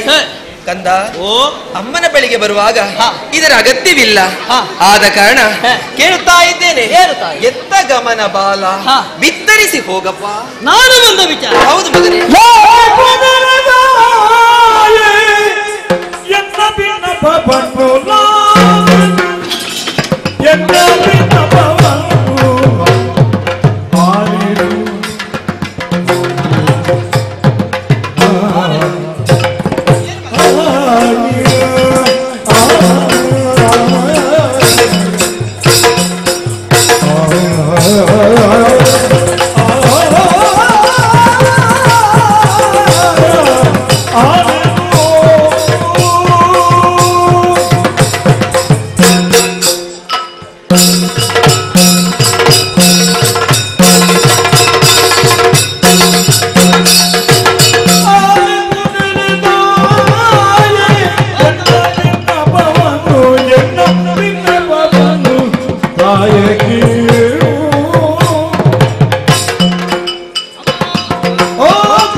ಆಶ್ಚರ್ಯ ಆಯ್ತಾ ನಿನಗೆ? ಖಂಡಿತ ಆಗ್ಲೇಬೇಕಾದ. ಯಾವತ್ತೂ ಕೂಡ ಈ ರೀತಿಯಾಗಿ ನಿನ್ನ ಬಳಿಗೆ ಬಂದವನಲ್ಲ ಅಲ್ಲ. ಆದ್ರೆ ಇವತ್ತು ಯಾಕೆ ಅಮ್ಮನ ಬಳಿಗೆ ಬರುವಂತಹ ಕಾಲಕ್ಕೆ ಆಯುಧಗಳ ಅವಶ್ಯಕತೆ ಉಂಟೆ? ಇಲ್ಲ ಅಮ್ಮ, ಊಹಿಸಿಕೊಳ್ಳುವುದಕ್ಕೆ ಸಾಧ್ಯ ನಿನ್ನಿಂದ. ಆದ್ರೂ ಕೂಡ ನನ್ನಿಲ್ಲೇ ಕೇಳಬೇಕು ಎನ್ನುವಂತಹ ತವಕ. ಅಮ್ಮ, ಯುದ್ಧಕ್ಕೆ ಯುದ್ಧಕ್ಕೆ ಯುದ್ಧಕ್ಕೆ ಯುದ್ಧಕ್ಕೆ ಹೊರಟಿದ್ದಾನೆ ನಿನ್ನ ಮಗ ಅಭಿಮನ್ಯು.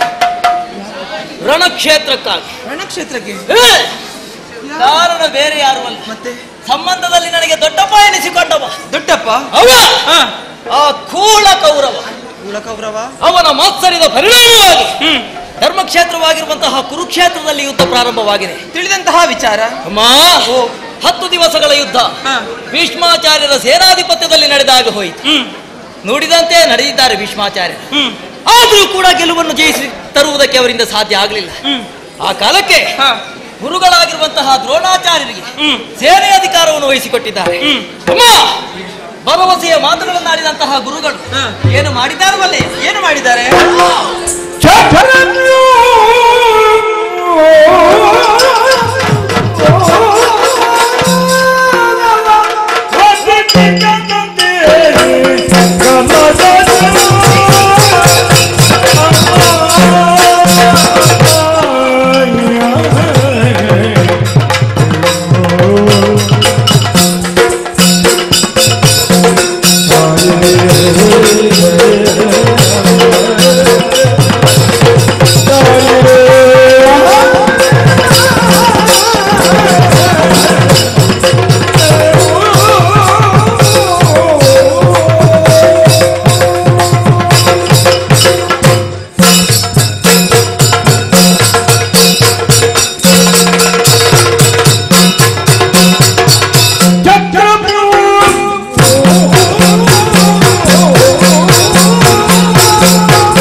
ಯಾರು ಏನು ಮಾಡಿದ್ದಾರೆ ವಲ್ಲಯ್ಯ?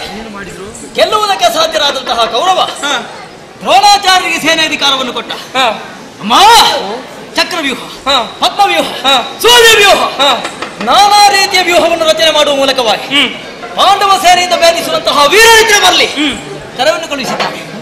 ಚಿಂತೆಯಲ್ಲಿ ಕುಳಿತಿರುವಂತಹ ದೊಡ್ಡಪ್ಪನ ಬಳಿಗೆ ಪ್ರವೇಶ ಮಾಡಿ ಕ್ಷೇತ್ರವನ್ನು ಭೇದಿದ್ದೇನೆ ಎನ್ನುವ ಉತ್ಸಾಹದಲ್ಲಿ ಹೊರಟಿದ್ದೇನೆ. ಅಮ್ಮ, ಹೊರಟಂತಹ ನನಗೆ ನೀನೇನು ಮಾಡಬೇಕು ಬಲ್ಲೆ? ಏನು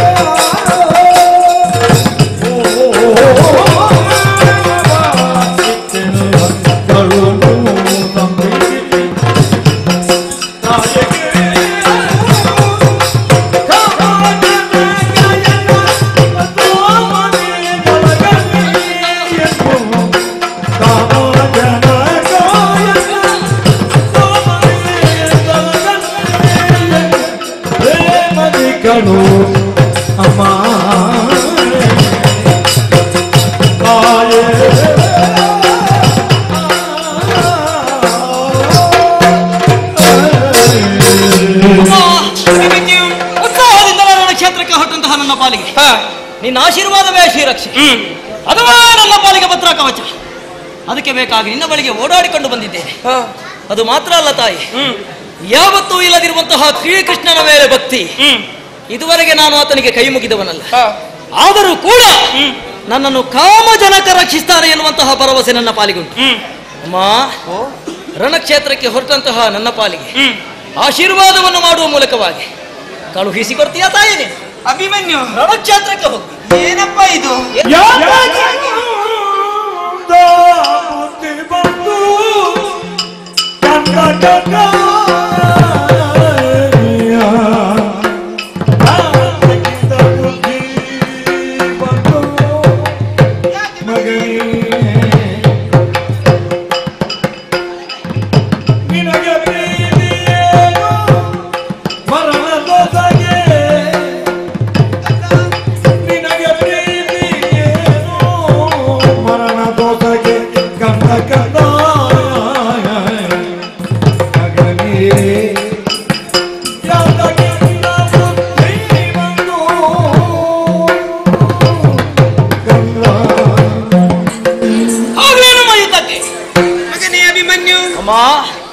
ನೀನಾಡಿದಂತಹ ಮಾತನ್ನು ಕೇಳಿದಾಗ ನನ್ನ ತಲೆಗೆ ಸಿಡಿಲೇ ಬಡಿದಂತಹ ಅನುಭವ ಆಯಿತು ಮಗನೇ. ಯಾಕಮ್ಮ? ಕಂದ, ದ್ರೋಣಾಚಾರ್ಯರು ಬಲಿದಂತಹ ಚಕ್ರವ್ಯೂಹವನ್ನು ಭೇದಿಸುವುದಕ್ಕೆ ಹೊರಟು ನಿಂತಿದ್ದಿ. ಹೌದು ತಾಯಿ, ಬಹಳ ಉತ್ಸಾಹದಿಂದ ಹೊರಟು ನಿಂತಿದ್ದಿ. ಆಶೀರ್ವದಿಸಿ ಕಳುಹಿಸಿಕೊಡು ಎಂಬುದಾಗಿ ನನ್ನಲ್ಲಿ ಕೇಳ್ತಾ ಇದ್ದೆಲ್ಲ ಮಗನೇ. ಹೌದಮ್ಮ. ಕಂದ, ನಿನ್ನಲ್ಲಿ ಒಂದು ಮಾತು ಕೇಳ್ಬೇಕಾ? ಏನು?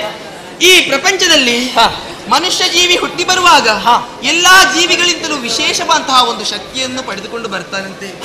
ಅದುವೇ ಬುದ್ಧಿಶಕ್ತಿ. ಆ ಬುದ್ಧಿಯ ಬಲದಿಂದ ಯಾವುದು ಒಳ್ಳೆಯದು ಯಾವುದು ಕೆಟ್ಟದು ಎಂಬುದಾಗಿ ತೀರ್ಮಾನಿಸೋಕೆ ಸಾಧ್ಯವಿದೆ ಅಂತೆ ಮಗನೇ. ಆದ ಕಾರಣ ಈ ಹೊತ್ತು ನಿನ್ನಲ್ಲಿ ಕೇಳ್ತಾ ಇದ್ದೇನೆ, ಏನಮ್ಮ? ನೀನು ವಿವೇಕಿ ಅವಿವೇಕಿ ಅಲ್ಲ.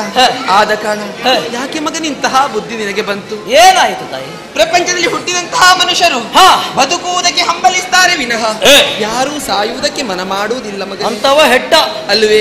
ಆದ ಕಾರಣ ಈ ಹೊತ್ತಿನಲ್ಲಿ ನೀನು ಹೊರಟು ನಿಂತಿದ್ದಿ.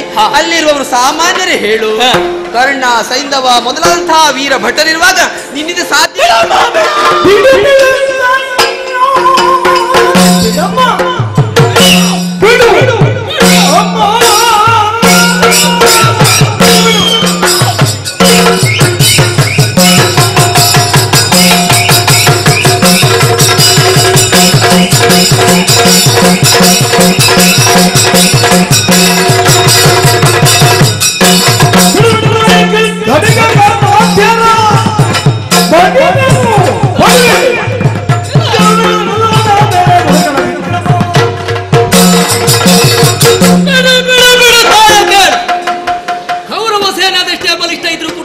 ನಾನಲ್ಲ.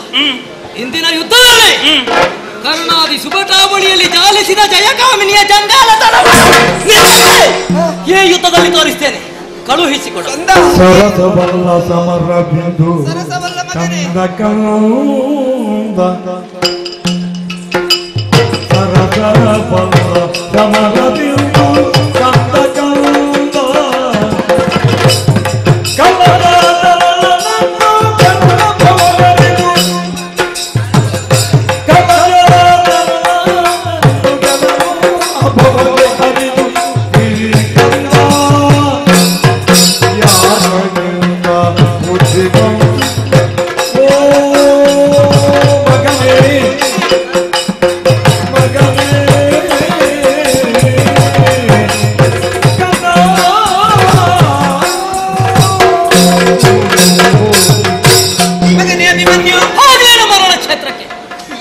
ಯಾಕಿಲ್ಲ?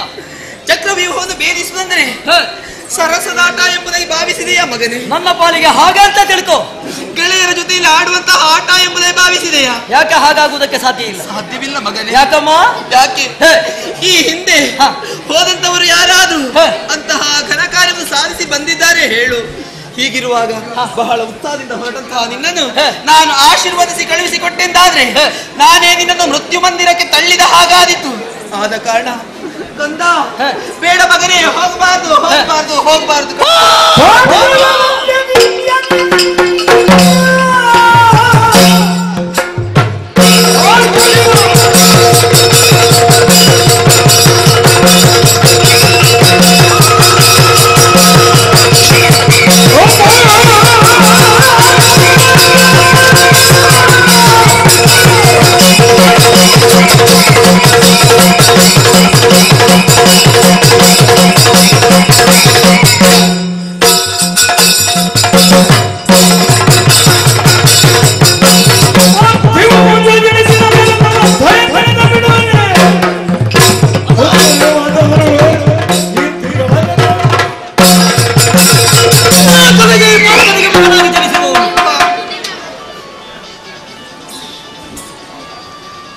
ಇಂದು ನಿನ್ನ ಮಾತನ್ನು ಕೇಳಿ ನಾನು ರಣಹೇಡಿಯಂತೆ ಉಳಿದೆ ಅಂತಾದ್ರೆ ಮೂರು ಲೋಕವನ್ನು ನಗರ್ತಿಗೆ ಪಡೆದಂತಹ ನನ್ನಪ್ಪನಿಗೆ ಕೆಟ್ಟ ಹೆಸರು ಬರುವುದಕ್ಕೆ ಸಾಧ್ಯ. ಹೆತ್ತಂತಹ ನಿನಗಪ್ಪ ಕೀರ್ತಿ ನಮ್ಮ ಸೇನೆಗೆ ಜಯ ತರುವಲ್ಲಿ ಅಳಿಲ ಪ್ರಯತ್ನ ನನ್ನಿಂದ. ಕಳುಹಿಸಿಕೊಡಮ್ಮ, ಕಳುಹಿಸಿಕೊಡ.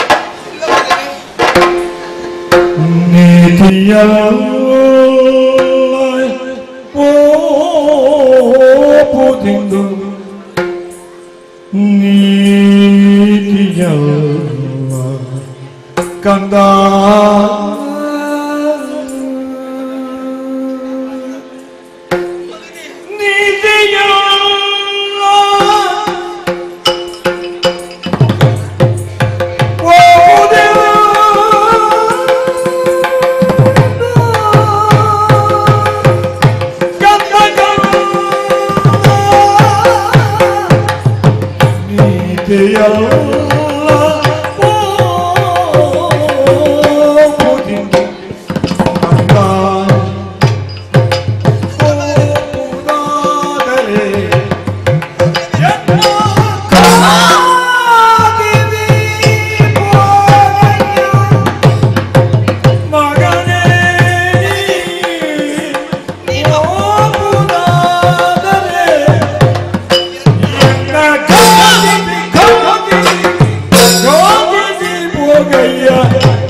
ಕಂದ ಓ ಅಭಿಮನ್ಯು, ಅಮ್ಮ, ಉತ್ಸಾಹದಿಂದ ಹೊರಟಂತಹ ನಿನ್ನನ್ನು ಎಷ್ಟು ತಡೆದರು ನಿನ್ನ ಛಲವನ್ನೇ ಮುಂದುವರಿಸ್ತಾ ಇದೆಯಲ್ಲ ಮಗನೇ. ಮನಸ್ಸು ಕೇಳುವುದಿಲ್ಲ ಅಮ್ಮ ನನಗೆ.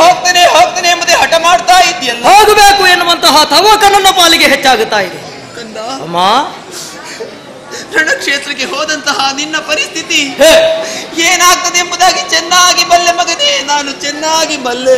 ಏನಾಗುತ್ತದೆ ಇದನ್ನೆಲ್ಲ ತಿಳಿದಂತಹ ನಾನು ನಿನ್ನನ್ನು ಹರಸಿ ಕಳುಹಿಸಿಕೊಟ್ಟೆಂದಾದ್ರೆ ಕಂದ ಮಗನೇ, ಸಂಸಪ್ತಕರಲ್ಲಿ ಕಾಳಕ್ಕೆ ಹೋಗಿದ್ದಾರೆ ನಿನ್ನ ಅಪ್ಪ ಪಾರ್ಥ ಮಹಾಶಯರು. ಬಂದು ನನ್ನಲ್ಲಿ ಕೇಳ್ತಾರೆ, ಸುಭದ್ರ ಹುಡುಗ ಎಲ್ಲಿದ್ದಾನೆ ಎಂಬುದಾಗಿ ಕೇಳಿದ್ರೆ ನಿನ್ನ ಅಪ್ಪನಿಗೆ ನಾನು ಏನು ಹೇಳ್ಬೇಕು ಮಗನೇ, ಏನು ಹೇಳ್ಬೇಕು? ನನ್ನಪ್ಪ ಈ ಕಾಲಕ್ಕೆ ಇಲ್ಲಿ ಇರ್ತಾ ಇದ್ರಿ ಅವಕಾಶ ನನ್ನ ಪಾಲಿಗೆ ಖಂಡಿತ ಒದಗಿ ಬರ್ತಾ ಇರ್ಲಿಲ್ಲ ಅಮ್ಮ. ಸಂಸಪ್ತಕರ ಜೊತೆ ಕಾಳಕಕ್ಕಾಗಿ ಹೋದಂತಹ ಈ ಕಾಲಕ್ಕೆ ನನಗೆ ಒದಗಿ ಬಂದಿರುವಂತಹ ಈ ಸುವರ್ಣಾವಕಾಶ ಬಳಸಿಕೊಳ್ತೇನೆ. ನಾನು ರಣಕ್ಷೇತ್ರದಲ್ಲಿ ವೀರತ್ವವನ್ನು ಮೆರೆಸುವುದಕ್ಕೆ ಅಭಿಮನ್ಯು ಹೋಗಿದ್ದಾನೆ ಎನ್ನುವ ಹಾಗೆ ಹೇಳಿ ಸಮಾಧಾನ ಪಡಿಸಿ. ಅಪ್ಪನಿಗೆ ಆ ರೀತಿಯಾಗಿ ಹೇಳಿ ಸಮಾಧಾನ ಪಡಿಸಬಹುದು. ಮತ್ತೇನು ಕಂದ, ಓ ನಿನ್ನನ್ನು ಹೆತ್ತದ್ದು ನಾನಾದ್ರೂ ಸಾಕಿ ಸಲಹಿದ್ದು ನಿನ್ನ ದೊಡ್ಡಮ್ಮ ದ್ರೌಪದಿ ಬಂದು ನನ್ನಲ್ಲಿ ಕೇಳ್ತಾರೆ, ಅಭಿಮನ್ಯು ಕುಮಾರ ಎಲ್ಲಿದ್ದಾನೆ ಎಂಬುದಾಗಿ ನನ್ನಲ್ಲಿ ಕೇಳಿದ್ರೆ ನಿನ್ನ ದೊಡ್ಡಮ್ಮನಿಗೆ ನಾನು ಏನು ಹೇಳ್ಬೇಕು ಮಗನೇ, ಏನು ಹೇಳ್ಬೇಕು?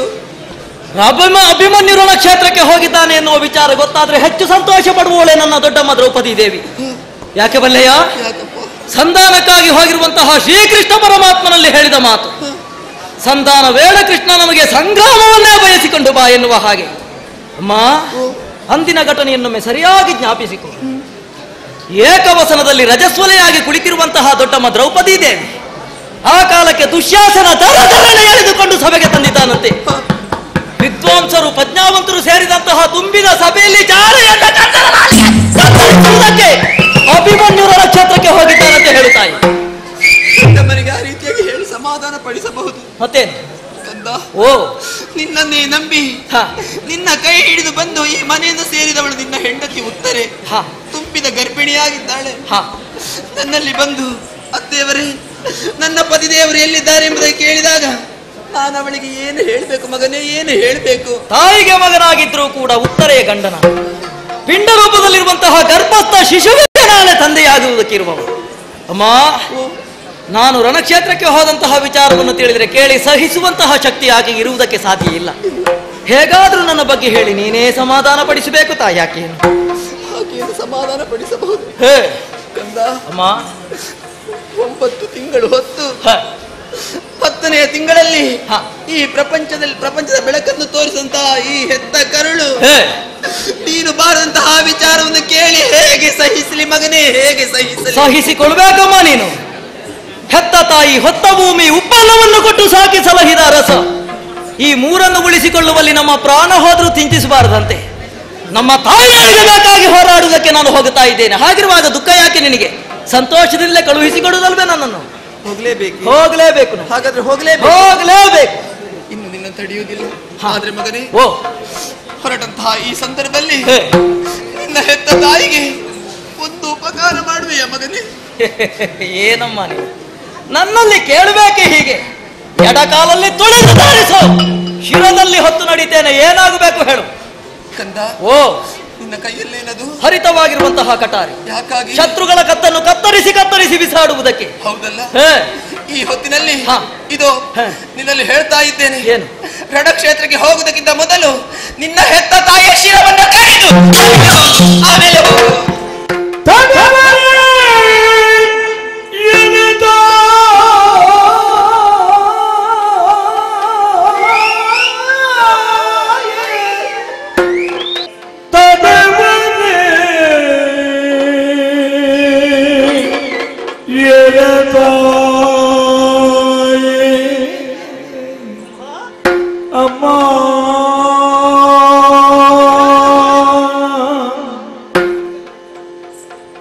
ತಡೆ ಬನ್ನಿ ಎಲೆ ತಾಯಿ, ಈ ಪರಿ ನುಡಿವರೆ ಅಮ್ಮ, ಈ ಪರಿ ನುಡಿವರೆ, ತಡೆವರೆ ನುಡಿವರೆ ನಮ್ಮ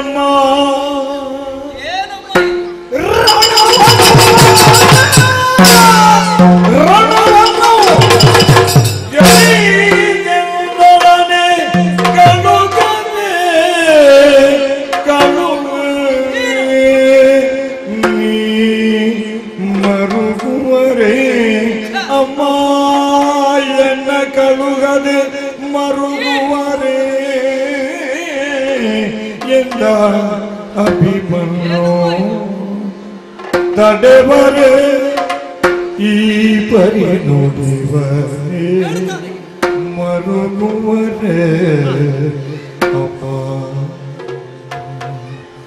ಮರುಗುವರೆ ಅಮ್ಮ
ಎಂತಹ ಮಾತುಗಳನ್ನು ಹೇಳಿಬಿಟ್ಟೆ ತಾಯೇ ನೀನು.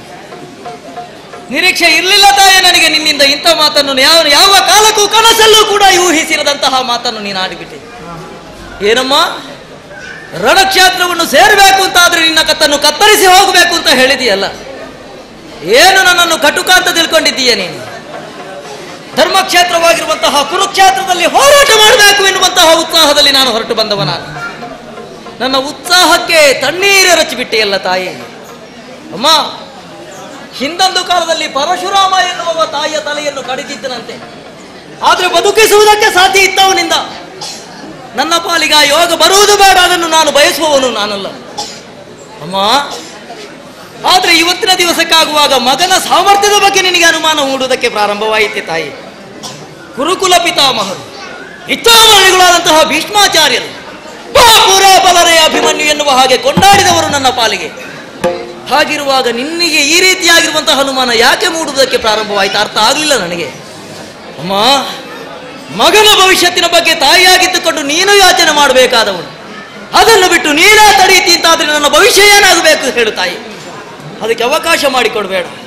ಒಂದೇ ಒಂದು ಕ್ಷಣ ಕೌರವಾದಿ ಸೇನೆಯನ್ನು ಸೊಂದು ಬಡಿಯುವುದಕ್ಕೆ ಬೇಕಾದ ರಣಕ್ಷೇತ್ರವನ್ನು ಸೇರಿಕೊಳ್ಳುತ್ತೇನೆ. ಕಳುಹಿಸಿಕೊಡು, ಕಳುಹಿಸಿಕೊಡು, ಅಳ್ತಾ ಇದೀಯ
ಎಷ್ಟು ಮಾಡಿದ್ರು ಕೂಡ ಅಮ್ಮ ಕಳುಹಿಸಿಕೊಡುವಂತಹ ಯೋಚನೆಯಲ್ಲೇ ಇಲ್ಲ.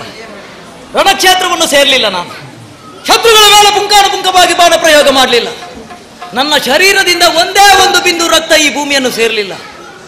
ಆದ್ರೂ ಕೂಡ ಅಮ್ಮ ಗೋಳ ಅಂತ ಅಳುವುದಕ್ಕೆ ಪ್ರಾರಂಭಿಸಿದ್ದಾಳೆ. ಯಾಕೆ ಯಾಕೆ ಯಾಕೆ ಗೊತ್ತಾಗುತ್ತದೆ ನನಗೆ. ಹತ್ತಿಲ್ಲ ಹಲವಿಲ್ಲ ಇದ್ದ ಒಬ್ಬ ಮಗನನ್ನು ಎಲ್ಲಿ ಕಳ್ಕೊಳ್ತೇನೋ ಎನ್ನುವಂತೆ ಭಯ ಈಕೆಯನ್ನು ಕಾಡುವುದಕ್ಕೆ ಆರಂಭವಾಗಿದೆ. ಏನಮ್ಮ, ಮಗನಾಗಿರುವಂತಹ ಅಭಿಮನ್ಯುವಿನ ಬಗ್ಗೆ ಮಾತ್ರ ನೀನು ಯೋಚನೆ ಮಾಡ್ತಾ ಇದ್ದಿ ತಾಯಿ.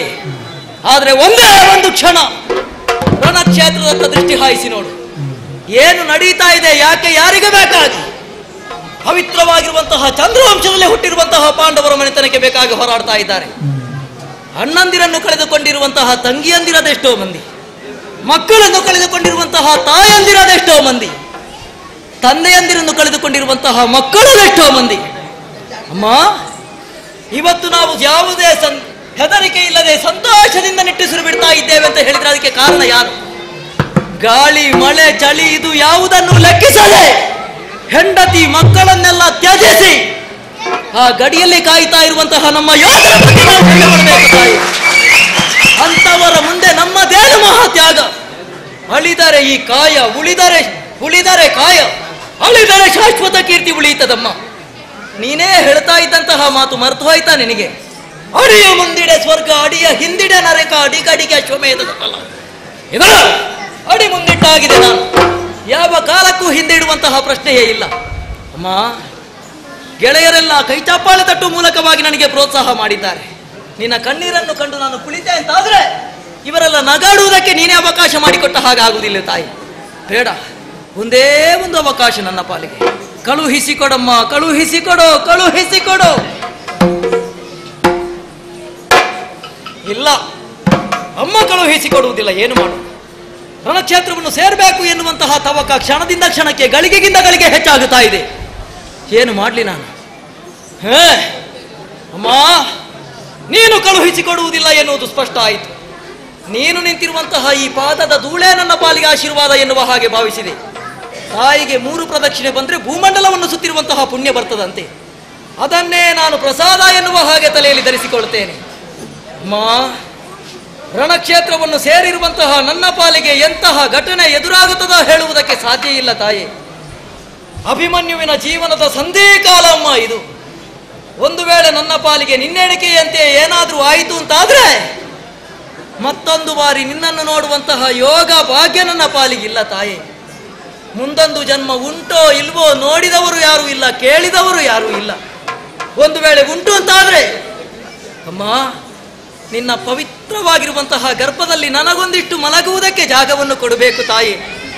ತ್ರಿಲೋಕ ವಿಜಯ ಪ್ರಾರ್ಥನೆ ನನಗೆ ತಂದೆಯಾಗಿ ಬರಬೇಕು. ಇದೋ ಅನ್ನದ ಋಣ, ತಾಯಿಯ ಋಣ, ಈ ಭೂಮಿಯ ಋಣವನ್ನು ತೀರಿಸುವುದಕ್ಕೆ ಬೇಕಾಗಿ ಅಭಿಮನ್ಯು ರಣಕ್ಷೇತ್ರವನ್ನು ಸೇರಿಕೊಳ್ತಾ ಇದ್ದೆ, ರಣಕ್ಷೇತ್ರವನ್ನು ಸೇರಿಕೊಳ್ತಾ ಇದ್ದೆ, ರಣಕ್ಷೇತ್ರವನ್ನು ಸೇರಿಕೊಳ್ತಾ ಇದ್ದೆ. ಸುರಿಬ ಕಂಬನಿ ಸೆರಗಿಂದೊರೆಸಿ ಜನನಿಯ ಮೋದನಗ ಬರುತ್ತಿರು.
ಬಿಟ್ಟೆ ರಣಕ್ಷೇತ್ರವನ್ನು ಸೇರಿಕೊಳ್ಳಬೇಕಾಗಿದೆ. ಎಲ್ಲಿ ಸಾರಥಿ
ಕಾರಣ ರಣಕ್ಷೇತ್ರವನ್ನು ಸೇರಿಕೊಳ್ಬೇಕಾಗಿದೆ.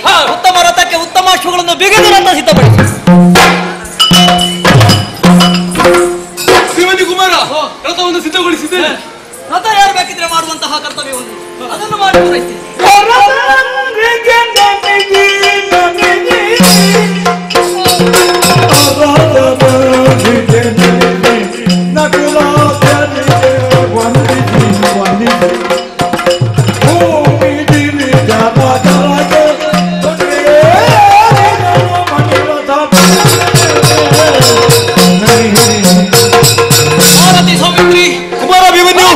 ಸೇರುವಂತಹ ಈ ಕಾಲಕ್ಕೆ ನಾನು ಮಾಡಬೇಕಾಗಿರುವಂತಹ ಮುಖ್ಯವಾದ ಕರ್ತವ್ಯ ಏನದು? ದೊಡ್ಡ ತಂದೆಯವರಿಂದ ಯೋಗ್ಯವಾದ ಆಶೀರ್ವಾದವನ್ನು ಪಡೆದಿದ್ದೆ. ತಾಯಿ ಆಶೀರ್ವಾದವು ಸಿಕ್ಕಿದ ಹಾಗಾಗಿದೆ, ಸಾಕಾಗುವುದಿಲ್ಲ. ಅದೋ ಶತಕ ಜತ್ರಾಣಿ ಭೀಮಸೇನ ದೊಡ್ಡಪ್ಪ ಅವರ ಬಾಹುಗಳ ಬಲ ಎಲ್ಲವೂ ಕೂಡ ನನ್ನಲ್ಲಿ ಸೇರಿಕೊಳ್ಳಲಿಲ್ಲವಾಗಿ ಕೇಳಿಕೊಂಡಾಗ ಕೈ ಎತ್ತಿ ಆಶೀರ್ವಾದ ಮಾಡಿದ್ದಾರೆ. ಆ ಬಳಿಕ ದೊಡ್ಡಮ್ಮ ದ್ರೌಪದಿ ದೇವಿ ಅವರನ್ನು ಕೂಡ ಆಶೀರ್ವಾದ ಪಡೆದುಕೊಂಡಿದ್ದೇವೆ. ಚಿಕ್ಕಪ್ಪಂದಿರಾದಂತಹ ನಕುಲ ಸಹದೇವ ಅವರಿಗೂ ವಂದಿಸಿಕೊಂಡೆ. ಸಾರಥಿಯಾಗಿರುವಂತಹ ನಿನಗೂ ನಮಸ್ಕರಿಸಿ ರಥಕ್ಕೆ 3 ಪ್ರದಕ್ಷಿಣೆ ಬಂದು ರಥ ಏರಿಕೊಳ್ತೇನೆ.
ಅಭಿಮನ್ಯು ಕುಮಾರ, ಮೇಲೆ ಬರುವಂತಹ ಸೇನೆ ನೋಡು.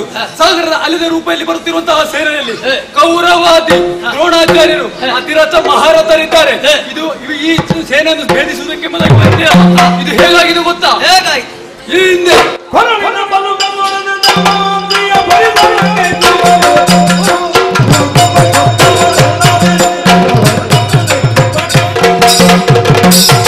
ಅಭಿಮನ್ಯು ಇದು ಹೇಗಾಯ್ತು ಗೊತ್ತೇ? ಅಂಟದ ಬಲವನ್ನು ತಿಳಿದು ಒಬ್ಬ ದೊಡ್ಡದಂತ ಬಂಡೆಯನ್ನು ಏರುವುದಕ್ಕೆ ಹೋದಂತೆ ಪರಿಣಾಮ ಕುತ್ತಿಗೆ ಬೇರೆ ಮುರಿದು ಬಿತ್ತಂತೆ. ಇದು ನಮ್ಮಿಂದಲ್ಲ, ಶಿವನ ಪುತ್ರ ಷಡಾನೆಂದಲೂ ಅಸಾಧ್ಯ. ರಥವನ್ನು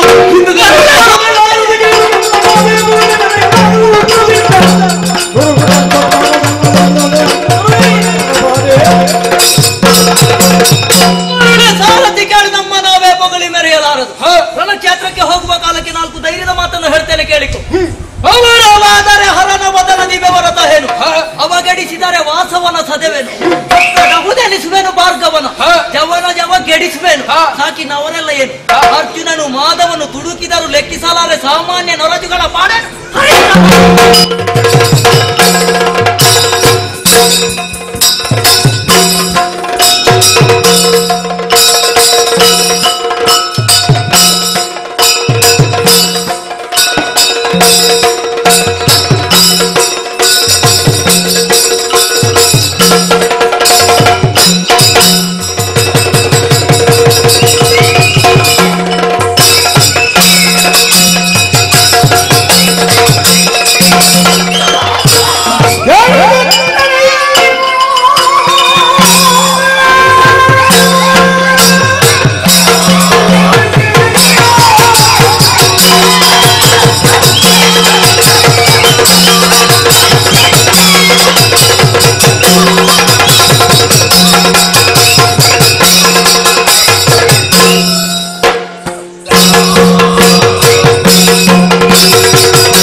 ನಮ್ಮ ಗುರುಗಳಂತಹ ದ್ರೋಣಾಚಾರ್ಯರು ಬೈದಂತಹ ಈ ಚಕ್ರವೀಯ ಹಾಕಿ ತಪ್ಪಾಗಿರಲಿಂತಹ ಸಾಮಾನ್ಯದಂತ ಭಾಷೆಗಳು ಒಮ್ಮೆಗೆ ಆ ಮಹಾಲಿಂಗನ ಅನುಗ್ರಹವನ್ನು ಪಡೆದೆ ದೂರಕ್ಕೆ ಬಂದವನಿದ್ದೇನೆ.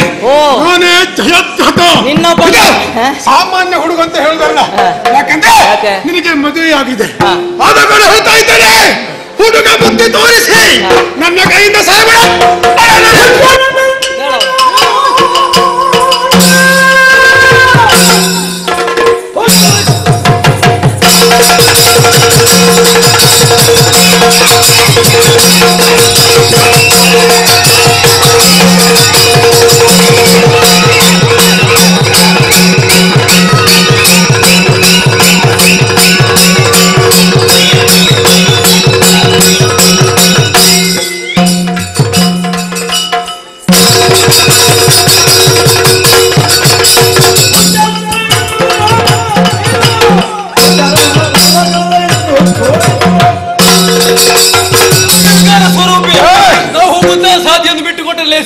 ಇಲ್ಲವಾದರೆ ಶಿರಚ್ಛೇದಿಸ್ತೇನೆ.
ಓಡಿ ಹೋಗದೆ ಆ ಶಶಿಧರನ ಹಾಗೆ ರಣಕ್ಷೇತ್ರ ದುಡಿಯುತ್ತಾ ಇದೆಯಾ? ನೀನು ಹೀಗಾಗುವುದಕ್ಕೆ ಯಾರ ಅನುಗ್ರಹ ಅಂತ ಗೊತ್ತಾಯ್ತು. ನಮ್ಮ ಅಜ್ಜ ಸರಸೆಯಲ್ಲಿ ಮಲಗಿದ್ದಾರೆ. ಆ ಮಹಾಲಿಂಗ ಸದಾಶಿವನ ಅನುಗ್ರಹ ಆದ ಕಾರಣ ಹೋರಾಟ ಮಾಡ್ತಾ ಇದ್ದೀರಾ?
ದೊಡ್ಡಪ್ಪ ಹೇಳ್ತಾ ಇದ್ರು. ಏನು ಮಾಡೋಣ ಹೇಳಿ, ದೊಡ್ಡಪ್ಪನ ಹೆಸರು ಹೇಳಿ ಬದುಕಿಕೊಳ್ಳಿ.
ಕೀರ್ತಿಗೋಸ್ಕರ ಒಬ್ಬ ಪುತ್ರ ಇರ್ಬೇಕು ಅಂತ ಆದ್ರೆ ಅದು ನಿನ್ನಂತವರೇ ಆಗಿರ್ಬೇಕು.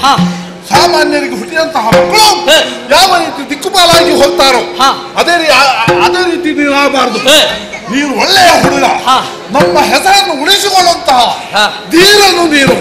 ಆದ ಕಾರಣ ಹೇಳ್ತಾ ಇದ್ದೇನೆ ಮಗನೇ, ಈ ಪಾಂಡವರ ಈ ಕೌರವರ ಈ ಯುದ್ಧದ ನಡುವಿಗೆ ಬಂದು ನೀನು ಸಾಯಬೇಕಾದ ಅಗತ್ಯವೇನೂ ಇಲ್ಲ. ಆದ ಕಾರಣ ಹೇಳ್ತಾ ಇದ್ದೇನೆ ಮಗನೇ, ಹೋಗು ಹೋಗು, ಸ್ವಲ್ಪ ಕಾಲ ಬದುಕಿಕೋ. ಸಂಬಂಧದಲ್ಲಿ ನನಗೆ ದೊಡ್ಡಪ್ಪ ನೀನು, ಹುಡುಗ ಬಿಡುವ ಸಣ್ಣ ಬಾಣ, ಸಮರ್ಥ ಇದ್ರೆ ತಡಿ ನೋಡೋಣ.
ಮೆಚ್ಚಿದೆ.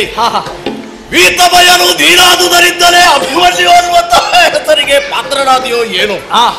ಶರಧಾರಣ, ಸಮತೋಲನ, ಶರೋಲ್ಲಂಘನ, ಪ್ರಕಾಂಡವಾದ ಪಾಂಡಿತ್ಯವನ್ನು ಧನುರ್ವೇದದಲ್ಲಿ ಅಭ್ಯಾಸ ಮಾಡಿದ ಒಬ್ಬ ಯೋಧನು ಎಷ್ಟೆಲ್ಲ ತೋರಿಸಬಹುದು.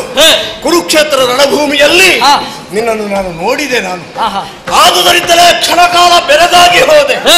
ಕುಮಾರ, ಏನು ಗುರುಗಳೇ, ನೀನಿನ್ನು ಸಣ್ಣವ, ನಿನ್ನನ್ನು ಯುದ್ಧದಲ್ಲಿ ಕೊಲ್ತಾರೆ ಅಂತೇಳಿ ಆದ್ರೆ ನಾಳೆ ದಿವಸ ಈ ಪ್ರಾಯದ ಈ ದ್ರೋಣರಿಗೆ ಶಿಶು ಹತ್ಯೆ ಅನ್ನುವುದು ಬರ್ತದೆ.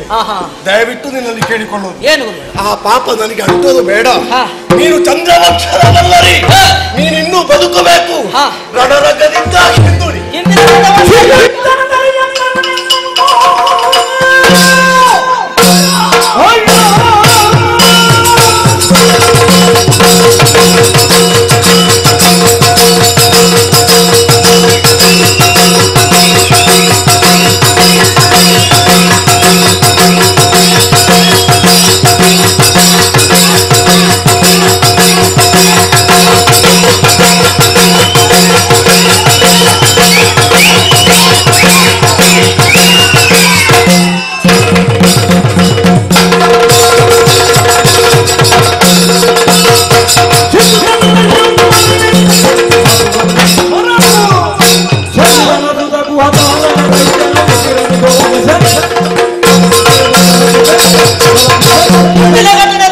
ಅಂತ ಕಾಣುತ್ತದೆ. ಏನು ಕುಮಾರ? ಲೋಕಕಂಟಕನಾಗಿ ಬೆಳೆದಂತಹ ಶಂಬರ ಅವನನ್ನು ವಧಿಸುವುದಕ್ಕೆ ಬೇಕಾಗಿ ಮನ್ಮಥ ಬರಬೇಕಾಯ್ತು. ಆ ಬಳಿಕ ತಾರಕ ಹುಟ್ಟಿದ 7 ದಿವಸದಲ್ಲಿ ಷಣ್ಮುಖ ಬಂದಿದ್ದಾನೆ. ಹೌದೌದು ಗುರುಗಳೇ, ಅಂತ ಸಣ್ಣ ಹುಡುಗರು ಅಷ್ಟಷ್ಟು ದೊಡ್ಡ ಕಾರ್ಯ ಮಾಡ್ತಾರೆ. ಅವರಿಗೆಲ್ಲ ಅಂತವರಿಂದಲೇ ಮರಣ ಅನ್ನೋದು ಮೊದಲೇ ನಿಘಂಟಾಗಿತ್ತು ಮಗ. ಈಗ ಒಂದು ವೇಳೆ ನನ್ನಿಂದಲೇ ನಿಮಗೆ ಮರಣ ಅಂತ ಬರ್ತಿದ್ರೆ ಅದನ್ನು ತಪ್ಪಿಸುವುದಕ್ಕಾಗುತ್ತದೆ. ಹಾಗಾದ್ರೆ ಈ ದ್ರೋಣನ ಬಾಣದ ಸಿಹಿ ಏನು ಎಂಬುದನ್ನು ತೋರಬೇಕು, ಕಾಣಬೇಕಂತ ಉಂಟಲ್ಲ.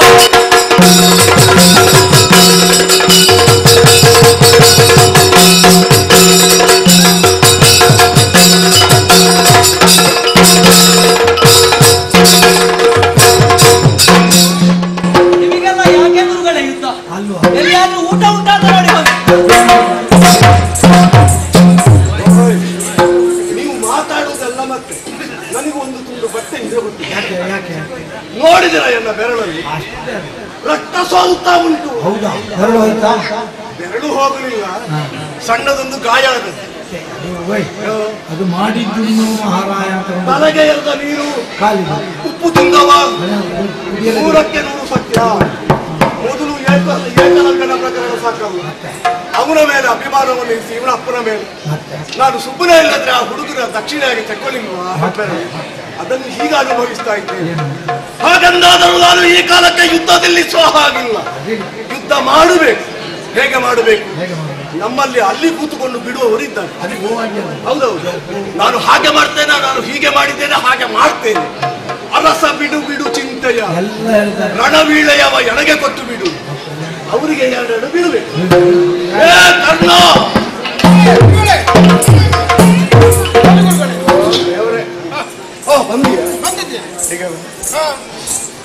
ಹೊತ್ತು ಗೊತ್ತು ಏನಾದ್ರೂ ಉಂಟಾ ನಿನಗೆ? ಸರಿಯಾಗಿ ಗೊತ್ತಿದೆ. ಎಷ್ಟಾಯ್ತು? ಮಧ್ಯಾಹ್ನದ ಹೊತ್ತು. ಜಾತಿಯಲ್ಲಿ ಬ್ರಾಹ್ಮಣ, ಅನುಷ್ಠಾನ ಮುಖ್ಯ. ಯುದ್ಧ ನಿಲ್ಲಿಸುವ ಹಾಗಿಲ್ಲ, ಅನುಷ್ಠಾನ ಮುಗಿಸಿ ಬರ್ತೇನೆ. ಅಷ್ಟರವರೆಗೆ ಯುದ್ಧ ಮಾಡಬಹುದಾ ನಿಮಗೆ? ಯುದ್ಧ ಖಂಡಿತವಾಗಿ ಮಾಡಬಹುದು. ಪೂಜೆ ಮಾಡಿ ಬರ್ತೇನೇನು? ಗುರುಗಳ ಬರುವಾಗ ಪ್ರಸಾದ ತಂದಿದ್ದೀವಿ. ಪ್ರಸಾದ ನಿನಗೆ ಸಿಗ್ತದೆ ಮಗ.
ಕೇಳುವುದಕ್ಕೆ ಬಂದವ ಕರ್ಣ, ಯುದ್ಧವನ್ನು ಬಿಟ್ಟು ನೀನು ಇಲ್ಲಿಂದ ನನ್ನ ಕೇಳಬೇಕೆ ಹೊರತು ಮಾತಾಡಬಾರ್ದು. ನಿನ್ನ ಕರ್ಣ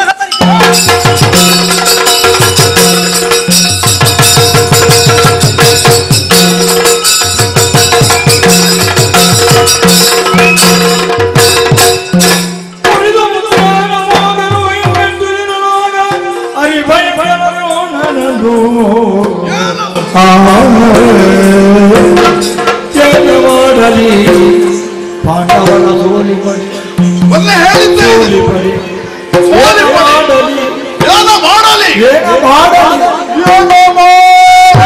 ಪಾಂಡವರ ಸೋಲಿ ಪಡಿ ಪಾಂಡವರ ಸೋಲಿ ಪಡೆ ಸೋಲಿ ಪಡೆ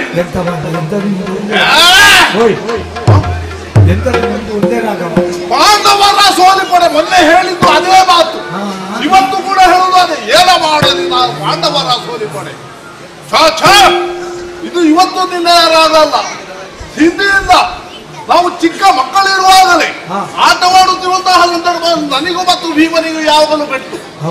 ಈ ಪೆಟ್ಟಿನ ಸಂದರ್ಭದಲ್ಲಿ ಅವನ 4 ಪೆಟ್ಟು ನನಗೆ ಸಿಕ್ಕುವಾಗ ನಾನೆಲ್ಲೊಂದು ಅದನ್ನು ಸಹಿಸಿಕೊಳ್ಳಿಕ್ಕೆ ಸಾಧ್ಯ. ಹಾಗಿದ್ರೆ ಅವತ್ತೇ ನಾನು ಹೇಳ್ತಾ ಇದ್ದದ್ದು ನನ್ನ ತಮ್ಮಂದಿರೊಟ್ಟಿಗೆ ಇದು ಒಂದೇ ಮಾತು, ಏನು ಮಾಡಲಿ ನಾನು ಪಾಂಡವರ ಸೋಲಿ ಪಡೆ. ಆದ ಮಾತು ಈಗಲೂ ಹೇಳುತ್ತಾ ಇದ್ದೇನೆ. ಮೊನ್ನೆ ಭೀಷ್ಮಾಚಾರ್ಯರನ್ನು ಹೇಳಿದೆ ಇದೇ ಮಾತು. ಅಷ್ಟು ಮಾತ್ರವಲ್ಲ, ದ್ರೋಣಾಚಾರ್ಯರನ್ನು ಹೇಳಿದೆ.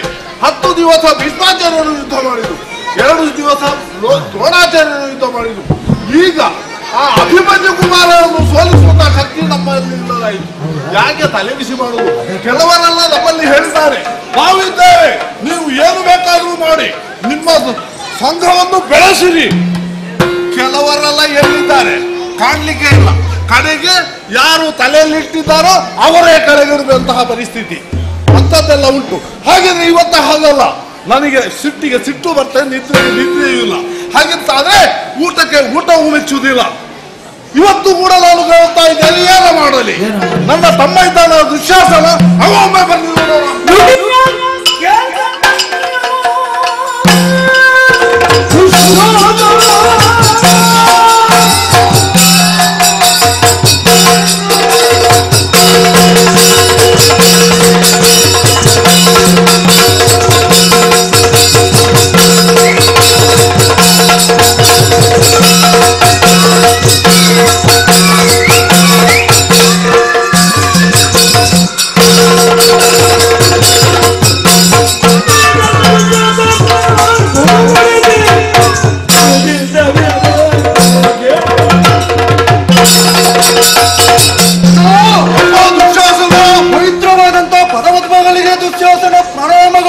ಈಗ ಬಹಳ ತಲೆ ಬಿಸಿಯ ಸಮಯ,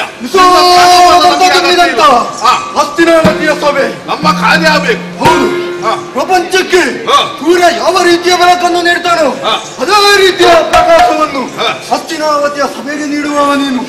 ಇಂದಿನ ದಿವಸ ನಿನ್ನ ಮುಖದಲ್ಲಿ ಕತ್ತಲೆ ಆವರಿಸಿದೆ. ಇದಕ್ಕೆಲ್ಲ ಕಾರಣವೇನು?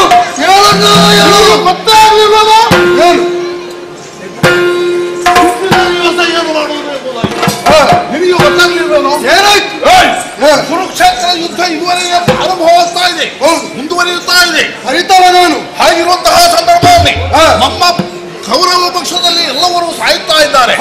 ಅಜ್ಜ ನನಗೆ ಭರವಸೆಯನ್ನು ಕೊಟ್ಟು ಅಜ್ಜನು ಬಿದ್ದ. ಹಾಗೆ ಅಷ್ಟು ಮಾತ್ರವಲ್ಲ, ದ್ರೋಣಾಚಾರ್ಯರಾದ್ರು ಅಷ್ಟೇ. ಇವರಿಗೆಲ್ಲ ಸೋಲೆ ಮುಖ್ಯ ಎಂಬುದಾಗಿ ನಾವು ದ್ರೋಣಾಚಾರ್ಯರನ್ನು ನಂಬಿದ್ದು, ಭೀಷ್ಮಾಚಾರ್ಯರನ್ನು ನಂಬಿದ್ದೇವೆ. ಇವರನ್ನೆಲ್ಲ ನಂಬಿ ಏನು ಪ್ರಯೋಜನ?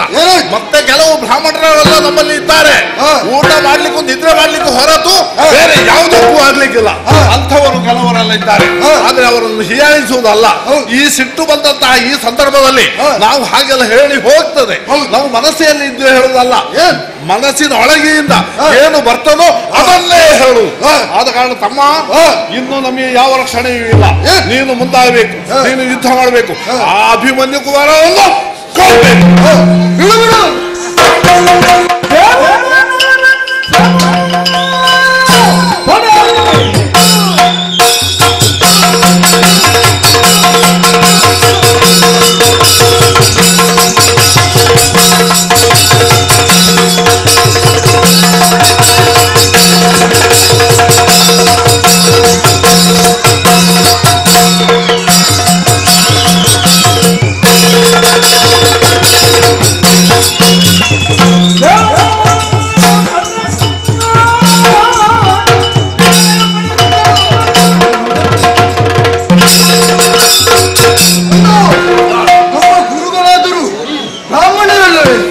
ಬ್ರಾಹ್ಮಣರಿಗೆ ಕ್ಷತ್ರಿಯರಿಗೆ ಮಾತ್ರ ಕ್ಷತ್ರಿಯದಲ್ಲಿ ಯೋಗ್ಯತೆ ಮಾತ್ರ.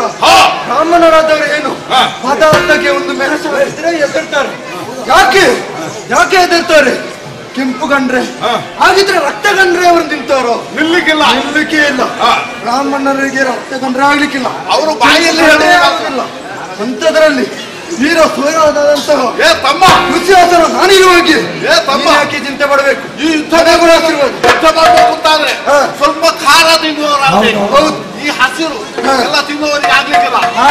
ಮತ್ತು ಹಸಿರು ತಿಂದವರಿಗೆ ರಕ್ತ ಕಾಣುವಾಗ ಆಗಿರುವಾಗ ದ್ರೋಣಾಚಾರ್ಯರು ಅಲ್ಲಿ ನಿಲ್ಲಿಕ್ಕಿಲ್ಲ. ಓಡಿ ಹೋದ್ರು. ನೀವೇನು ಮಾಡ್ತೀರಮ್ಮ? ನಾನೇನು ಮಾಡ್ತೇನೆ ಗೊತ್ತುಂಟೆ? ಹೋಗಿ ಆತನನ್ನು ಬಡಿದು ಅವನನ್ನು ಕೊಲ್ತೇನೆ. ಆಶೀರ್ವಾದ ರಣವೇಳೆಯನ್ನು ಕೊಟ್ಟಿದ್ದೇನೆ.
ಯಾಕೆ ಗೊತ್ತು? ಯಾಕೆ? ನೀನು ಬೆಳೆದು ನಿಂತವ, ನಾಯಕ್ಕೆ ಬಂದವ.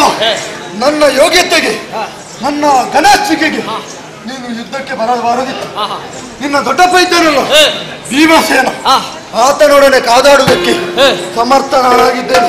ನಿನ್ನಲ್ಲಿ ಸತ್ಯ ಸಾಮರ್ಥ್ಯ ಉಂಟು ಅಂತಾದ್ರೆ ನನ್ನೊಡನೆ ಕಾದಾಡಿ ನೋಡು. ಒಂದು ಕೈ ನೋಡಿ. ಶರಣಹುದನವ ನೀನು ದುಶ್ಯಾಸನನೇ. ಒಂದು ಶಾರದಲ್ಲಿ ಭಂಗಿಸಿದ ಜನಗೆ ಶಾಸನ.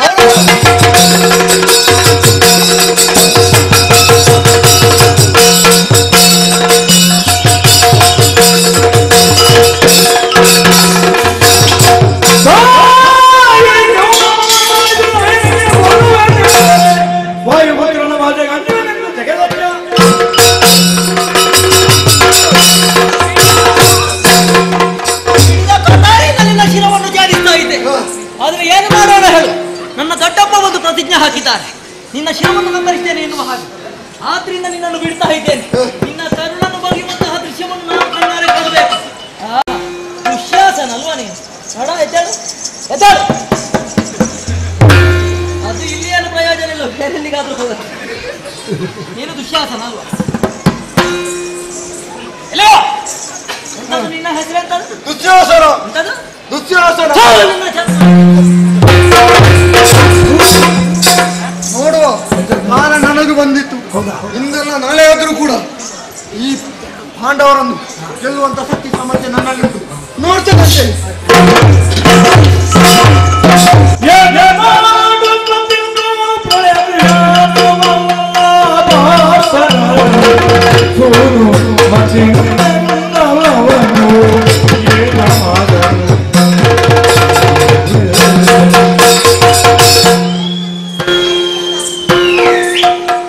ಈಗ ಎನ್ನ ಮನಸ್ಸು ಸೋತಿತು, ಎನ್ನ ಮನಸ್ಸನ್ನು ಈ ಅಭಿಮನ್ಯು ಕುಮಾರ ಗೆದ್ದು ಬಿಟ್ಟ. ಕುರುಕ್ಷೇತ್ರದ ರಣಭೂಮಿಯಲ್ಲಿ ಇವನ ಪರಾಕ್ರಮವನ್ನು ನೋಡುತ್ತಲೇ ನೋಡುತ್ತಲೇ ಕ್ಷಣಕಾಲ ನಾನು ಬೆರಗಾಗಿ ಹೋದನಲ್ಲ.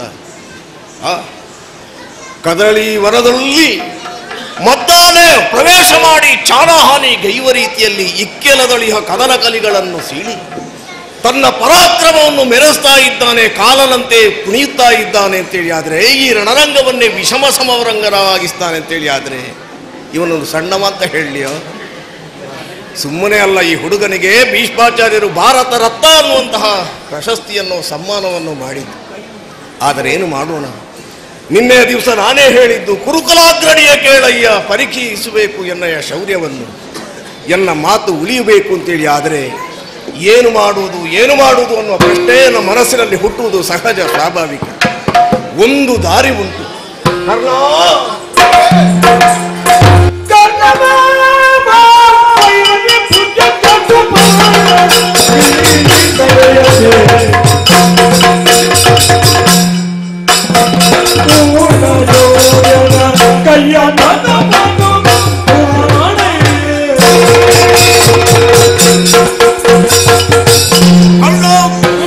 ವರ್ತಮಾನದ ಸ್ಥಿತಿಗತಿಗಳನ್ನೆಲ್ಲ ನೀನು ನೋಡುತ್ತಾ ಇದ್ದವ. ಅಭಿಮನ್ಯು ಕುಮಾರನ ಪರಾಕ್ರಮವೇ ಹೆಚ್ಚಾಗುತ್ತಾ ಅವನನ್ನು ಗೆಲ್ಲದೆ ನಿರ್ವಾಹವಿಲ್ಲ. ಆದುದರಿಂದ ವೈರ್ಯ ಇದರಲ್ಲಿ ಅದನ್ನು ವಿಜೃಂಭಿಸಬಲ್ಲ ಎಲ್ಲ ಸಾಮರ್ಥ್ಯವನ್ನು ಹೊಂದಿದವ ನೀನು. ಹೌದು, ನಿನ್ನಲ್ಲಿ ಹೇಳ್ತಾ ಇದ್ದೇನೆ. ಏನು ಗುರುಗಳೇ? ಇಲ್ಲಿ ಬಾ. ಮುಂಗಡೆಯಿಂದ ನಾನು ಯುದ್ಧ ಮಾಡ್ತೇನೆ, ಹಿಂಗಡೆಯಿಂದ ನೀನು ಬರುವುದು. ಅವನ ಕೈಯಲ್ಲಿರುವಂತಹ ಧನುಸ್ಸನ್ನು ಅಲ್ಲಿಗೆ ಕತ್ತರಿಸುವುದು, ಇಲ್ಲ ಅವನ ಕೈಯನ್ನು ಕತ್ತರಿಸುವುದು, ಧನುಸ್ಸನ್ನೇ ಚೂರ ಮಾಡುವುದು. ಅಲ್ಲಿಗೆ ಈ ಪ್ರಸಂಗವನ್ನು ಮುಗಿಸುವ. ಕಲಶ ಸಂಭವನೆಂದ ನುಡಿಗೆ, ಕಲಶ ಸಂಭವನೆಂದ ನುಡಿಗೆ ರವಿಜಬೇಕು. ಸುಲಭವೇ ಮಗಾರಥರು ಕದನ ಕರ್ಕಜರಾವು, ಕಲಗ ಕಿರಿರಾದ ಶಿಶು ಜಯಿಸಲಾರದೆ ಖಂಡಿತು ದುಜಿದವೇ.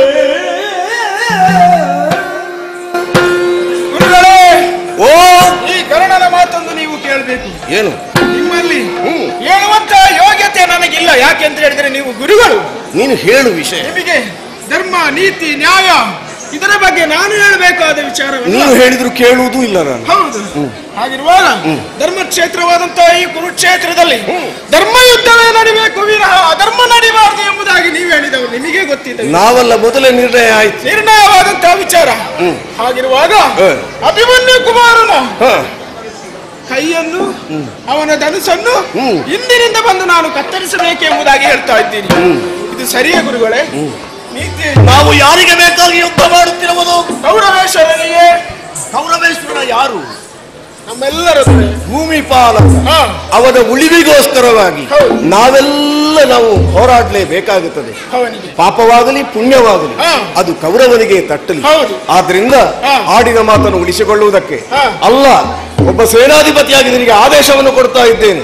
ಮುಂಗಡೆಯಿಂದ ನಾನು ಯುದ್ಧ ಮಾಡ್ತೇನೆ, ಹಿಂಗಡೆಯಿಂದ ನೀನು ಬಂದು ಅವನ ಕರದವನು ಸಣ್ಣ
ಧರ್ಮಯುದ್ಧ ನಡೀತಾ ಇರುವಂತಹ ಕಾಲಕ್ಕೆ ಹಿಂದಿನಿಂದ ಬಂದು ಧನುಸನ್ನು ಕತ್ತರಿಸಿದ್ದೆ. ಹೌದಾ?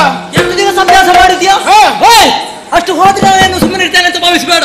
ಹಿಡಿದ ಕಟಾರಿ ನಿನ್ನ ಶಿರ ಜರಿಸ್ತೇನೆ ಬಾ.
ಕುರುಡನಪತಿಯೇ ಧೃತರಾಷ್ಟ್ರ, ನಿನ್ನ ಮಕ್ಕಳೆಲ್ಲ ಪಾಂಡವರನ್ನು ಕಂಡಾಕ್ಷಣ ಮತ್ಸರದಿಂದ ಮುಂದುವರಿಯುವವರು.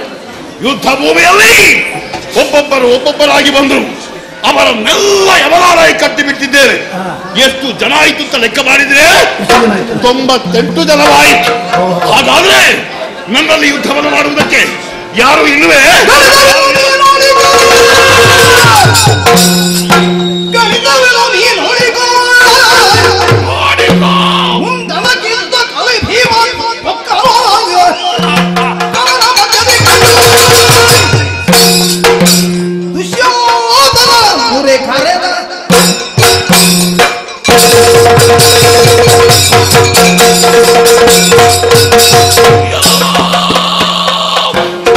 ಕುರುಡ ಭೂಪಾಲ, ಯುದ್ಧ ಭೂಮಿಯಲ್ಲಿ ನಡೆಯುವಂತಹ ಸಂಗ್ರಾಮದ ಪರಿಯನ್ನು ನೀನು ಚೆನ್ನಾಗಿ ನೋಡಬೇಕು. ಈ ರಣಭೂಮಿಯಲ್ಲಿ ನನ್ನಲ್ಲಿ ಎದೆಗೆ ಎದೆ ಕೊಟ್ಟು ಹೋರಾಡುವಂತಹ ವೀರರು ನಿನ್ನ ಮಕ್ಕಳಲ್ಲಿ ಯಾರು ಇಲ್ವೇ? ಇಲ್ವೇ ಅಂತ ನಾನು ಕೇಳಲೇಬಾರದು. ಒಬ್ಬನಿದ್ದಾನೆ, ನನಗೆ ಬೇಕಾದವನೇ ದುಶ್ಯಾಸನ. ಅವನೇ ಸಮರ್ಥನಾಗಿದ್ದಾನೆ.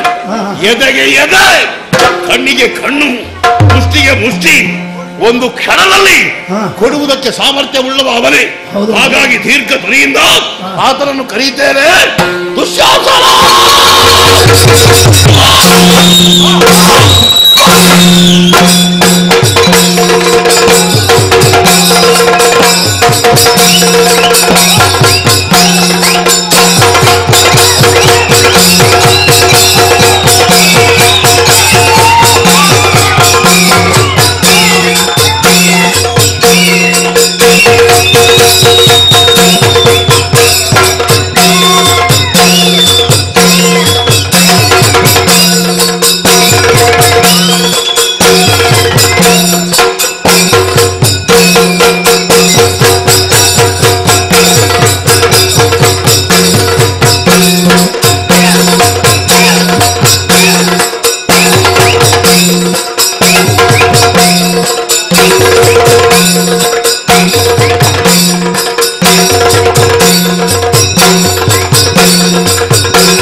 ನಮ್ಮನೆಲ್ಲ ನನ್ನಿಂದ ಹತರಾಗಿ ಯಮನಾಲಯವನ್ನು ಸೇರಿದ್ದಾರೆ.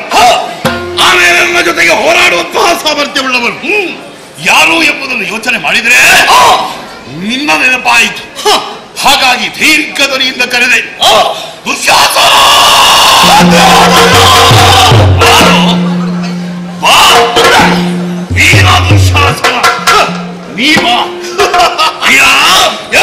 ನಿನ್ನ ಸಾಮರ್ಥ್ಯದ ಬಗ್ಗೆ ನನಗೆ ಬಹಳಷ್ಟು ಹೆಮ್ಮೆ ಇದೆ.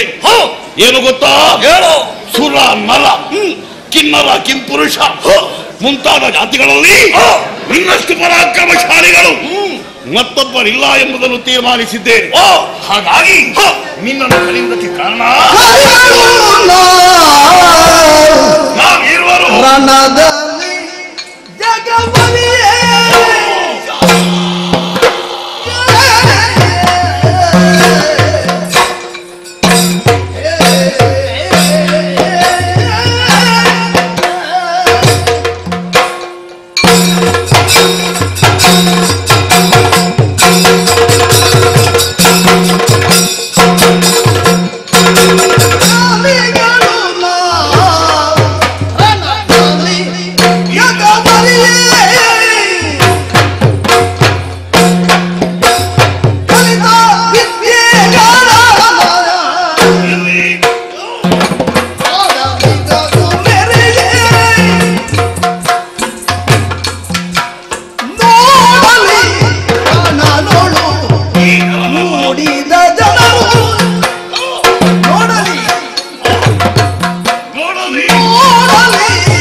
ಎಂಬುದನ್ನು ನೀನು ತಿಳಿದಿದ್ದೀಯ, ನಾನು ತಿಳಿದಿದ್ದೇನೆ.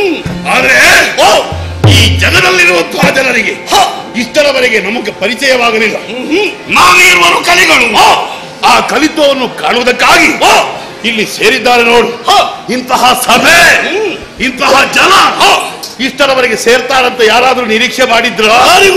ಖಂಡಿತವಾಗಿ ಇಂತಹ ಯೋಗ್ಯತೆ ಇದಕ್ಕೆ ಬಂದಿದ್ದಾದ್ರೆ ಭೀಮದುಶ್ಯಾಸನನ ಯುದ್ಧ ಏನು ಎಂಬುದನ್ನು ಕಾಣುವುದಕ್ಕಾಗಿ ಕಾತರದಿಂದ ಕಾಯುತ್ತಾ ಇದ್ದಾರೆ. ಅಯ್ಯ, ಕಲಿಗಳು ನಾವಾಗಬಹುದಾದ್ರು ನಮ್ಮ ಪರಾಕ್ರಮವನ್ನು ರಣಭೂಮಿಯಲ್ಲಿ ತೋರಿಸಬೇಕಾಗಿದೆ. ಅದಕ್ಕಾಗಿ ಸಿದ್ಧರಾಗಿ ಬಂದಿದ್ದೀರಾ?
ಎಲ್ಲರೂ ಎಲ್ಲಿ ಯಮಪುರವನ್ನು ಸೇರಿದ್ರು. ನಿನ್ನ ತಮ್ಮಂದಿರು ಸತ್ತಿದ್ದಾರೆ. ಇವರ ಸಾಯುವುದಕ್ಕೆ ಕಾರಣ ಅಂತ ಕೇಳಿದ್ರೆ ಅದು ನೀನೇ ಆಗಿದ್ದಿ. ಭೀಮಸೇನ ಗದೆಯ ಘಾತ. ಎಲ್ಲವ ಭೀಮಸೇನ ಏನು ಸರಿಯಾಗಿ ಯೋಚನೆ ಮಾಡು. ಯಾವುದನ್ನು? ಹಾಗೆ ನಿನ್ನಲ್ಲಿ ಹೇಳು.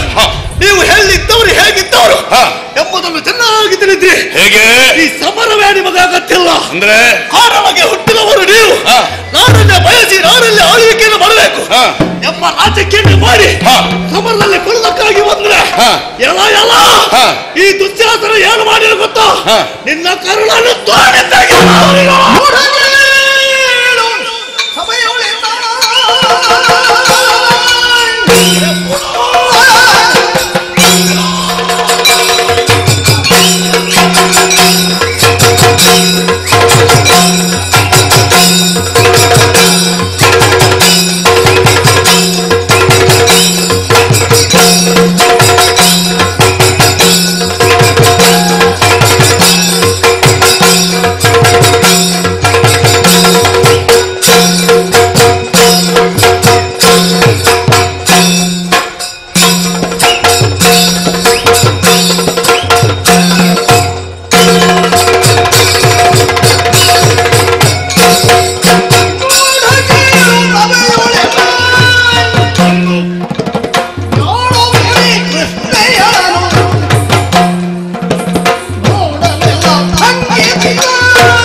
ನೀಚರು ನೀವು, ಮತ್ಸರಿಗಳು ನೀವು.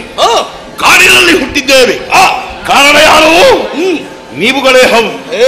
ಆದರೆ ಕಾಡಿನಲ್ಲಿ ಹುಟ್ಟಿದಂತಹ ನಾವು ನೆಮ್ಮದಿಯ ಬದುಕನ್ನು ಸಾಗಿಸಬೇಕೆಂಬ ಉದ್ದೇಶದಿಂದ ನಿಶ್ಚಿಂತೆಯಿಂದ ಇದ್ರೆ ಮಾಡಿದ್ದೇನು ನೀವು ಕಪಟದ ಜೂತ. ಆ ಜೂತದಲ್ಲಿ ನಿನ್ನ ಕೆಲಸ ಮೆಚ್ಚುವಂತದ್ದೇ. ಪಾಪಿ ಮಗನೇ, ಏನು ಮಾಡಿದ್ದೀಯ? ನಮ್ಮ ಇವರ ಬಡದಿ ಪಾಂಚಾಲೆ ಆ ಕೃಷ್ಣೆಯ ಸೆರಗಿಗೆ ಕೈ ಹಾಕಿ ಮಾನಭಂಗವನ್ನು ಮಾಡುವುದಕ್ಕೆ ಪ್ರಯತ್ನ ಪಟ್ಟವರಿ ಅಲ್ವೇ? ಅಂದೇ ತುಂಬಿದ ಸಭೆಯಲ್ಲಿ ಭಾಷೆಯನ್ನು ಹಾಕಿದ್ದೇನೆ. ಹಾಕಿದಂತಹ ನಿನ್ನ ಕೈಯನ್ನು ಬರೆಯುತ್ತೇನೆ, ನಿನ್ನ ಉದರವನ್ನು ಸೀಳುತ್ತೇನೆ. ಅಂದು ಭಾಷೆ ಹಾಕಿದಂತೆ ಇಂದು ನಾನು ಬಂದು ನಿಂತಿದ್ದೇನೆ. ಸಾಧ್ಯವಿದೆ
ಬುದ್ಧಿವಂತರಿಗೆ ಯಾವತ್ತು ಹೇಳಿದ್ರೆ ಸರಿಯಾಗಿ ಅರ್ಥ ಮಾಡಿಕೊಳ್ಳುವುದತ್ತ ನಿರ್ಧಾರಕ್ಕೆ ಬರ್ತಾರೆ, ನೀತಿವಂತರಾಗಿರ್ತಾರೆ.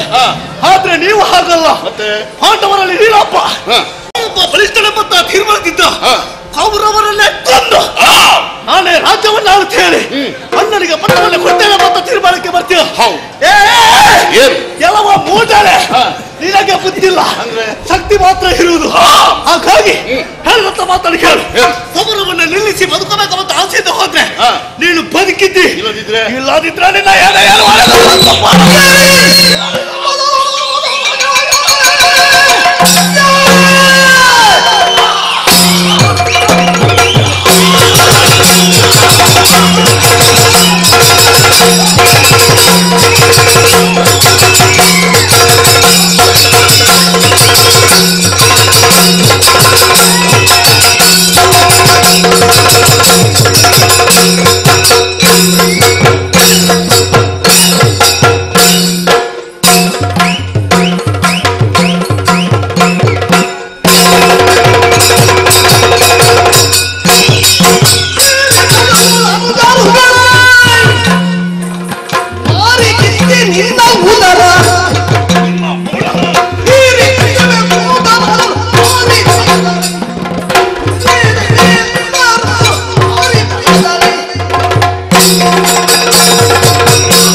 ನಿಮ್ಮ ಕಾಲು ಹಿಡಿದು ಬದುಕಬೇಕು. ಬದುಕುವಂತಹ ಜಾಯಮಾನ ನಮ್ಮದು ಖಂಡಿತವಾಗಿಯೂ ಅಲ್ಲ. ಸಂಧಾನಕ್ಕಾಗಿ ಕೃಷ್ಣ ಪರಮಾತ್ಮನನ್ನು ಕಳುಹಿಸಿದ್ರೆ ಸಂಧಾನವನ್ನು ಬರೆದವರು ನೀವು. ಸೂಜಿಯ ಮನೆ ಓಡಲಷ್ಟು ನಾವು ಸ್ಥಳವನ್ನು ಖಂಡಿತವಾಗಿಯೂ ಕೊಡಲಾರೆ. ನಿನ್ನ ಅಣ್ಣ ಬಗುಳಿದವ, ನೀನೊಬ್ಬ ಅವನಿಗೆ ಜೊತೆಗಾರ. ನಿಮ್ಮನ್ನು ಸುಮ್ಮನೆ ಬಿಟ್ಟೇನೋ ಯಾರಿಗೆ ಔತರ ಖಂಡಿತ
ನಮಗೆ ಮಾತ್ರ ದೇವರ ಬಲ, ಮತ್ತೊಬ್ಬರಿಗೆ ಇಲ್ಲ ಎಂಬ ತೀರ್ಮಾನವನ್ನು ನೀವು ಮಾಡಿದವರು. ಬಿಡ ಬಿಡ ಬಿಡ, ಯಾಕೆ ನನ್ನದೇ ದೇವರು ಎಂದು ನಂಬಿಕೊಂಡು ಬಂದವರು ಆತನ ಪಾದ ಸೇವೆಯನ್ನು ಮಾಡುತ್ತಾ ಆ ಫಲ ಇದ್ದ ನಿನ್ನನ್ನು ಕೊಂದು ನಿನ್ನ ಕಲ್ಲನ್ನು ತಿಂದು ನನ್ನ ಅಣ್ಣನಿಗೆ ಖಂಡಿತ ಮಾಡಲಿಕ್ಕಿಲ್ಲ.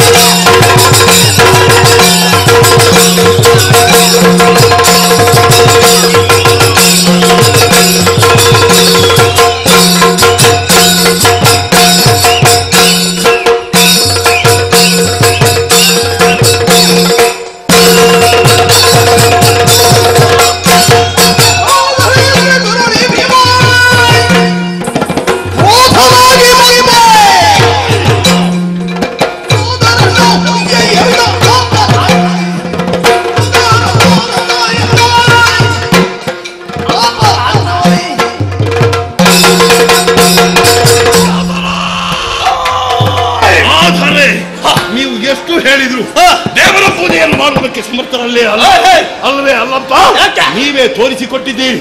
ಹಾಗಾಗಿ ನಿಮ್ಮ ಮಾತನ್ನು ಕೇಳುವುದಕ್ಕೆ ನಾವಿಲ್ಲ. ನಿಮ್ಮನ್ನು ಭೂತ ಗಡಗಡಿ ಅವತರವಾಗಿ ಕೊಡುವಾಗ ತಡೆಯುವ ಯಾರು?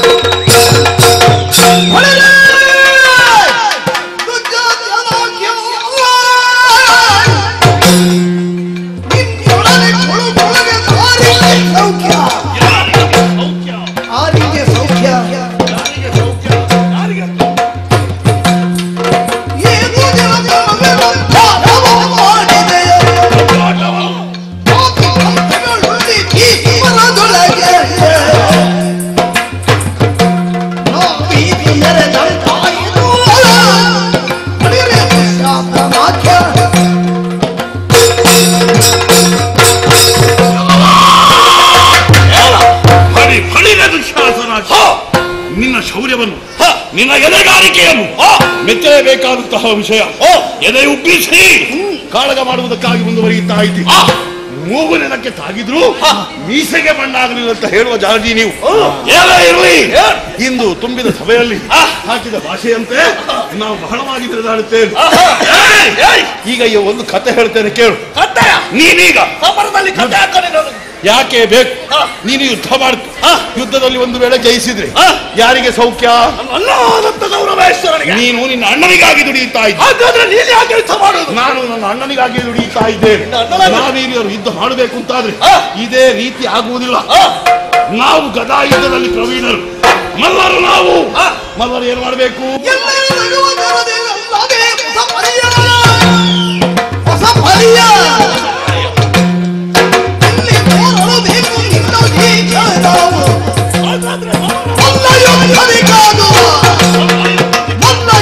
ಅಧಿಕಾರ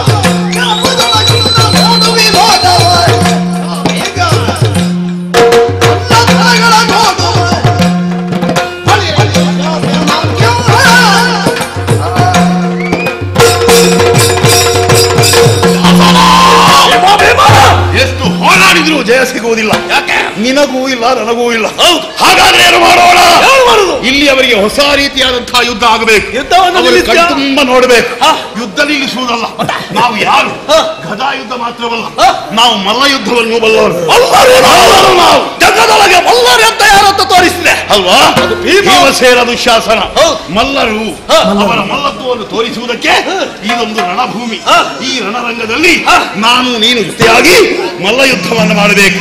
ದೃಷ್ಟಿಗೆ ದೃಷ್ಟಿ, ಮುಷ್ಟಿಗೆ ಮುಷ್ಟಿ, ಎದೆಗೆ ಎದೆ, ತೊಡೆಗೆ ತೊಡೆ. ಇಷ್ಟು ಮಾಡಿದ್ರೆ ಜಯ ಯಾರಿಗೆ ಅಂತ ಗೊತ್ತಾಗುತ್ತದೆ. ಗೊತ್ತಾಗಲ್ಲ ಏನು ಏನ್ ಮಾಡುದು? ಮಲ್ಲ ಯುದ್ಧಕ್ಕೆ ಒಪ್ಪಿದೀಯಾ? ಮಲ್ಲ ಯುದ್ಧವೇ ಮಾಡೋಣ. ಹೌದಾ? ಹಾಗಾದ್ರೆ ಈ ಕತೆ ಯಾಕೋ? ಮಲ್ಲ ಯುದ್ಧ ಅಗತ್ಯ ಇಲ್ಲ. ಈ ಕತೆ ಬೇಡ. ಈ ಕತೆ ನಿನ್ನ ತಲೆಗೆ ಇರ್ಲಿ. ಅದು ನನ್ನ ತಲೆಗೆ. ಅದು ನನ್ನ ತಲೆಗಾದ್ರೆ ಈಗದೆ ನಿನ್ನ ಎದೆಗಿನ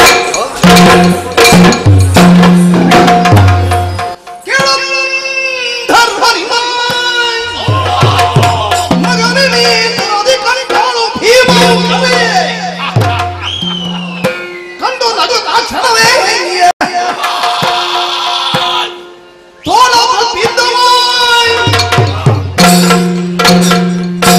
ಸಮ್ಮತಂ ಪಡಲು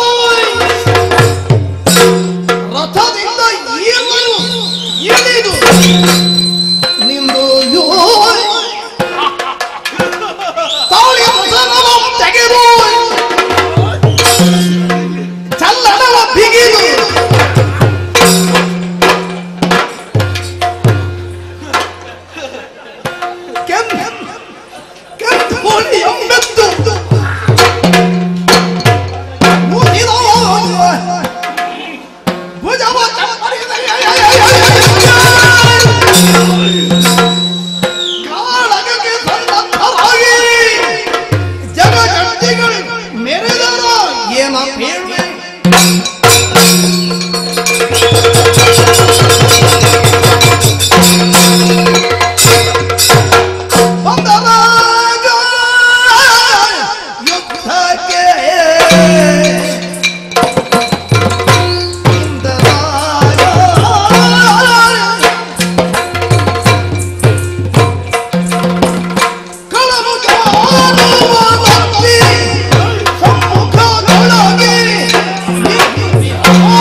ಏನೋ ರಣಭೂಮಿಯಲ್ಲಿ ಬಹಳಷ್ಟು ಮಾತನಾಡಿದ ಮನೆ ತಡೆಗೊಳಿಸಿದ್ದೇನೆ, ಕರುಳು ಬಗೆದಿದ್ದೇನೆ. ಯಾರಿದ್ದಾರೆ ನನ್ನನ್ನು ರಕ್ಷಣೆ ಮಾಡುವುದಕ್ಕೆ? ಯಾರಿದ್ದಾರೆ?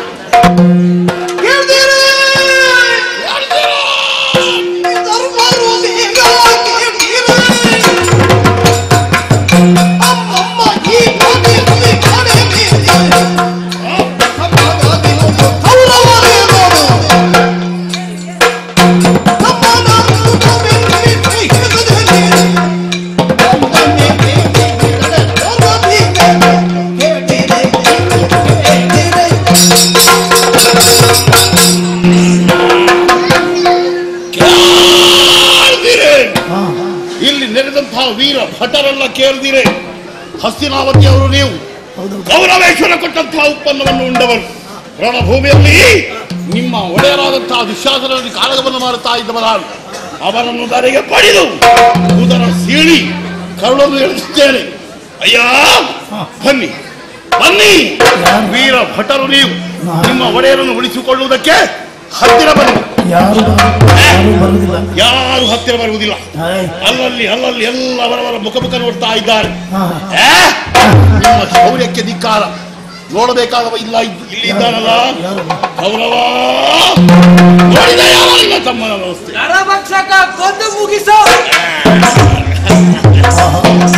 ಅವನಿಗೆ ಆಗಲಿಕ್ಕಿಲ್ಲ.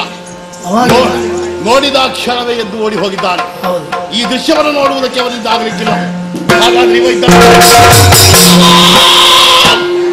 ಕರ್ಣ, ಅಂಗದೇಶದ ಅಧಿಪತಿ, ನಿನಗೊಂದು ಸ್ಥಾನಮಾನವನ್ನು ಕಲ್ಪಿಸಿಕೊಟ್ಟವ ಆ ಕೌರವೇಶ್ವರ ಅಮ್ಮ ತಲೆಗುರುಳಿದ್ದಾನೆ.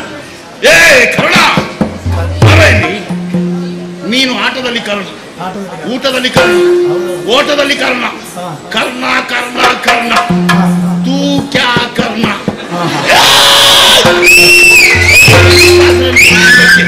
ಯಾರೊಬ್ಬರು ಹತ್ತಿರ ಬರುವುದಿಲ್ಲ ಅಲ್ಲ? ನಿಮ್ಮ ಧಿಕ್ಕಾರ ನಿಮಗೆ.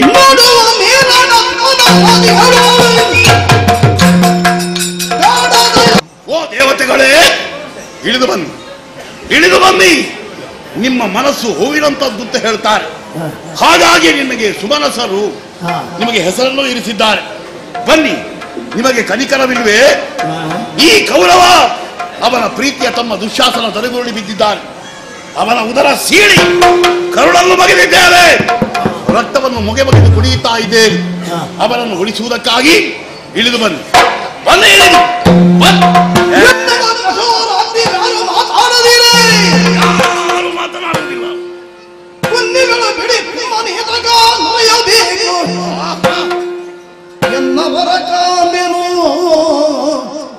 ನನ್ನವರನ್ನೇ ನೋಡಬೇಕು ಎಂದು ಇದ್ರ ತಿರುಗಿದು ಎಲೆ ಮುರಾಸುರ ಮರ್ದನ, ಎಲೆ ಮುರಾಸುರ ಮರ್ದನ. ನಿನ್ನಯ ಈ ಕಲಾಧವನ ಮನ್ನಿಸುವುದು.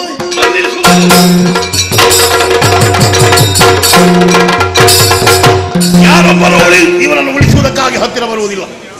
ಹಾಗೆ ಈ ರಣರಂಗವನ್ನು ತಿರುಗಿ ನೋಡಿದ್ರೆ ಇದ್ದಾನಲ್ವ ನಮ್ಮವ ಕೃಷ್ಣ ಪರಮಾತ್ಮ ಲೋಕರಕ್ಷಕ. ಏ ಕೃಷ್ಣ, ಎಲ್ಲ ಮುರಾಸುರ ಮರ್ಧನ ಏಳೋ ಮೇಲೆ ಕೈಯಲ್ಲಿ ಸುದರ್ಶನವನ್ನು ತಿರುಗಿಸ್ತಾ ಇರುವ ಮರಿ, ಆ ಸುದರ್ಶನವನ್ನು ಬಿಟ್ಟು ನನ್ನನ್ನು ಪರಾಜಯಗೊಳಿಸಿ ಈ ದುಷ್ಟರನ್ನು ಉಳಿಸುವುದಕ್ಕಾಗಿ ಪ್ರಯತ್ನ ಮಾಡು. ಸಂಬಂಧದಲ್ಲಿ ನಿನಗೂ ಇವ ಭಾವನೆ ಹೌದು. ನಿಮ್ಮ ಮನದ ಭಾವನೆ ಈ ಹೊತ್ತಿನಲ್ಲಿ ಪ್ರಕಟ ಮಾಡಲೇಬೇಕು. ಬಾ ಬಾರೋ ಬಾರೋ, ಎತ್ತ ಚಕ್ರವನ್ನು. ನಿನ್ನ ಚಕ್ರಕ್ಕೆ ಧಿಕ್ಕಾರ. ಆಗ್ಲಿಕ್ಕಿಲ್ಲ, ಇವಾಗ್ಲಿಕ್ಕಿಲ್ಲ. ಹಾಗಾದ್ರೆ ಇವ ಇದ್ದಾನಲ್ಲ, ಬಳಿಕ ನರನನ್ನು ನೋಡಿ ನಗುತ್ತ ನರನನ್ನು ನೋಡಿ ನಗುತ್ತ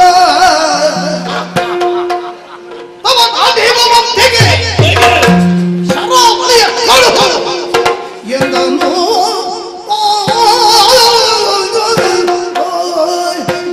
ಯಾರೂ ಇಲ್ಲ ಎಂಬ ಭ್ರಮೆ ನನಗಾಯ್ತು. ಆದ್ರೆ ಈ ಕಡೆ ನೋಡಿದ್ರೆ ಒಬ್ಬ ಇದ್ದಾನೆ, ಮೂರು ಲೋಕದ ಗಂಡ, ವೈರಿಗಳಿಗೆ ಸಿಂಹ ಸ್ವರೂಪ. ಒಂದು ಸಲ ಗಾಂಡೀವವನ್ನೆತ್ತಿ ಅದರ ನಾರನ್ನು ಎಳೆದು ಛೇಂಕಾರವನ್ನು ಗೈದ್ರೆ ಸಾಕು, ಇದರಲ್ಲಿದ್ದಂತಹ ಆ ವೈರಿಗಳು ಗಡಗಡನೆ ಎದೆ ಒಡೆದು ಸತ್ತು ಹೋಗುತ್ತಾರೆ. ಅಂತಹ ವೀರಾದಿ ವೀರ ಇವನು, ಮೂರು ಲೋಕದ ಗಂಡ ಎಂಬ ಹೆಸರನ್ನು ಪಡೆದಿದ್ದಾನೆ. ಪಾರ್ಥ, ಏಳು ಮೇಲೆ ಸಂಬಂಧದಲ್ಲಿ ನಿನಗಿವ ಅಣ್ಣನೇ ಹೌದು. ಇವನನ್ನು ಉಳಿಸುವುದಕ್ಕಾಗಿ ನಿನ್ನ ಗಾಂಡೀವವನ್ನೆತ್ತು ಶರಗಳನ್ನು ಹೂಡು. ಶರಗಳನ್ನು ಹೂಡಿ ನನ್ನನ್ನು ಅಪಜಯಗೊಳಿಸಿ ಇವನನ್ನು ಉಳಿಸು. ಬಾರೋ ಬರುವ ನಿನ್ನ ಗಾಂಡೀವಕ್ಕೆ ಧಿಕ್ಕಾರ.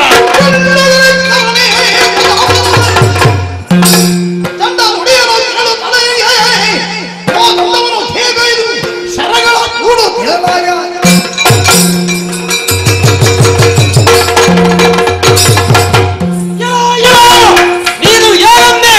14 ಲೋಕಗಳಲ್ಲಿ ಈ ಪಾರ್ಥನ ಗಾಂಡೀವಕ್ಕೆ ಎದುರಾದವರು ಯಾರೂ ಇಲ್ಲ ಅಂತ ನೀನು ನನಗೆ ಎದುರಾಗಿ ನಿಂತೆಯೋ. 3 ಮೂರ್ತಿಗಳು ಒಂದೊಮ್ಮೆ ಜೊತೆಯಾಗಿ ಬಂದರು, ನಾನು ಬಿಡವನಲ್ಲ. ಈಗ ಅಂದು ಮಾಲಿಂಗನ ನನಗೆ ಅನುಗ್ರಹಿಸಿದ ಪಾಶುಪಸ್ತ್ರ ಅಸ್ತ್ರವನ್ನು ಪ್ರಯೋಗಿಸಿ ನಿನ್ನನ್ನು ಮುಗಿಸುತ್ತೇನೆ.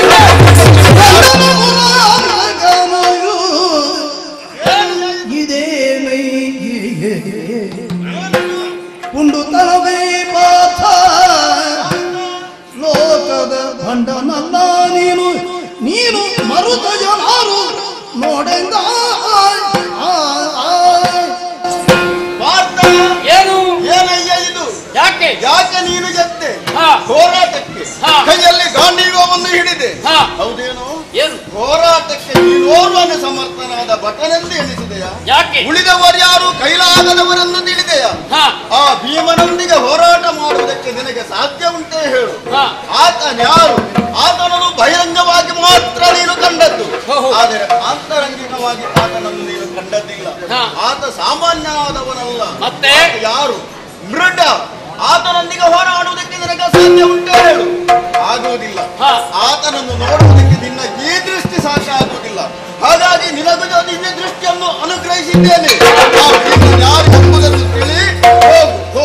ಹರ ಹರ ತ್ರಿಯಂಬಕನೇ ರಕ್ಷಿಸೋ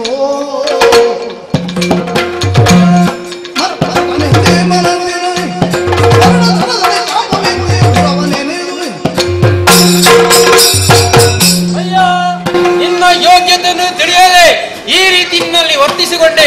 ಈಗ ನಿನ್ನ ಯೋಗ್ಯತೆಯನ್ನು ನಾನು ತಿಳಿದುಕೊಂಡೆ. ಆದ ಕಾರಣ ಈಗ ನಿನ್ನನ್ನು ಮಹಾಲಿಂಗನಂತೆ ಕಾಣುತ್ತಾ ಇದ್ದೆ. ಆದ ಕಾರಣ ಈಗ ಅಸ್ತ್ರವನ್ನು ಕೆಳಗಿಸಿ ನಿನಗೆ ಶರಣಾಗಿ. ನಾನೇ ಕೊಟ್ಟಂತಹ ಅಸ್ತ್ರ ಹೌದು, ಯಾವತ್ತೂ ನಾನು ಪಡೆಯುವನಲ್ಲ. ಅದನ್ನು ಒಂದು ವೇಳೆ ನಾನು ಪಡೆದಂತಾದ್ರೆ ದತ್ತಾಪಾರ ದೋಷ ನನಗೆ ಬಂದೀತು. ಹಾಗಾಗಿ ಈ ಗಾಂಡೀವವನ್ನು ನೀನೇ ಹಿಡಿ. ಲೋಕ ಮುಖದಲ್ಲಿ ನೀನೊಬ್ಬ ಪರಾಕ್ರಮಶಾಲಿಯಾಗಿ ಮೇರೆ ನಿನಗೆ ನಮ್ಮ ಆಶೀರ್ವಾದ.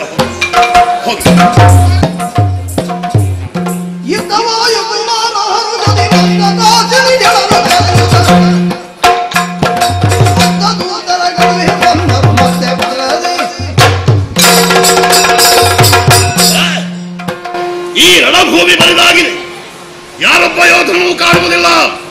ಹಾಗಾದ್ರೆ ಈ ದೃಶ್ಯವನ್ನು ನೋಡುವುದಕ್ಕೆ ಜನ ಯಾರು ಇಲ್ಲವೇ? ಬೇಕಲ್ವ ಒಬ್ಳು? ನಾನು ಮಾಡಿದ್ದು ಯಾರಿಗಾಗಿ? ನನ್ನ ಬಳಿಗಾಗಿ. ಅವಳು ಈ ದೃಶ್ಯವನ್ನು ನೋಡಬೇಕು. ಪಾಂಚಾಲೆ ಅವಳು ಶಿಬಿರದಲ್ಲಿದ್ದಾಳೆ. ಬಿಡಾರದಲ್ಲಿದ್ದಂತಹ ಆಕೆಯನ್ನು ಕರೆತರುವುದು ಹೇಗೆ? ನಾನು ಹೋದ್ರೆ ಈ ಹೆಣವನ್ನು ನರಿನಾಯಿಗಳು ತಿಂದಾವು. ಹಾಗಾದ್ರೆ ಯಾರನ್ನು ಕಳುಹಿಸುವುದು? ಓಯ್, ನನ್ನ ಜೊತೆಗೊಬ್ಬ ಬಂದಿದ್ದಲ್ಲ, ನನ್ನ ಸೇವಕ ಹನುಮನಾಯಕ ಅಂತ ಅವನ ಹೆಸರು. ಎಲ್ಲಿಯೋ ಎಲ್ಲ ಇರ್ಬೇಕು. ಎಲ್ಲಿಯೋ ಹೆಣಗಳ ಮಧ್ಯೆ ಬಿದ್ದು ಸತ್ತಿದ್ದಾನ ಹೇಗೆ? ಅವ ಸಾಯಲಿಕ್ಕಿಲ್ಲ. ಅವ ಹೇಗೆ ಬೇಕಾದ್ರೂ ಬಂದಾನವ. ಅವ ಬಹಳ ಬಹಳ ಧೀರ. ಅವರಿಗೆ ಸರಿಯಾಗಿ ಕಣ್ಣು ಕಾಣುವುದಿಲ್ಲ, ಕಿವಿಯೂ ಕೇಳುವುದಿಲ್ಲ.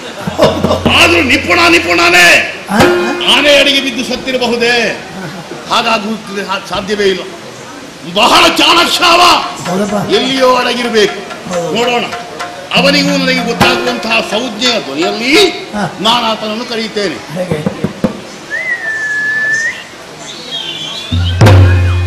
ಖಂಡಿತ ಅಲ್ಲ, ಇದಿಲ್ಲ. ಭೂತ ಪ್ರೇತಗಳು ಬೊಬ್ಬೆ ಹೊಡಿತಾ ಇದ್ದಾವೆ. ಆಗಲಿಕ್ಕಿಲ್ಲ.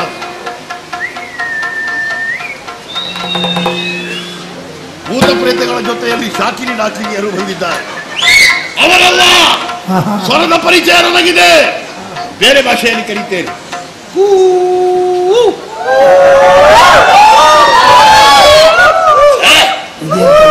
ಇಷ್ಟೆಲ್ಲ ಬೇತಾಳಾದಿಗಳು ಇಷ್ಟು ಬೇಗ ಬಂದಾಯಿತು. ಆಗ್ಲಿಕ್ಕಿಲ್ಲ, ಆಗ್ಲಿಕ್ಕಿಲ್ಲ. ಎಲ್ಲ ಬರೀ ನದಿಗೆ ಸರಿದಿದ್ದಾರೆ. ಇನ್ನೊಂದು ಸಲ ಕರೀತೇನೆ.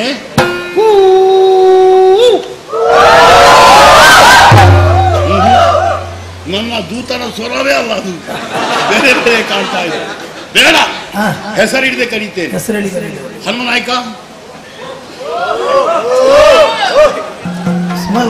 ಎಲ್ರಿಗೂ ಕೆಲಸ ಕೊಡುವುದಕ್ಕೆ ಸಮಯ ಇಲ್ಲ ನನಗೆ. ಒಬ್ಬನಿಗೆ ನೀವೆಲ್ಲರೂ ನಾಯಕರೇ. ಏ ಹನುಮನಾಯಕ, ಆಗ್ಲಿಕ್ಕಿಲ್ಲ. ದೀರ್ಘದರೆಯಲ್ಲಿ ಕರೀತೇನೆ. ಹನುಮನಾಯಕ,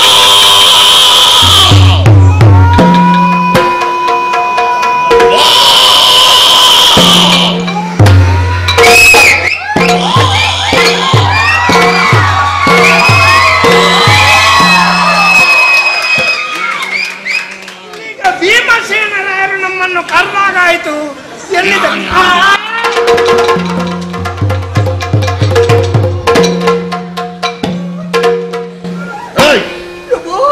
ಏನಾಯ್ತು ನಿನಗೆ? ಅವಸ್ಥೆ. ಕೆಂಪು ಕೆಂಪು ರಕ್ತ. ಮತ್ತೆ ರಕ್ತ ಹಳದಿರ್ತದ? ಕೆಂಪು ಕೆಂಪೇ ರಕ್ತ. ಕೆಂಪು ರಕ್ತ ನೋಡುವಾಗ ನನಗೆ ತಲೆ ತಿರುಗುತ್ತದೆ. ಸರಿಯಾಗಿ ನೋಡ್ಬೇಡ, ಓರೆ ಕಣ್ಣಿಂದ ನೋಡು. ಹತ್ತಿರ ಬಾ, ಹತ್ತಿರ ಬಾ. ಬಾಯಾಡಲಿಸು, ಸ್ವಲ್ಪ ತಿನ್ನು. ಏ, ಬಹಳ ರುಚಿ ಇದೆ, ಬಾರೋ. ಏ ಹನುಮನಾಯಕ, ಏನಾಯ್ತು ನಿನಗೆ? ನನಗೆ ವಾತ್ಕರಿಕೆ ಬರ್ತದೆ. ಯಾಕೆ? ಇದನ್ನು ಇಷ್ಟವರೆಗೆ ತಿನ್ಲಿಲ್ವಲ್ಲ. ನೀನು ತಿನ್ನುವುದು ಬೇಡ. ಇನ್ನಿಂದ ಒಂದು ಕೆಲಸವಾಗಬೇಕು. ನೀನೀಗ ಬಿಡದಿಗೆ ಹೋಗಬೇಕು. ಬೀಡಿಗೆ ಬೀಡಿಗೆ ಬೀಡಿಗೆ ಬೀಡಿಗೆ ತಂಬಿಗೆ ತಂಬಿಗೆ ಲೆಕ್ಕಕ್ಕಿಂತ ಹೆಚ್ಚು ತಿಂದ್ರೆ ತಂಬಿಗೆ ಬೇಕು. ಏನು ಬಿಡಾರ? ಬಿಡಾರಕ್ಕೆ. ಎಲ್ಲಿಗೆ? ನನ್ನ ಬಿಡಾರಕ್ಕೆ. ಯಾಕೆ? ಮಲಗ್ತೇನೆ. ಮತ್ತೆ ಇದನ್ನು ನೋಡಿ ಸಹಿಸುವುದಕ್ಕೆ ಸಾಧ್ಯ ಇಲ್ಲ. ಬಿಡಾರಕ್ಕೆ, ನನ್ನ ಬಿಡಾರ. ನೀನು ಹೀಗೆ ಬಂದವನಿಗೆ ಒಂದು ಕೆಲಸ ಕೊಟ್ಟಿದ್ದೇನೆ. ಓಡುವುದ ನೀನು ಇಷ್ಟು ಬೇಗ? ನೀನು ನಮ್ಮ ಬಿಡಾರಕ್ಕೆ ಹೋಗಬೇಕು. ಕುರುಕ್ಷೇತ್ರದ ಆತುದಿಯಲ್ಲಿರುವಂತಹ ಆ ಬಿಡಾರಕ್ಕೆ. ಅದರಲ್ಲಿ 5 ಬಿಡಾರವಿದೆ. 5 ಬಿಡಾರದಲ್ಲಿ ನನ್ನದೊಂದು ಬಿಡಾರವಿದೆ. ನನ್ನ ಬಿಡಾರದಲ್ಲಿ ನನ್ನ ಮಡದಿಯಾದಂತಹ ದ್ರೌಪದಿ ಇದ್ದಾಳೆ. ಆ ದ್ರೌಪದಿಗೆ ಹೋಗಿ ಹೇಳಬೇಕು, ನೀನು ನಿಮ್ಮ ವಲ್ಲಭನಾದಂತಹ ಭೀಮಸೇನ ರಣಭೂಮಿಯಲ್ಲಿ ದುಶ್ಯಾಸನನ ಜೊತೆಯಲ್ಲಿ ಕಾಡಾಕಾಡಿಯಾಗಿ ಹೋರಾಟ ಮಾಡಿದವರು. ಆ ದುಶ್ಯಾಸನನ್ನು ಉರುಳಿಸಿ ಏನು ಇದೀಗ ದುಶ್ವಾಸನೆ. ನೀನು ಹತ್ತಿರ ಬಂದದ್ದು ವಾಸನೆ, ಅದು ದುಶ್ಯಾಸನ. ಗೊತ್ತಾಯ್ತಲ್ಲ? ಏ ಉದರ ಸೀಳಿ ಆಗಿದೆ, ಕರುಳು ಬಗೆದು ಆಗಿದೆ, ರಕ್ತ ಮೊಗೆ ಬಗೆದು ಕುಡಿದು ಆಗಿದೆ. ಇನ್ನು ಈ ದೃಶ್ಯವನ್ನು ನೋಡುವುದಕ್ಕೆ ಮಡದಿಯಾದಂತಹ ದ್ರೌಪದಿಗೆ ಅಗತ್ಯವಾಗಿ ಬರುವುದಕ್ಕೆ ಹೇಳಬೇಕಾಗಿದೆ. ಅದಕ್ಕಾಗಿ ನೀನು ಹೋಗಿ ಅವಳನ್ನು ಶೃಂಗಾರ ಭರಿತಳಾಗಿ ಆದಷ್ಟು ಬೇಗನೆ ಬರುವುದಕ್ಕೆ ಹೇಳು. ಹೋಗಿ ಹೋ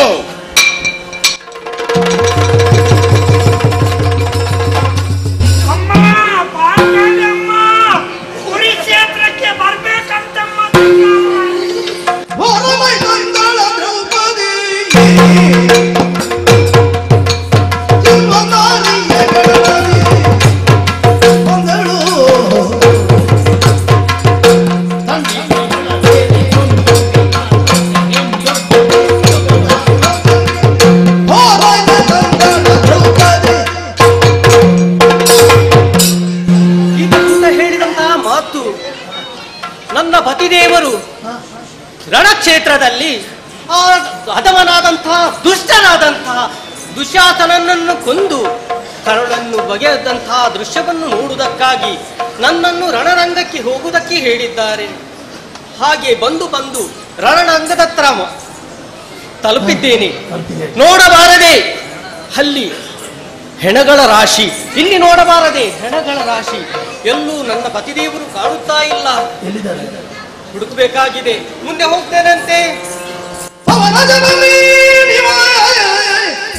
ಕಡಿಗಾಲದ ಶಿವನೋ ಪವನ ಜನೋ ಮೀನಿವ ಕಡೆಗಾಲದ ಶಿವನೋ ತಾನರಿಯನು ಎನ್ನುತ್ತೋ ಯುವತಿಯು ಮನದೊಳು ಝವಗಿಡುತ್ತಿದೆ. ಬಳಿಕವಳ ನಿರೀಕಿರಿ ನಗುತ್ತೆಂದೋ ಪವನ ಜನೋ. ಅಯ್ಯೋ, ಯಾವ ದೃಶ್ಯವನ್ನು ನಾನು ನೋಡ್ತಾ ಇದ್ದೇನೆ. ಇದು ನನ್ನ ಪತಿದೇವ ಭೀಮನಿ. ಅಲ್ಲ ಅಲ್ಲ, ಅಯ್ಯೋ ಭಯವಾಗ್ತಾ ಇದೆ. ಬಾರೇ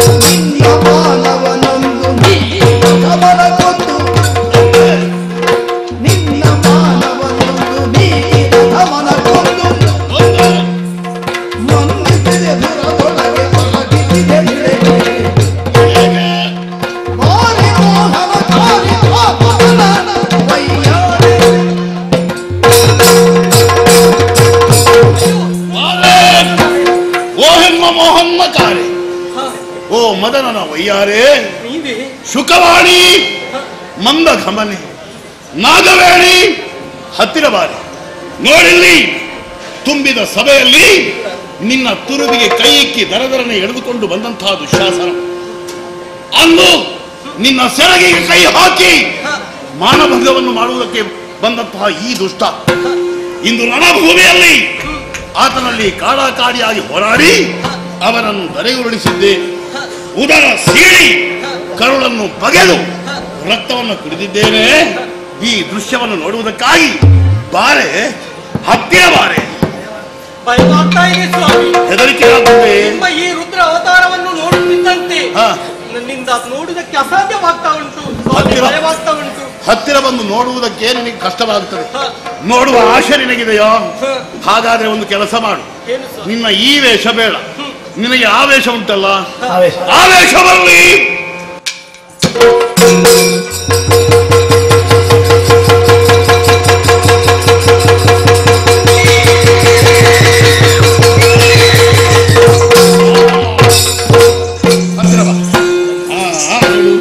ಹೆಂಡತಿ ಅಂದ್ರೆ ಹೀಗಿರ್ಬೇಕು. ಹೇಳುವುದಕ್ಕಿಂತ ಮುಂಚೆ ಬಂದು ಕೂತ್ಕೊಳ್ಬೇಕು. ಏ ಮಡದಿ, ಓ ಹೆಂಡತಿ, ನೋಡಿದ್ಯಾ? ಇಲ್ಲಿ ನೋಡು, ಇವ ನಿನ್ನ ವೈರಿ ದುಶ್ಯಾಸನ. ಅಂದು ನಾನು ಭಾಷೆ ಹಾಕಿದ್ದೀನಲ್ಲ, ಆ ಭಾಷೆ ಅಂತ ನಡೆದುಕೊಂಡಿದ್ದೇನೆ. ಸಾಕಲ್ವಾ? ತೃಪ್ತಿ ಆಯ್ತಲ್ಲ? ಆದ್ರೆ ಏನಾಗಬೇಕು? ನನಗೆ ತಲೆಗೆ ಸ್ನಾನ ಮಾಡಬೇಕು. ತಲೆಗೆ ಎಣ್ಣೆ ಹಾಕಬೇಕು.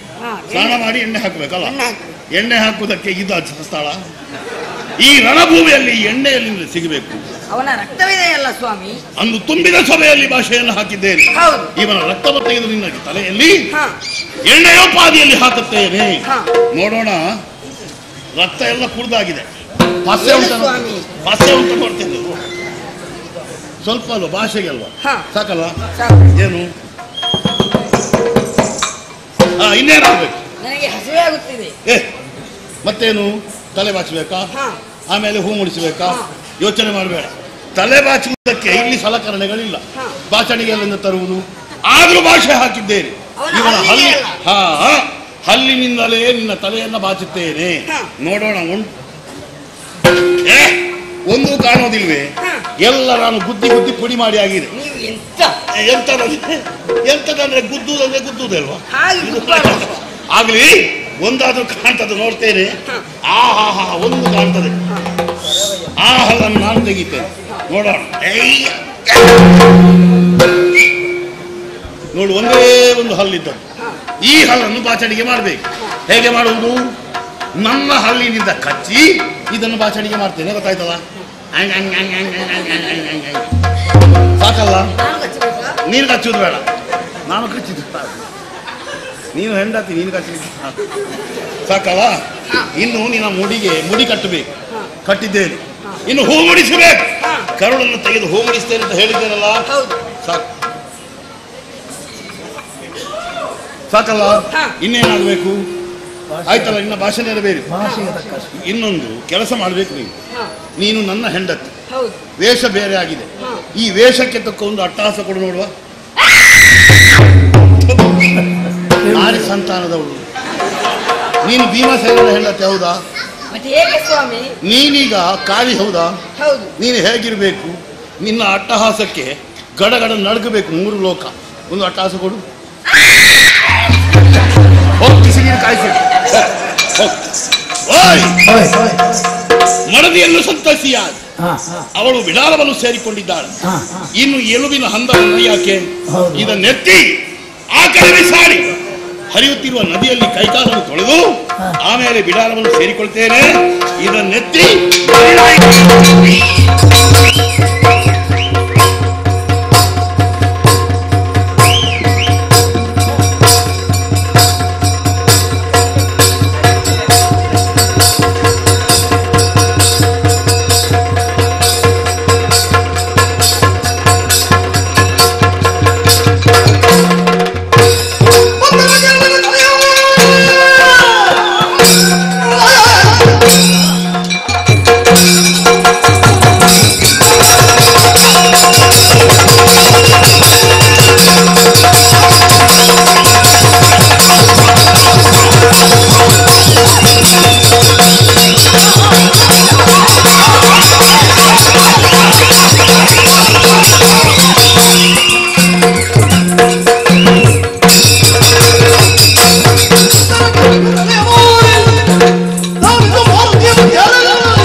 ಶಿರವನ್ನು ಬಗೆದೆ ನಿನ್ನನ್ನು